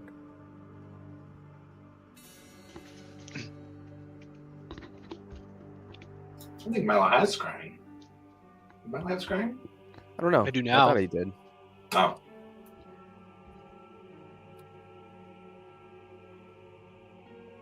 However, it is not prepared. Well, So it means we would have to do a long rest before I would be able to access that. what about Emmeline? Welcome to the crew. Can you scry? Also, hope you're okay. Yeah, she just goes fuck. I just I know. a Cerberus Assembly member. Fuck. They're gonna kill me. I'm gonna be put in prison. No. You don't understand. Little slap across her face. Get yourself together. She's hurt. Like that might hurt. That might take her out. No, not real hard. Just like, come on now. You're gonna be fine. Do you have any way of like knowing where he is at all? No, of course not. I'm a record keeper. Yeah, but that wall of fire was pretty freaking badass No, for a that was record pretty keeper. So that awesome. was pretty sick. Pat yourself on the back. You did some good work out there. She actually does smile when you say that. She's, really? Yeah, I've never been in like a fight before. Yeah, you killed it out there, Yeah, man. I was not expecting a fucking wall of fire just to Caught me that off was guard. crazy. I haven't known it for that long. It took me a long time to practice. Oh, you're a natural. That was fucking awesome. She looks over to Milo to see his face when they're saying that. He's just got like a really proud smile and just thank you for helping us out. It means a lot. So, no, what are we doing next, though? Because we just attacked Cerberus Assembly members, and now we have to run. Yes. No. Well, they'd also admitted to going against the entirety of the Empire and admitted to what their Exactly. true intentions were. So We just have to figure out how to not necessarily spin it because they literally he did threaten us, join us or die. Is what he said said. he was going against the Empire. Like he was said going that. against the Empire, and he said, "You either join us or die." That's literally what he told us. Mhm. And So so, now we just have to like tell everyone that, and we'll be fine. yeah, we have to get the word out like now before they try to spin it. And luckily, we also have this dork tied up over there. So, Hey, Emily, where are we, by the way? Oh, this is just the fancy decoration they have in this room. It's all mostly illusion. Okay. I don't see any reason why they're going to need access to magical energy like this. So these crystals, they're from Zidel. He said that they're trying to control a god? Look, it depends on how much you want to know and how deep you want to get into this. We can provide you some form of safety, but also if you want to be more active in your participation, we can let you in on things. But this is, you obviously just started, so. We Dude. tell you all this, you're in. You're all in. There's no going back. To be fair, Emmeline, I think you are already in. I attacked a Cerberus Assembly member. I think. Oh, okay. I say we tell her let's just everything. tell her. Well, Milo, go ahead. Tell her. Yeah. And I do that, and I tell her. Opinion style breakdown. I give her the info. I give her just the kind of overview of something of a like of Tiamat being out there. And then, so she understands like the Zidel portion. I'll tell her what I was looking for and my conclusions as to why they wanted to go investigate it and whatnot, and then kind of like what that led to. You guys tell her stuff you found? Shard? The pig? I didn't include that. No, I'll just tell her like my portion of the Zidel trip. Can't speak for my man Johnny over here. Yeah, I will not speak about other people's stuff, and like, because genuinely, I don't think I actually. Well, if Breck told us, but I will not. I will keep that part out of the story because I will just say it from my point of view of what went down. Because I wasn't there. I was hiding in a building, and then everything started to collapse. So that. So Trent was talking about it. So at the end of you guys recapping everything, she'll just straight up ask. So did you find the shard? I have no idea. I don't know. The city literally started collapsing when I was running away from the. Oh, roll a deception check. You do know. Do I know? You oh do yeah, know. because Breck told us. touched Huh? it. Well, you guys so know high. me with it. Oh yeah, Yeah, you goober. Like 5 times. Like, bro, you've interacted with that shit more than anybody. This whole time, I thought He's we were talking about addicted to something it. completely different. What a Yeah. goddamn No, I'll spiritual roll a trip deception. journey. Why not? I haven't had to use a deception this whole campaign. Here we go. You'll love to see it. 24.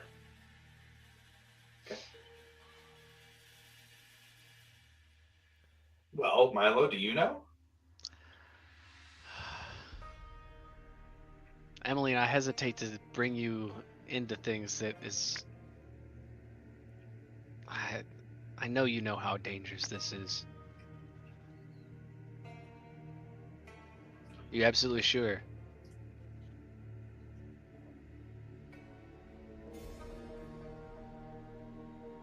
And also,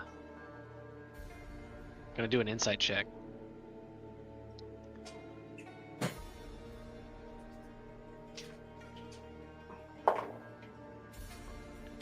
I would say she would respond with, I'm a little confused. You guys have spent time convincing me, and now I'm convinced, and now you're... No, I mean, you're right. I just, I guess I've been a little bit worried. Look, yes, my we wall do of know fire what is it my is. answer. My wall of fire is my answer. We found the Chaos Shard. It's at a safe spot. So... I'm not sure about this room. Can we wrap this up and speak elsewhere? Yeah, give me just a second. And she walks over to the bookcase and she starts grabbing books off of the shelf, and you see Good her idea. putting them into the bag. And she has just a look in her eye of like, oh, great, now I have a mystery, now I have something I can do. This is how I can help. And it's almost like nervous or anxious, fearful energy being channeled into starting to look through books. 10th level magic, told her about? Not yet. No, I haven't told her. I really only said that, yeah, we know where it is. Okay. So she'll start looking and just kind of talking out loud. So if these crystals are from Zidel, and Trent in the conversation we were just having said that the shard was needed, it must be that these can affect something. Why did he think they could control a god? She just kind of says all that. They talked about some spells they had found in the ruins of Schattengrad, and they talked about powerful magic, but I didn't expect anything beyond what we already know. Certain 9th level spells can shape the fabric of reality. If they could cast beyond that, then that must be whatever he was looking for. I What they might need the have shard something for. you want to look at later. They might answer your questions. There's And reasons you- why, but- Would be very interested in reading it. Well, I don't. Oh boy. So are we running while we do this, or are we staying here? Can I go take a look at that other crystal that's filled up with magic? Sure. And unless if the rest of the party... Actually, I think we might all be able to draw from this. So if anybody wants to replenish some magic, I think we might be able to use this shard. I definitely still need a recharge. How are you guys feeling? I feel great, man. Honestly, I little don't bit. use magic. I'll take a little crumb. Little crumb. No, you obviously need all the stuff you can get, but if you got a little extra, How much do you think you need? just like. So how does it work?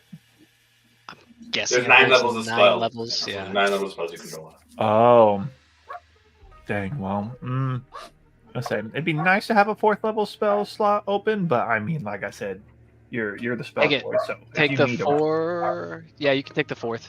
I'll take a 5, and we'll just cap it. Okay. Thank you. Boop. Oh, I feel so good.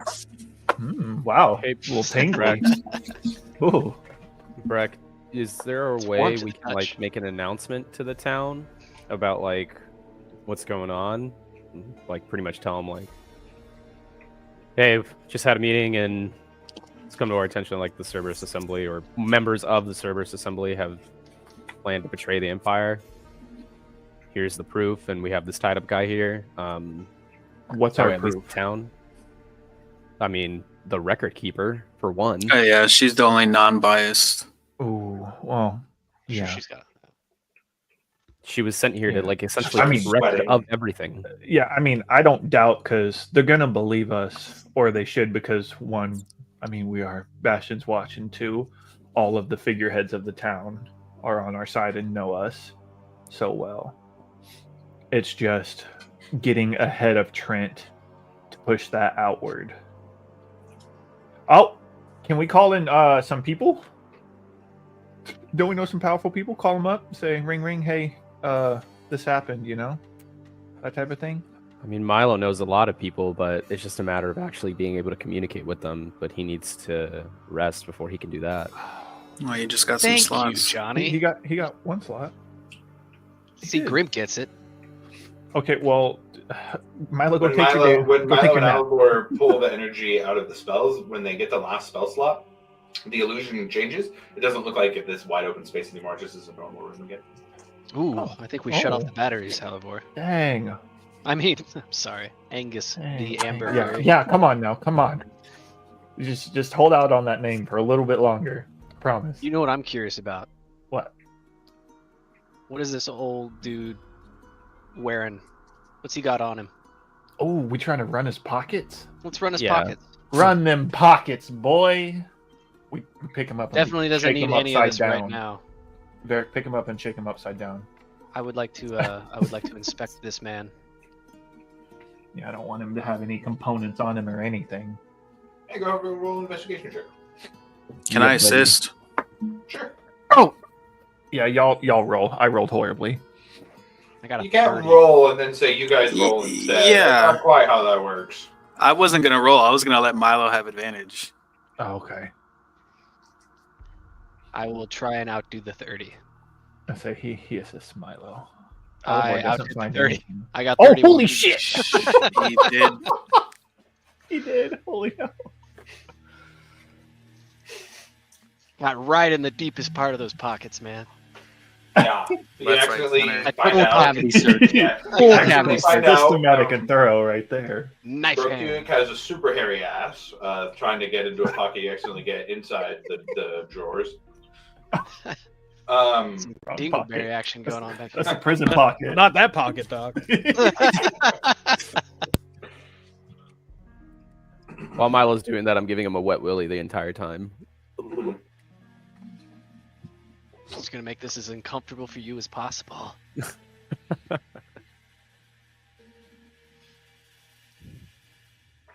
Before I came back, was any healing done? No. No. Okay. Did you guys need some? I'm gonna use all of my lay on hands. I'll do a prayer of healing on everybody too. You do the prayer of healing first if you want to do that, and then see how much is needed for the rounds. Varric, the only thing you missed was Emmeline was pretty much asking like, "What the fuck is going on?" So we told her, like, pretty much You tell not us, lady. like we didn't tell her like everything. At least I don't think so. But essentially enough for No, her I to didn't tell know like everything. what we've been doing. Didn't talk about the pick. Didn't We don't share with her the discuss- supplementary stuff. We don't discuss business outside of the office. That's 9 points of healing for everybody. Thank you. Thank you, sir. Ooh, that tingles. Did he heal everybody or just? Yes. Everybody. 9 Ooh. for everybody for the Oh, prayer. thank you. But yeah, I mean, I just think it. At the very least, we're here in the town right now. We might as well, like, at least tell the citizens here, like, hey, so you guys are fucking aware, the Cerberus Assembly or these members are fucking evil. This is Oh, what they yeah. had planned. This is what they wanted to do. This is what we had to do. They essentially said, join us or die. So we said, fuck you, and we fought back.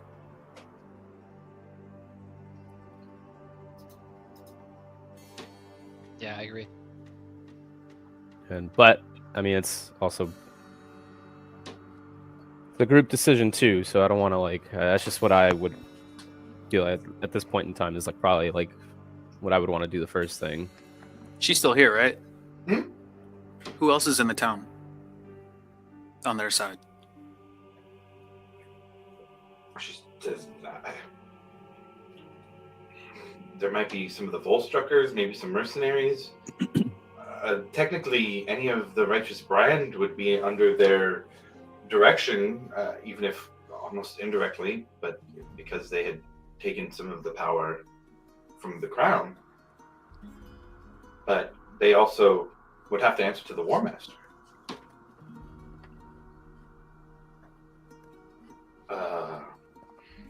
I don't know the last time. Let's see. I think it's been about a week since Irisor was here, Baroness Irisor. It's possible she could hop back in at any time. I don't. A handful of people, really. If the assembly aren't the ones here themselves intimidating people into following, I don't.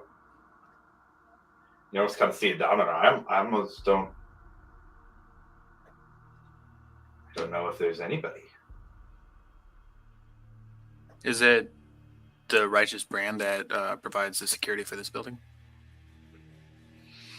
A mix of righteous brand and Crown's Guard, but again, if the War Master orders, he's more I direct. think it's the first thing. We need to secure this building. Who knows what they have in here? They could have a teleportation circle in here. Well, they could just teleport in, really, unless we Yeah, secure it true. in a more meaningful way. Yeah. Might require your more powerful friends, Milo, to really secure this place.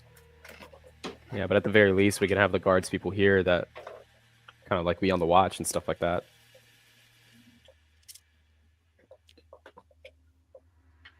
Milo, there's a wand of lightning bolts. Wand of lightning bolts. For the 31. Dude, you actually gonna touch that wand? I mean, he's also a wizard, really, so you find a spellbook with quite a few spells in it. Oh, well, we'll just go ahead and take this. Milo says Sure. jackpot. And he like takes the book and like taps him on the forehead with it. Appreciate your kindness.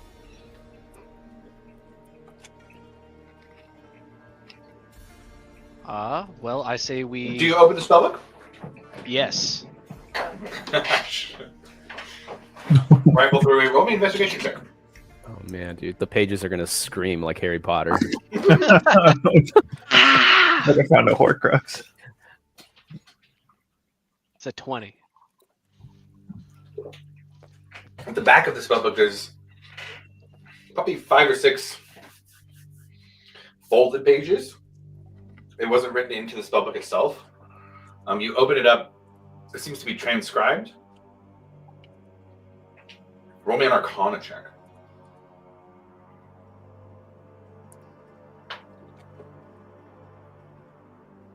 $28. Ninth level spell would take up probably 3 pages. Wish for 5 to 6 pages of arcane notation for a single spell. This was a 10th level spell of some sort.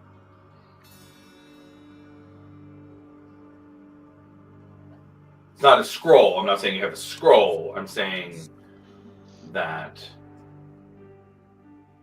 this seems to indicate they found a 10th level spell in the Runes of Shadow. Hey Emily. It's a small development. Have you seen this? No, what is it? Come take a look. It looks like magical notation. It's not anything I recognize, though. This is an older version. She points out one rune in particular. This is an older version. I haven't seen that in anything but pre-calamity books, which I've read 2 of. Well, if you were trying to develop something new, you would have to augment the old stuff. At least that's where I would start.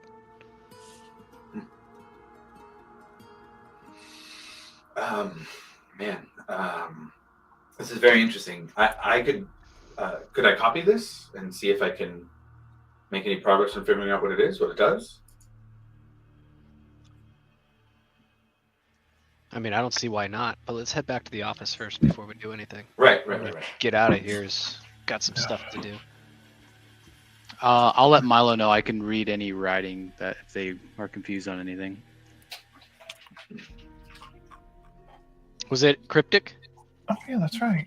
Was it in code or like a different language or anything like that? It's not really coded or anything. I would say Ekamos could absolutely be of a help in decoding this, especially with the work you guys have done together and his arcane knowledge. It's not a language per se. It's more of arcane notes or like formulas essentially, except with more arcane symbols than numbers. Ekamos could absolutely be a big help with that. Yeah, and at that notion, then I would immediately toss him the book. Cool. I'll open it up and I guess read what they wrote or read, and if it's anything that's pretty old, I don't know.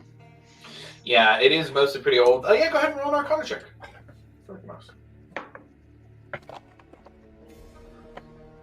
26.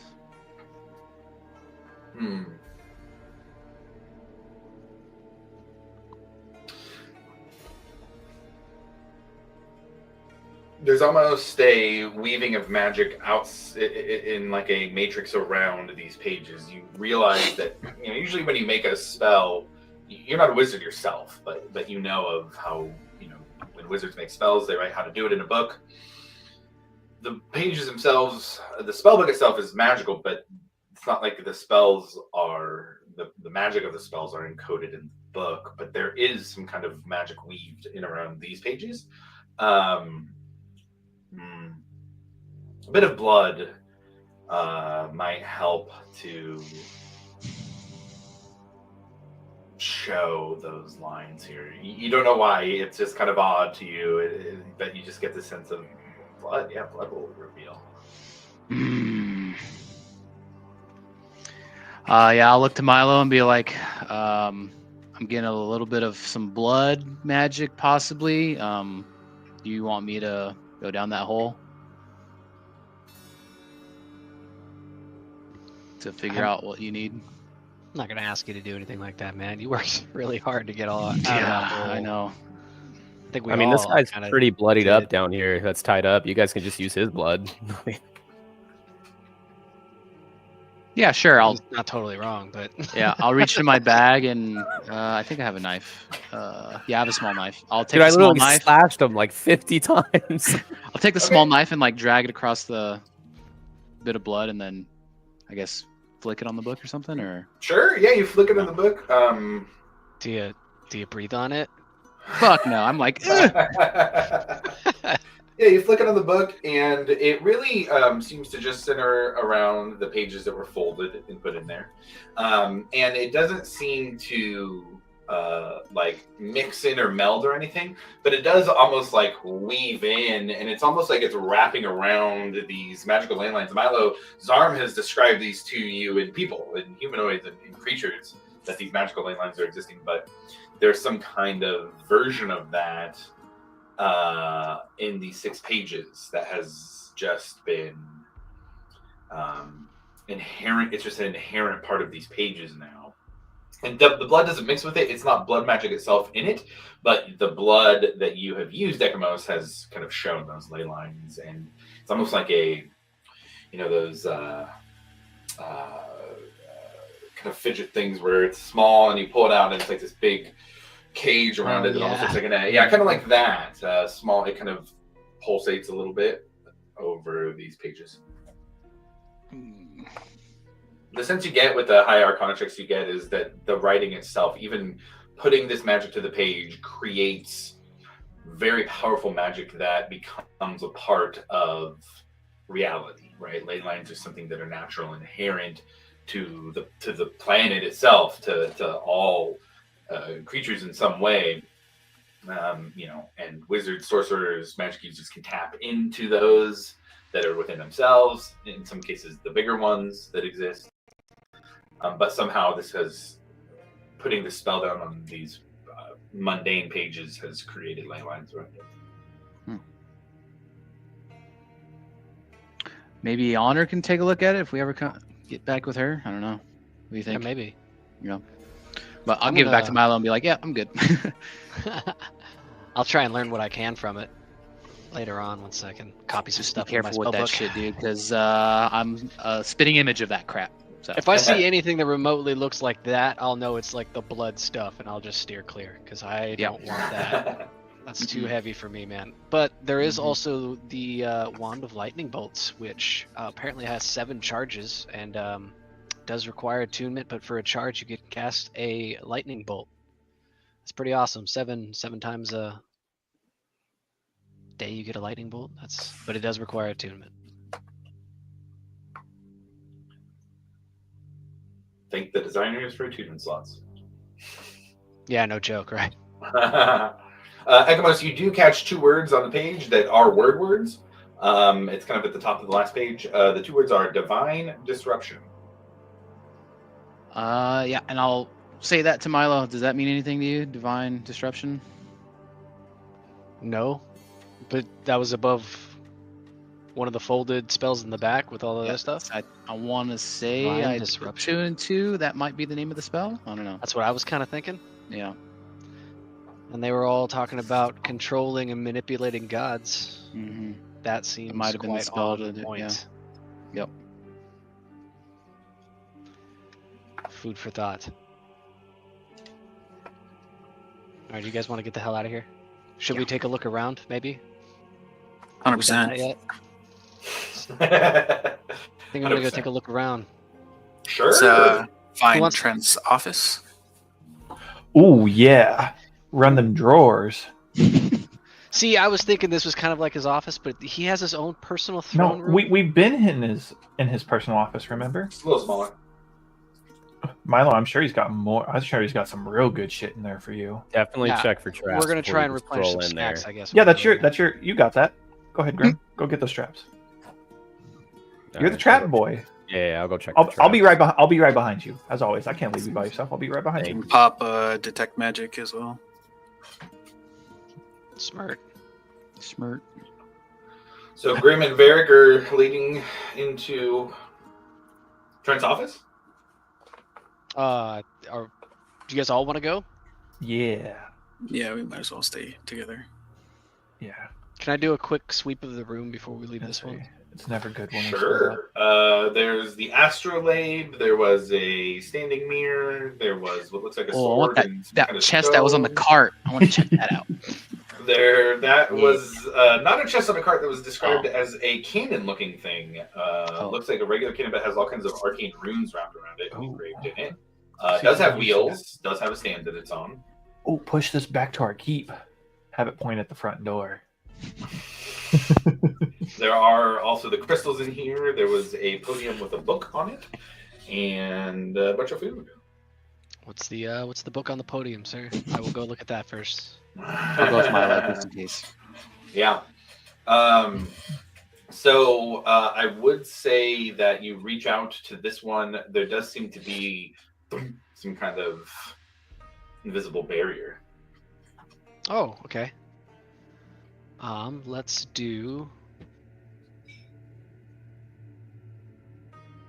visible barrier.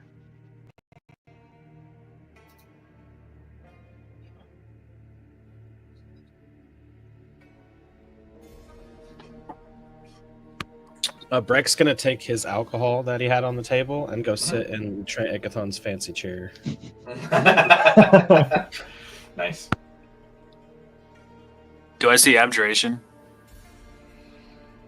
On The book he's trying to touch. oh, yeah, you do specifically. That's Yeah. pretty solid. It's pretty solid. Pretty solid, guys. Oh, I'm learning.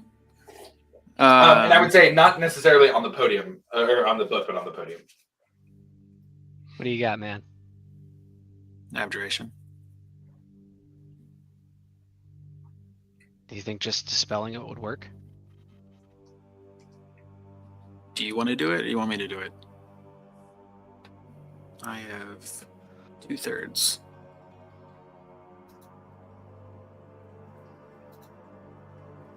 I got a 5th. No. Yeah, we don't want to No. waste that, man. You keep It's that for all- yourself. Seems a little, yeah. Excessive. Yeah, if you don't mind. Yeah, I'll use the 3rd level dispel.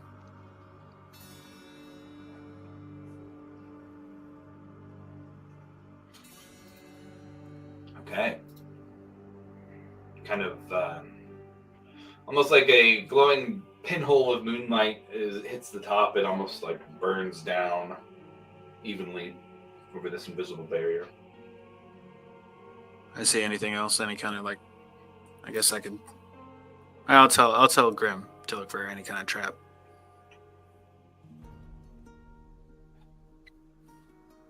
Yeah, I'll do that. Yeah, you didn't take any damage. You'll be fine. You got this, Grim. Just We, all, cheering him it was on. we both just back away. Hey, you didn't take any damage, dude. Go out, get all the traps. Actually, Yeah. Just run through dirty here. 20. What was it? Dirty 20. Dirty 20. Doesn't appear to be trapped. Looks Magic's kinda mean. gone. That is all All yours, right. Milo. I will walk up to it and lift it up and open the book with my telekinesis powers. Fancy. Yeah, I use my brains, not all just for thought, Dang. gentlemen. I definitely step back before he does that. I just want to point that out there. I say we're good. And I step back. Yeah, I don't know. Every time I try something new, it still goes really bad. So No. Man's it's a good EOD. choice. Seen it say. Show up Like, 8 yeah, hours just late, confirming that's a bomb. blow it up. I knew it was a bomb, man. Get rid of it. I got a bot for that. Don't worry. Here, Emily, catch. Oh, jeez.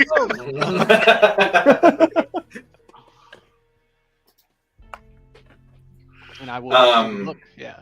Yeah, so Milo, on the cover, it just says Crystal Fen Caverns. Is that familiar in And- any way? Huh? Is that familiar? I think That so, sounds yeah. familiar. Yeah, it absolutely is. It's closer to Amon, but you have heard it mentioned once or twice recently. And it talks about these caverns that are very extensive, they're very deep, they're very dangerous. And they have in the past been settled by creatures from what's known as the Far Realm, and that there is located in these caverns a veil between worlds. And within these caverns are mind-bending inscriptions, and most of this book involves the inscriptions on those walls. There are also maps of Crystal Fen Caverns. There is talk of azurite. It's a blue crystal that can be refined into a potent mind-altering drug. And it talks about how to, as best as possible, protect yourself from some of the psychic phenomenon that happen while you are in the caves. There is, in the book, it is noted that there is one known entrance, and it is from the undervault catacombs below Iman's cemetery district. Interesting.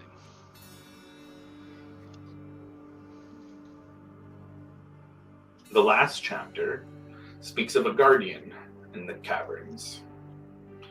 That without this guardian, the caverns and all of Exandria would be overrun by the aberrations from the Far Realm and even beyond.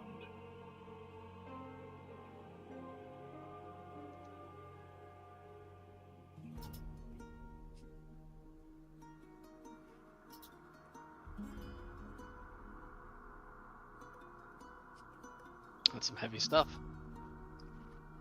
There's also like a guide to procuring resources and making drugs in here. So I know if we ever need a fallback, we've got a guide. You say drugs, huh? I did. Something, azurite, it's dust, I don't know. We could probably rename it for the modern time. Oh. So if Well, got if you anything need creative. a guinea pig, I will be your drug guinea pig. Do those work as well on dwarves? I don't know. I mean, we can find out as I like pull out a massive handful of. I think I have 17 vine reef mushrooms in How my about backpack. we wait? How about we wait Oh, until right, we're right, yeah. secure? Yeah, after. Yeah, we'll have an Sorry, go after ahead. party, guys. Yeah, there you go. So that was what was going on in here. You guys had talked about going to the office as well. Yes. What are you doing with Brokewick in that time?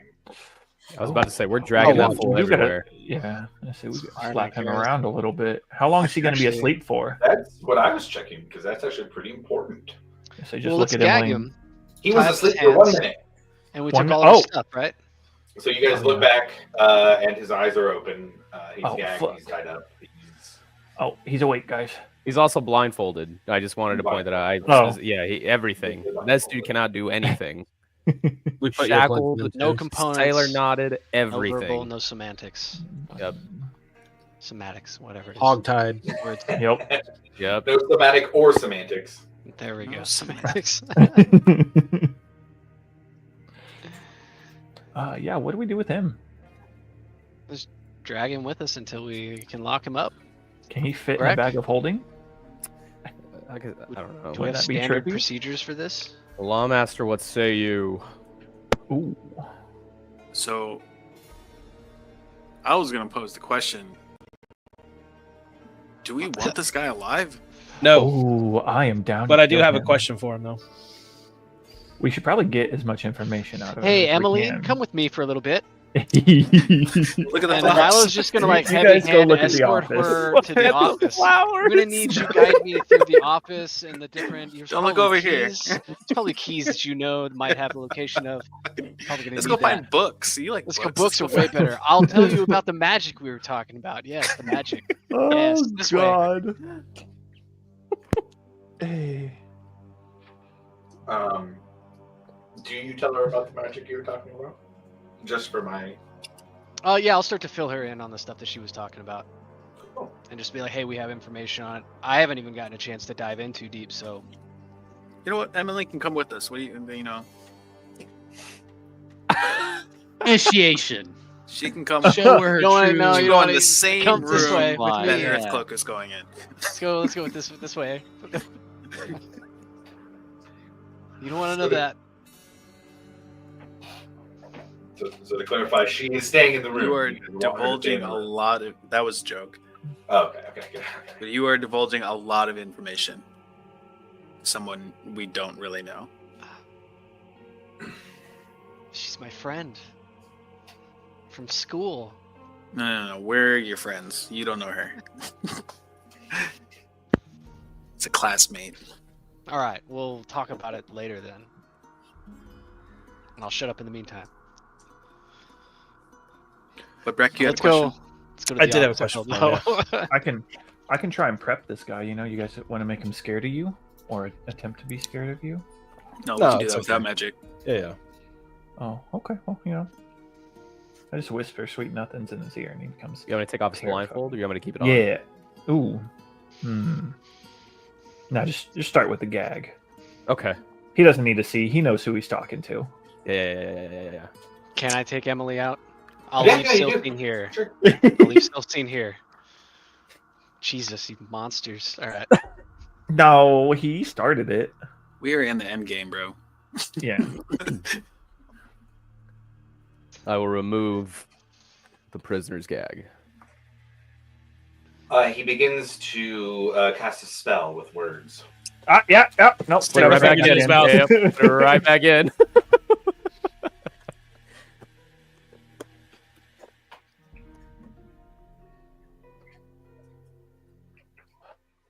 All right, guys. Well, it looks like we're not going to get much out of him. Wait, what kind of shackles were they? They're like special shackles, aren't they? Are you guys using the dimensional shackles? I thought there's the only ones we yeah. had. Yeah, that's what I thought. I had heard that he had sailor's knots tying him together. Oh, that too. We used used everything. That's Everything we something. could. Like everything we could think of. Like this man looks like a caterpillar. Just he's tied up in so much rope right now, and shackles. and shackles and everything. Like So to there's clarify, barely. though, you have used the dimensional shackles. Yes. The very first things that Ordered we one put to on take. were Yeah. dimensional shackles produced from the bag of holding tossed to the nearest person. Yep. That's Which is that's me. what I thought I heard before the break was Mhm. like get the shackles. Yeah. Those are the first things that went on him. Everything else after that was just to keep him from casting spells. Yeah. Keep him from moving around. Are you ready to take it back off? Are we good? I mean, I just you can don't always like shove to- it. You can always just shove it back in. You know, if he keeps being fucky.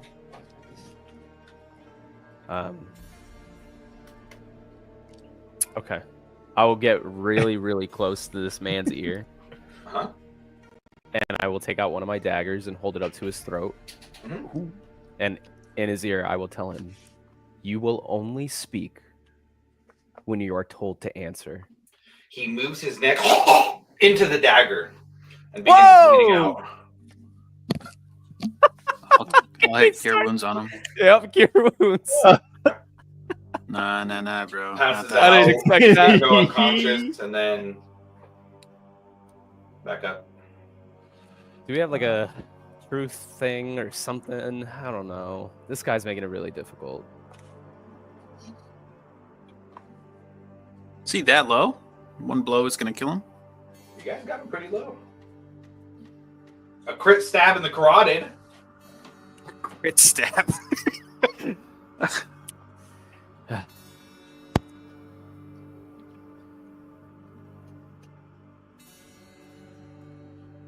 How do we do this? I don't know how to do this. I've never had anybody so willing to die. I might have a little something that we can make him. I don't know. He might be pretty con. Why don't And I you- pull out in my bag. I've got this, and it's oil of Taggart. It's a little bit of poison that might be able to poison him and make him unconscious again if we wouldn't just take him along. Or This lasts for 24 hours, by the way. what if you find out the question Breck wants to know, and you can go fishing for an answer? Ooh, okay. All right. I like your idea. Okay, Brick. Yeah, you'll just have to ask the question, Brick. and that way he can. And because I don't want to, ask your question. Just Breck, ask your question. That way he can think about it, and then I can dig around in his mind, or at least try to. What are you doing with the Nimblefoot gnomes that you've captured from the Velvet Thicket? Oh, and then I'm going to cast Detect Thoughts on him.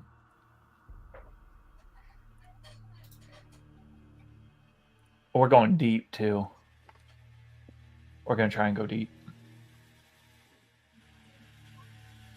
What's the save? Wisdom 17. That's why I don't know if it's gonna work.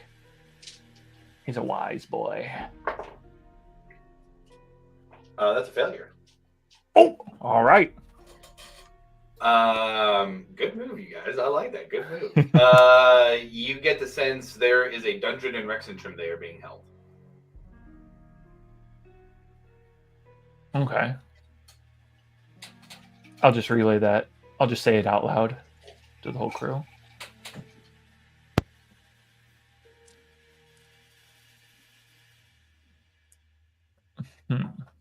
Well, Is that all we want to know? anything else? Yeah. That's everything I needed to know. Oh, okay. Geller, you're tapped into his mind right now, yeah? Yes, I am. Ask away, boys. He, that's not a general, still a first level spell. You don't get to just read his mind. No, it's second level. Oh, sorry, second level. I got something. Okay. What are you guys using to worsen the condition of the king? Oh. And where is the king?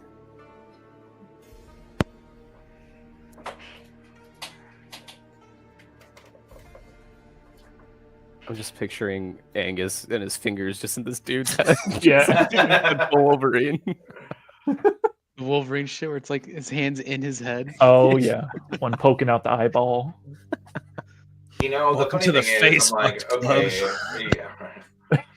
I was looking at the spell just to make sure, like, okay, second level, let's see what it says specifically here. No, this is a line of text from this spell. Questions verbally directed at the target creature naturally shape the course of its thoughts, so this spell is particularly effective as part of an interrogation. Yep. And I have up to a minute to get everything we need out of him. Yeah. Yeah. God. I just thought something funny. Particularly effective here.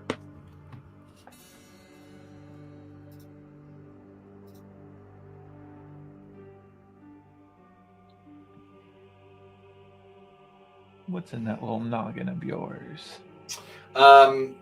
Essentially, it's not a specific spot per se, but you get the information between Nongvarat and Shady Creek Run in a assembly hideout. Okay. The south of the Dunrock Mountains. It's not usually physically traversed to. There is a teleportation circle there that just a handful of people know, mostly Volstruckers or Assembly members.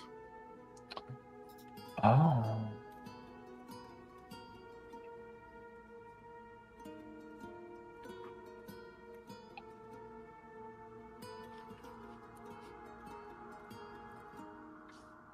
Oh yeah. I'm just like a little record player. Everything he thinks comes out. Telling everyone everything. You said Nogvarat and where? Shady Creek Run in the south of the Dunrock Mountains.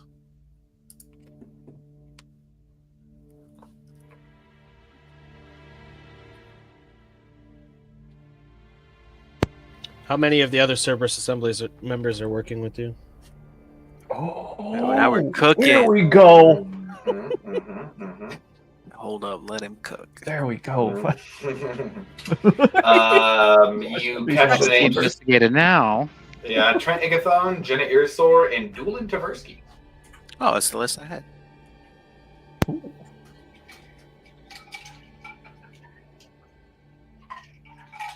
So, dang. So that's 5 of them total? Or 4? Quick math. 4 total. And what were you intending to use to subjugate this avatar of a god? Subjugate? What a word to throw in there, dude. Oh, fucking... Holy shit. Big brain Breck. I would say he thinks 10th level magic from Zidane. Oh, so that spell that might lie. You think he would know where Trent is? Where he ran to? I don't know. Ask him. You ask him. Where do you think Trent ran off to? Yeah, Alivor, you hear while you guys are saying, ask him back and forth. He thinks, like that scheming weasel would tell me where he'd hide. I knew it, dude. He's not that Then important. why would you fight with this scheming weasel then?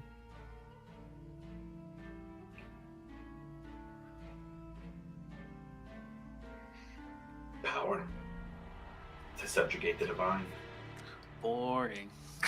So, yeah, that's nothing we ain't seen before, guys. Unlimited Everybody. power? Lame, dude. Seen it before. Unlimited. Palpatine keeps coming back. What kind of goodies do you guys have? What's he most afraid of? Artifacts, weapons, armor. No. Let's get the goodies Yeah, first. Let's do the Verican first. Yeah. Most would be stashed in Rexentrum. They don't keep an armory out here beyond what is needed for the guards that are in the hall or things for their Volstruckers. At the most, they'd have some +1 longswords hanging around here. Everything else would be in Rexentrum. If you guys wanted to try and make a run to Rexentrum, that would be the way to do it. We're How many about, spies do you pallets at this have? point. How many spies do you have in our town right now? Ooh. And their names. Just sitting there like, stop thinking. Yeah, he's just like, Giant. Just tickling. I'm happy that it took you guys until the end of the campaign to figure out the detect thoughts during an interrogation before you just beat them up and intimidate them. It's not the fun way. Yeah. Thinking dinner of schmucks, and he's just like having a brain battle. There are 8 specific people. You see fuck. kind of like images flash in your head of their faces. Okay. Anyone specific like that you know? I don't know. I don't think there would be anybody that Alivor knows. There was nobody from the beginning of the like that you guys would know. Yeah, actually, sorry, no, there is one. Red from the stable. That son of a bitch. Dead. I say, all right, guys, you just mosey me around the city. I'll be able to point him out. Just I'll find him. There. That's him. Get him. All right, then. Any more important questions? At the very last second that you could possibly ask a question, I'm just gonna ask if he knows where the roots up north are, and if he's Stop.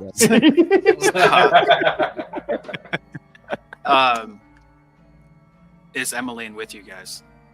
Ooh.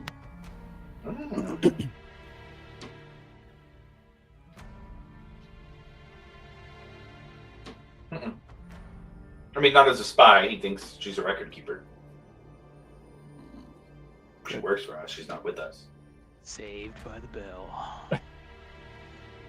What is Life's Trent, bad what is for Trent now. scared of? What is Trent scared of? Being robbed of magic.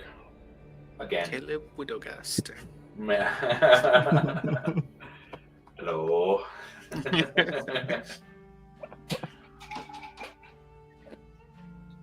Are we finished? Yeah, are we tapped out, boys? I think so. Unless he has something to say about the roots, I'm good. Minute. Are you saying this out loud, Johnny? Yeah, 100%. Yeah. I'll walk away. Is it the real Johnny? Is it the real Johnny? The real Johnny is here, right in front of you. The fake one wouldn't know died about on the that roots. fucking island. This dude just laying there, like listening to all our inside jokes. What the hell is going on? Who wants the Oh. pleasure? I don't know who's been hurt the most by this man. What's maybe a little dwarf on dwarf action? Oh, I mean, I was trying to kill him. I'll kill him. I'll finish it. Yeah, do it, Johnny. Give it to him, All right. Johnny. I just Dude, Pirate Johnny is so back. yeah. Yeah, I mean, without much fanfare, Grim just steps over him and the blood drains from his neck. It kind of a little bit, and then a large pool stains his kind of maroon robes to be a dark blood red. I say as he dies, I'm gonna use my mantle of whispers, and I'm going to capture his shadow. Whoa! It's like the second time you've used that. I know. I was wanting to use it on Trent, but he fucking dipskied. But yeah, just fucking as he's dying, just Dementor style, looks like I sucked the life out of him. Be like, this could be useful, guys. Yeah. Very useful, because he's gonna tell everyone what they're up to. Mm-hmm. I'll remove the shackles and stuff and the rope and everything like that too, so we don't lose that. And give the shackles back to Milo when I see him. Now, what do we do with the body? Leave it. No, Oh, we gotta. It's if gonna he's gonna- stink. It's gonna If stink. he's gonna use his thing, we have to get rid of the body. I know a place. Oh, Is it up north? All right. Nerd. No, he's talking about his place. Oh God, take him. Yep. The place where you hid the He's last talking body. Yeah. How many bodies are up there? Yeah. Don't worry about it. Don't I ask don't think questions. you told need us the about answers, that. Toby. It's like a graveyard at this I point. have no idea what you're talking about. Couple of cats. Oh my god. No, oh yeah, that's right. I only told Rufus, so yeah, I know a place. Yeah. Yeah. Okay. So Ekamos volunteers to take you guys to a place. I don't think Ekamos has the strength to carry a full No, I'm not. dwarf, Oh yeah, you're right. but you could at least lead the guys there. Let's search this office first. Yeah. We'll set him aside for now. Oh, yeah. Milo, you and Emmeline go check out the office. While you're there, she's looking through the books, and the office is rather boring. There are a lot of correspondences back and forth between the royal palace. There's a lot of just general coordinating. I would say it almost seems like intentionally mundane, if that makes sense. But Emmeline would kind of bring up when you guys are in there. So what's next? We still have it sounds like a piece of a god up north that Yes. just thinking about all the things we just did, and everything that's been happening, like Brokuik and Trent were going to be leading the charge, the defense for the Dwendalian Empire, and we're going to be gathering people and getting help. And now, what do we do? We're fine. We Yeah, should be able to gather some friends. We know some people. We got people. People on par with the two that we inevitably lost today. I promise you, we'll be okay. We have support. We have friends. And these friends will come when we call them. Okay. I don't have any option to trust you at this point, so I will. Now, if there's anything, any information, additional information, or if there's anybody that you know that would be good options to ask for help or resources, we might have to cross that bridge. But for now, I think our biggest next step, if you will, is to address the big threat up north. Right. Well, look, I'm not much of a fighter. That wall is No. about the biggest trick I've got. What about a research team? What if I went back to the academy and got some of the best students and we started looking for answers?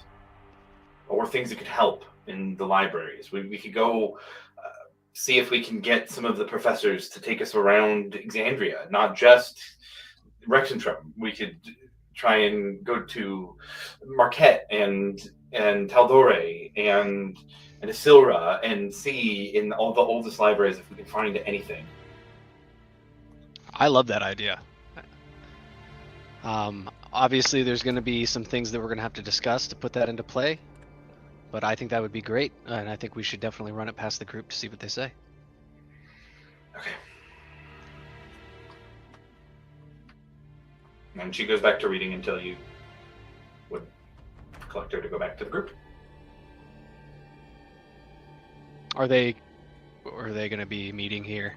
Oh yeah, you guys meeting there? Okay. I guess what I wanted to know is if you guys just like walked out of the room and everybody was there, nobody would really question that because you guys are there multiple times and you're part of the town. If you guys walked out with the dead body of the Cerberus Assembly, one of the highest ranking members of the Empire, they might have some questions. So how are you guys doing? Yeah, we got some linen.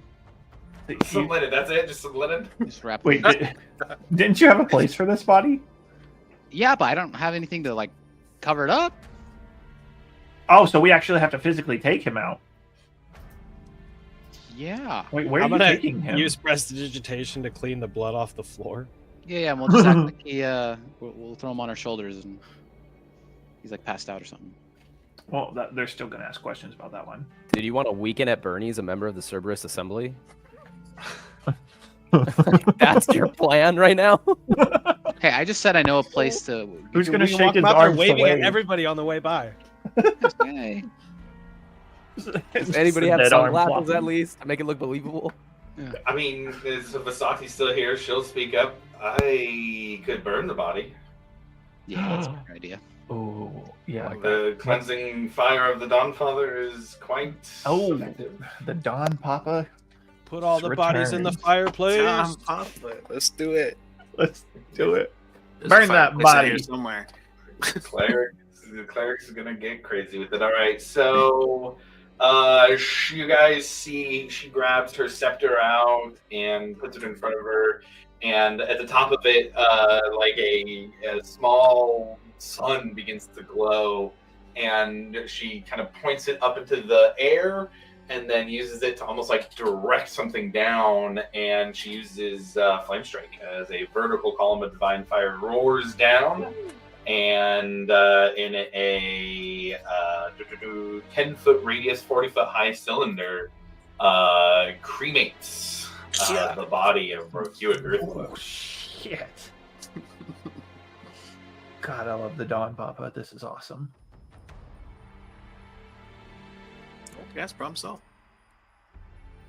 Just prestidigitate I all was going that to say, yeah, right can we, like, She goes, shoot the yeah, ashes there's away? still bones, right? There's still bones. She goes, once we can still take the bones to the spot. These are just a little easier to carry now, I think, at least. Bag of holding. Ash, right? There's the bones are still there. Okay. Yeah, we could take it.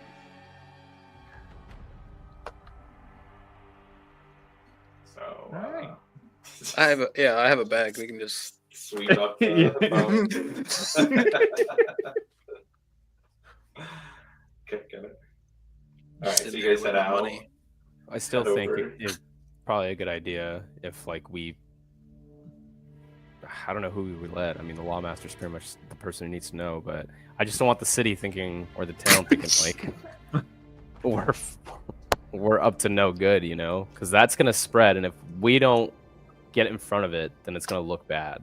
There's nothing going to spread. They had to leave on urgent Cerberus Assembly business.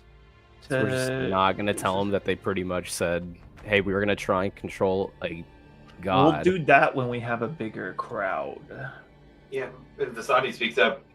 Listen, I think you tell the people that they need to trust you. Mm-hmm. Your stories,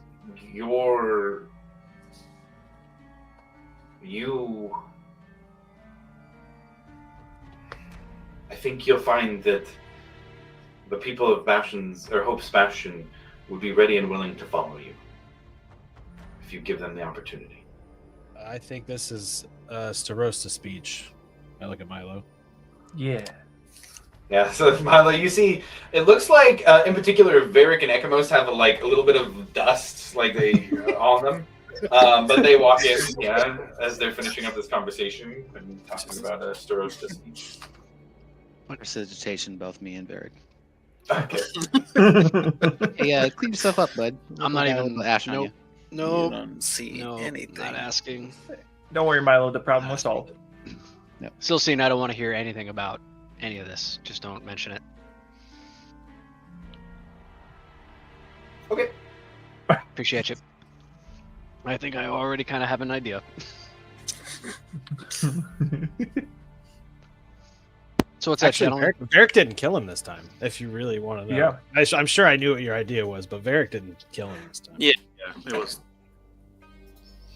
I'll let you think on that. You can guess between the rest of us who it might have been.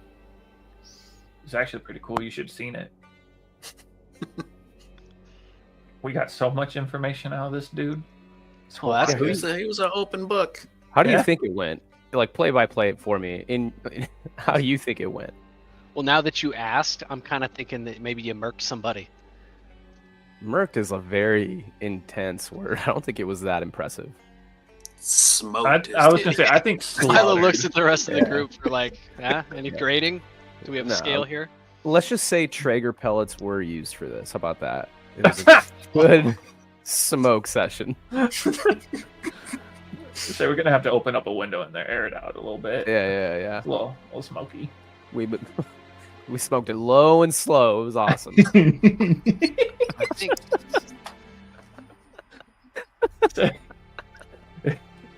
So, and if I'm not mistaken, the only one here who can do fire magic is you, Asati. Mm-mm. I can do Shit. fire. You let's can do just fire? Oh, never mind. I thought you were all about the moon now. say we need a shot for an urn, pretty much, is what we. Well, nice little. Keep him on the mantle. Yeah, you know. They see that guy? He That was thought the last guy that did this. Exactly. Because I pull out his urn for every interrogation in the future.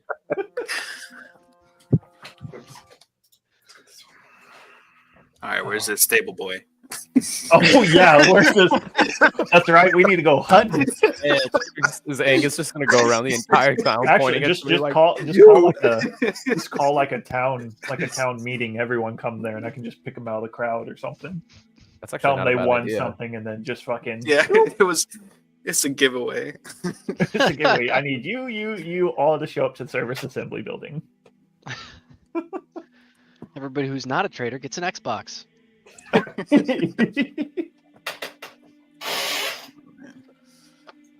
Oh god. But yeah, Milo, we have there's a bunch of spies in the town, and I think we need to take care of that before we It's just try to. disappointing that they were able to convert any of them, honestly. Well, But I You guess know. you can't win them all, Mm, right? yeah. so yeah, money and power distorts quite a few people. Safety. Mm-hmm. If you think they're the ones that are going to protect you. Yeah. I mean, Red does make sense. That guy was a piece of shit. We all knew it. Yeah. Kind of an asshole. The lawmaster to get to work. It's like it's time to get back to regular business, right? Yeah. Is there regular Murder. business anymore? We got this psychopath that's just out and about.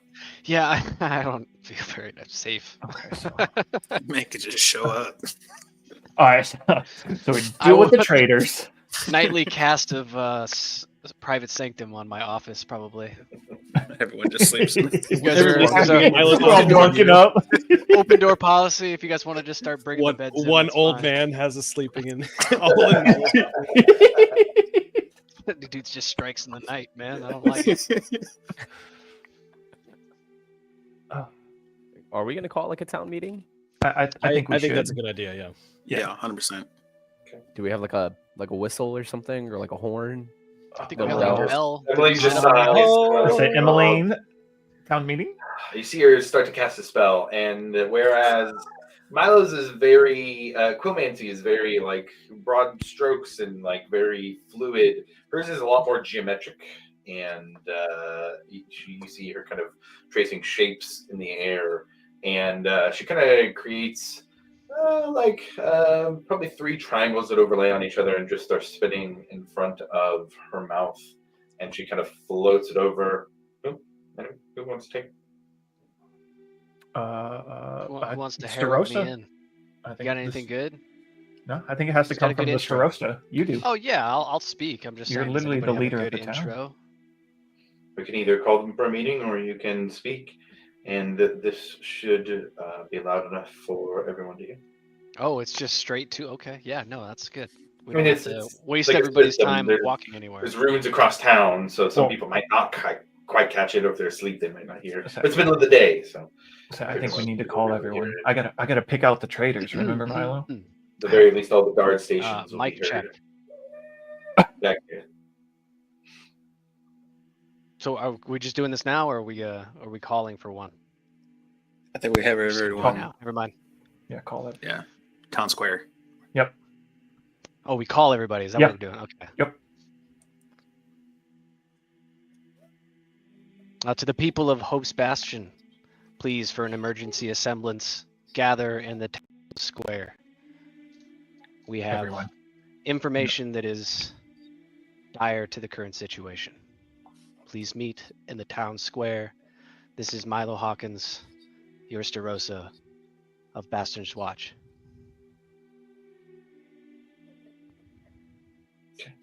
That was beautiful, Milo. That's good. Dude, That was real good. That was awesome. Real good. Milo. 5 minutes pass. 10 minutes pass. Guess we should head there, huh? I think we should give these 8 people a chance to step forward before we just pick them out of a crowd and explain themselves.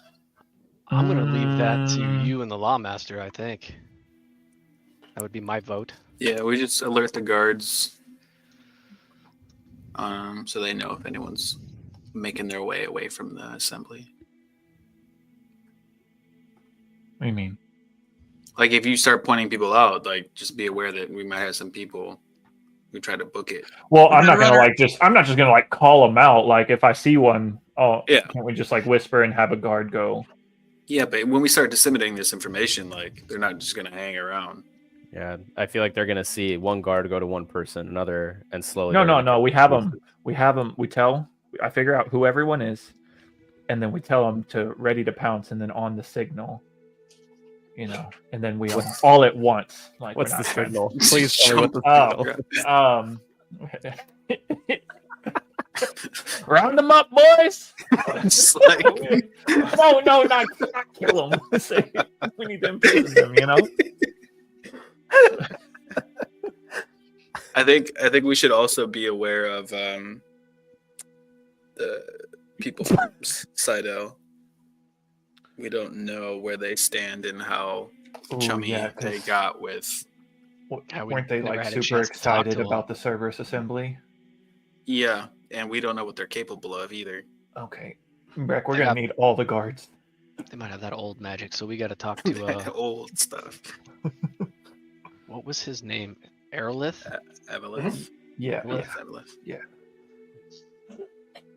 Yeah, that might be a priority here. Did he want Yeah, to? we Did he can- want to talk to you beforehand, Milo? Before we left? I wanted to talk to him, Uh, but I never got over to the bar after we got sucked into another situation. That seems to be the situation going. Just That's typical. yeah, it seems to be the trend. We get back and immediately, boom. I guess let's go to this town meeting. Let's go address the city, guys. Yes. Round them up, boys. You get them. As you guys make your way to the town square, the gallows makes for a good stage. They've been set up this Oh, that's way, although it is a little grim. Ominous. I don't like that, but Oh, If it I am works, it going to get works. rid of this immediately, right? I actually have a plan. For these specifically, it's gonna take a little bit of magic, but let's see what works. You guys make it out here, and I think the entirety of Hope's Bastion is here. It is or at least that you can tell, it is a large gathering, as large as you've seen, except for maybe when you guys returned from when you met Grim for the first time, and everybody was there to greet you. But I'd say even this is probably bigger because more people have shown up to Hope's Fashion since then. It's quiet. You hear some murmured whispering throughout the crowd, but there is much trepidation, anxiety, and fear on people's faces as all of you walk up.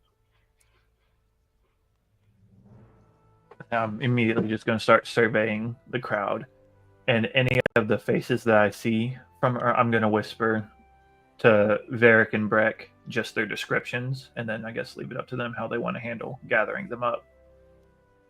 Okay, Tell go ahead and roll me a perception check. Oh, Lord God, my perception checks are dog shit today. 7. Roll a d4. A d4. 2. You can spot 2 of them. All right. You're not sure if the others are in the crowd or you can't see them. Yeah. All right, and then I'll point the 2 out to... discreetly point the 2 out to Varric and Breck. I think if we had time, I would have had some of the Crown's Guard amongst the people. Okay. It was about 10 minutes before. There's plenty of time to arrange that between you and Breck. Yeah, we'll just have them amongst the people, not in like obvious gear and everything like that, just so they can move Undercover. Yes.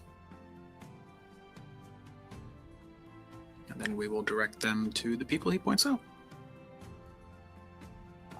All right, Milo, take it away. I hate you. All right. You're the Starosta. This is your thing. I know. I signed up for it. Big Mo here. Going to use, I'm gonna bring out the book and kind of summon up some blue energy and use thaumaturgy to make my voice boom 3 times louder, so everybody can hear me. Check. Is this thing on? Spell? Is this on? Oh God, it hasn't happened since I was 12. People of Hope's Bastion. We have certain developments coming up. We, as some of you know, have a big situation up to the north with the possibility of dragon attacks. We are in talks with some of our best and most powerful people in defense of this and doing everything that we can in the meantime. And we'll keep you updated as updates and information come in. Most recently, Hope's Bastion has been playing host to certain Cerberus Assembly members. Those certain Cerberus Assembly members have been planning a coup against the Empire from within the Cerberus Assembly itself. Recently today we had conflict with these members. Oh. The most prominent member of which being Trent Ickathon. This man did manage to escape. We do not know where he went. He is very dangerous.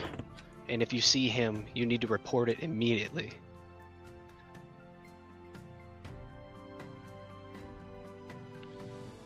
Not all Cerberus Assembly members were a part of this. It was only a certain faction.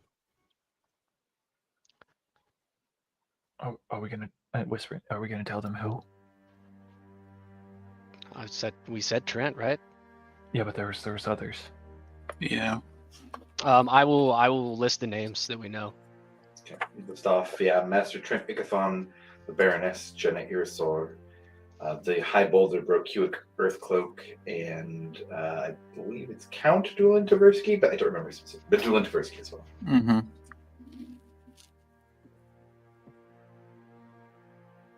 Tell them about if you have any information, what's that? Tell them about how they've been hurting the king. Yes. If you have any information on these individuals, please let us know at your earliest possible convenience. That information in a timely manner could be very impactful. These people are suspects in an investigation into the kidnapping of the heir apparent to the throne of Dwendal, as well as the apprehension and kidnapping of the king himself, or the emperor himself, and possible attempts upon the throne's life. This is an attack upon the throne and the country itself. This is treason at its very basic foundation, ladies and gentlemen. And we need to be very aware of our current situation. Bastion's Watch remains faithful to the people of the Empire and will so moving forward. You are safe here, and I ask for you to keep your trust within us, and we will do everything in our power to keep you safe. That is something that I can guarantee and promise you. There's a voice from the crowd. What if that's not enough?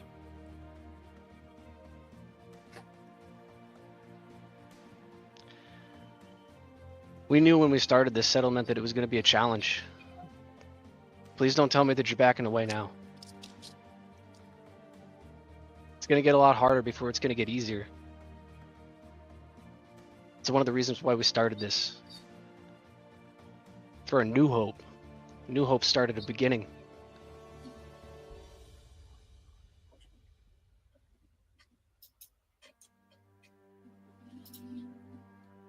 We're going to get the job done a lot easier working together. So I'm still asking for your help. The same as I asked on day one.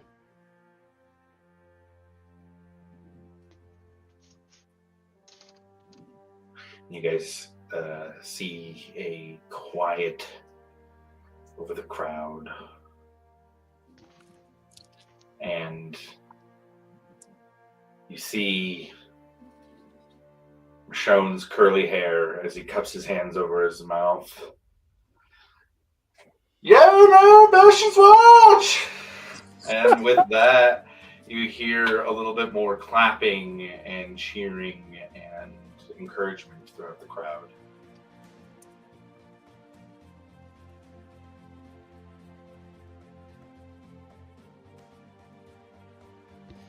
Well, I think we have a lot of work to do.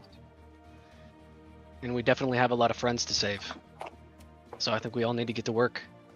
And if there's anything that you guys have out there, please bring it to our attention.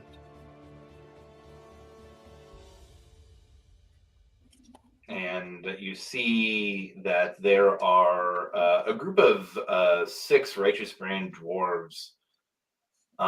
Breck, I believe you trained some dwarves before you guys had gone to Amon, if I remember correctly. Yeah, I watched them get their asses kicked by a fake dragon for a couple of days. There would be 6 of them at least who would be kind of outside of the crowd, and they start just kind of beating their spears against the ground to make a rhythmic sound as the encouragement grows, as the support grows. I think there is energy in the crowd now. It's rising. And you see more looks of resolve than fear. I think Milo's going to turn to the rest of Bastion's Watch. Kind of, what say you, Bastion's Watch? And kind of step aside to give him the stage.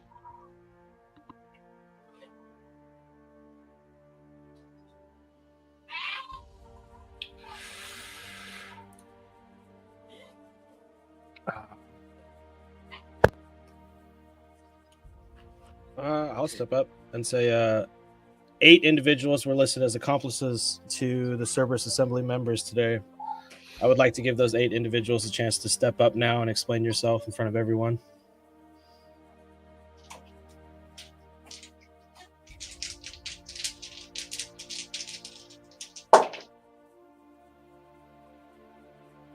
None of them do.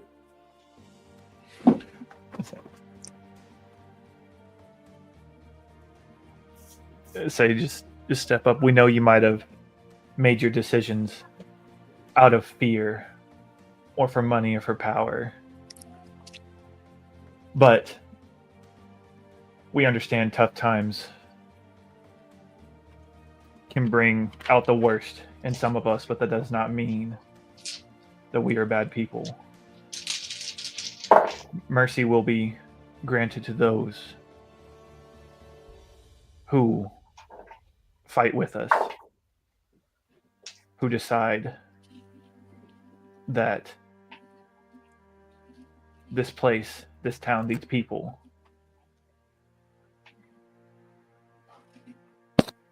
are who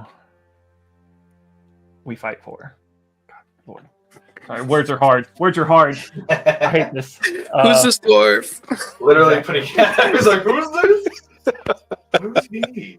I'm up on stage and you're not. He doesn't even He doesn't even go here.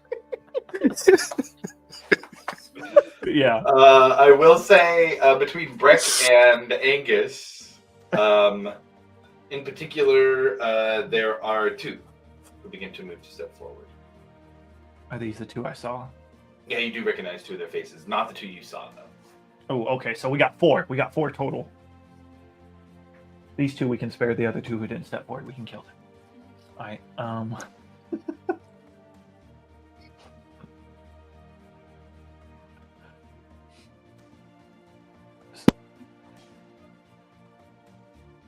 So yeah, they just step forward.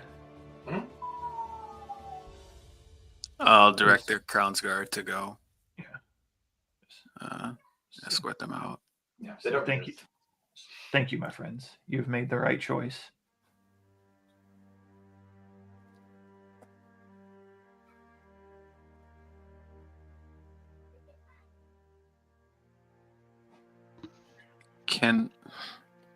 Is there anyone in the crowd who looks like real, like nervous? Real suspect. Who's shaky? Yeah. I'd say, I mean, who's like shifty nervous? right now? Oh, I think there's anybody that's like that you can tell that's Or do I see Um, anybody like make a move to leave? Yeah, trying to get out of here. I would say probably not. Yeah, probably Okay. not here at Okay. this moment. Yeah, I think that would be Right. super obvious, and that if they're spies, they know well enough to not be that obvious. But I would say you do look across, and there are still some people who are uncertain. There is support and encouragement, and there is some resolve there, but there are still some people who are nervous. As much as the Cerberus Assembly is a force that many people are afraid of, it's also one of power that protected them.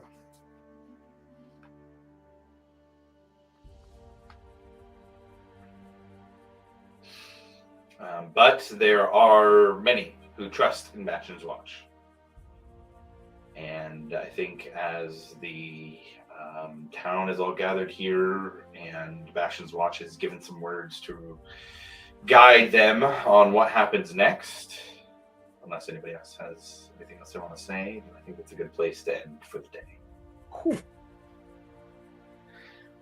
So with that, thank you for anybody tuning in or catching the VOD afterwards. We will be back in a couple weeks to see what happens next on this journey with Hope's Bastion taking the wheel.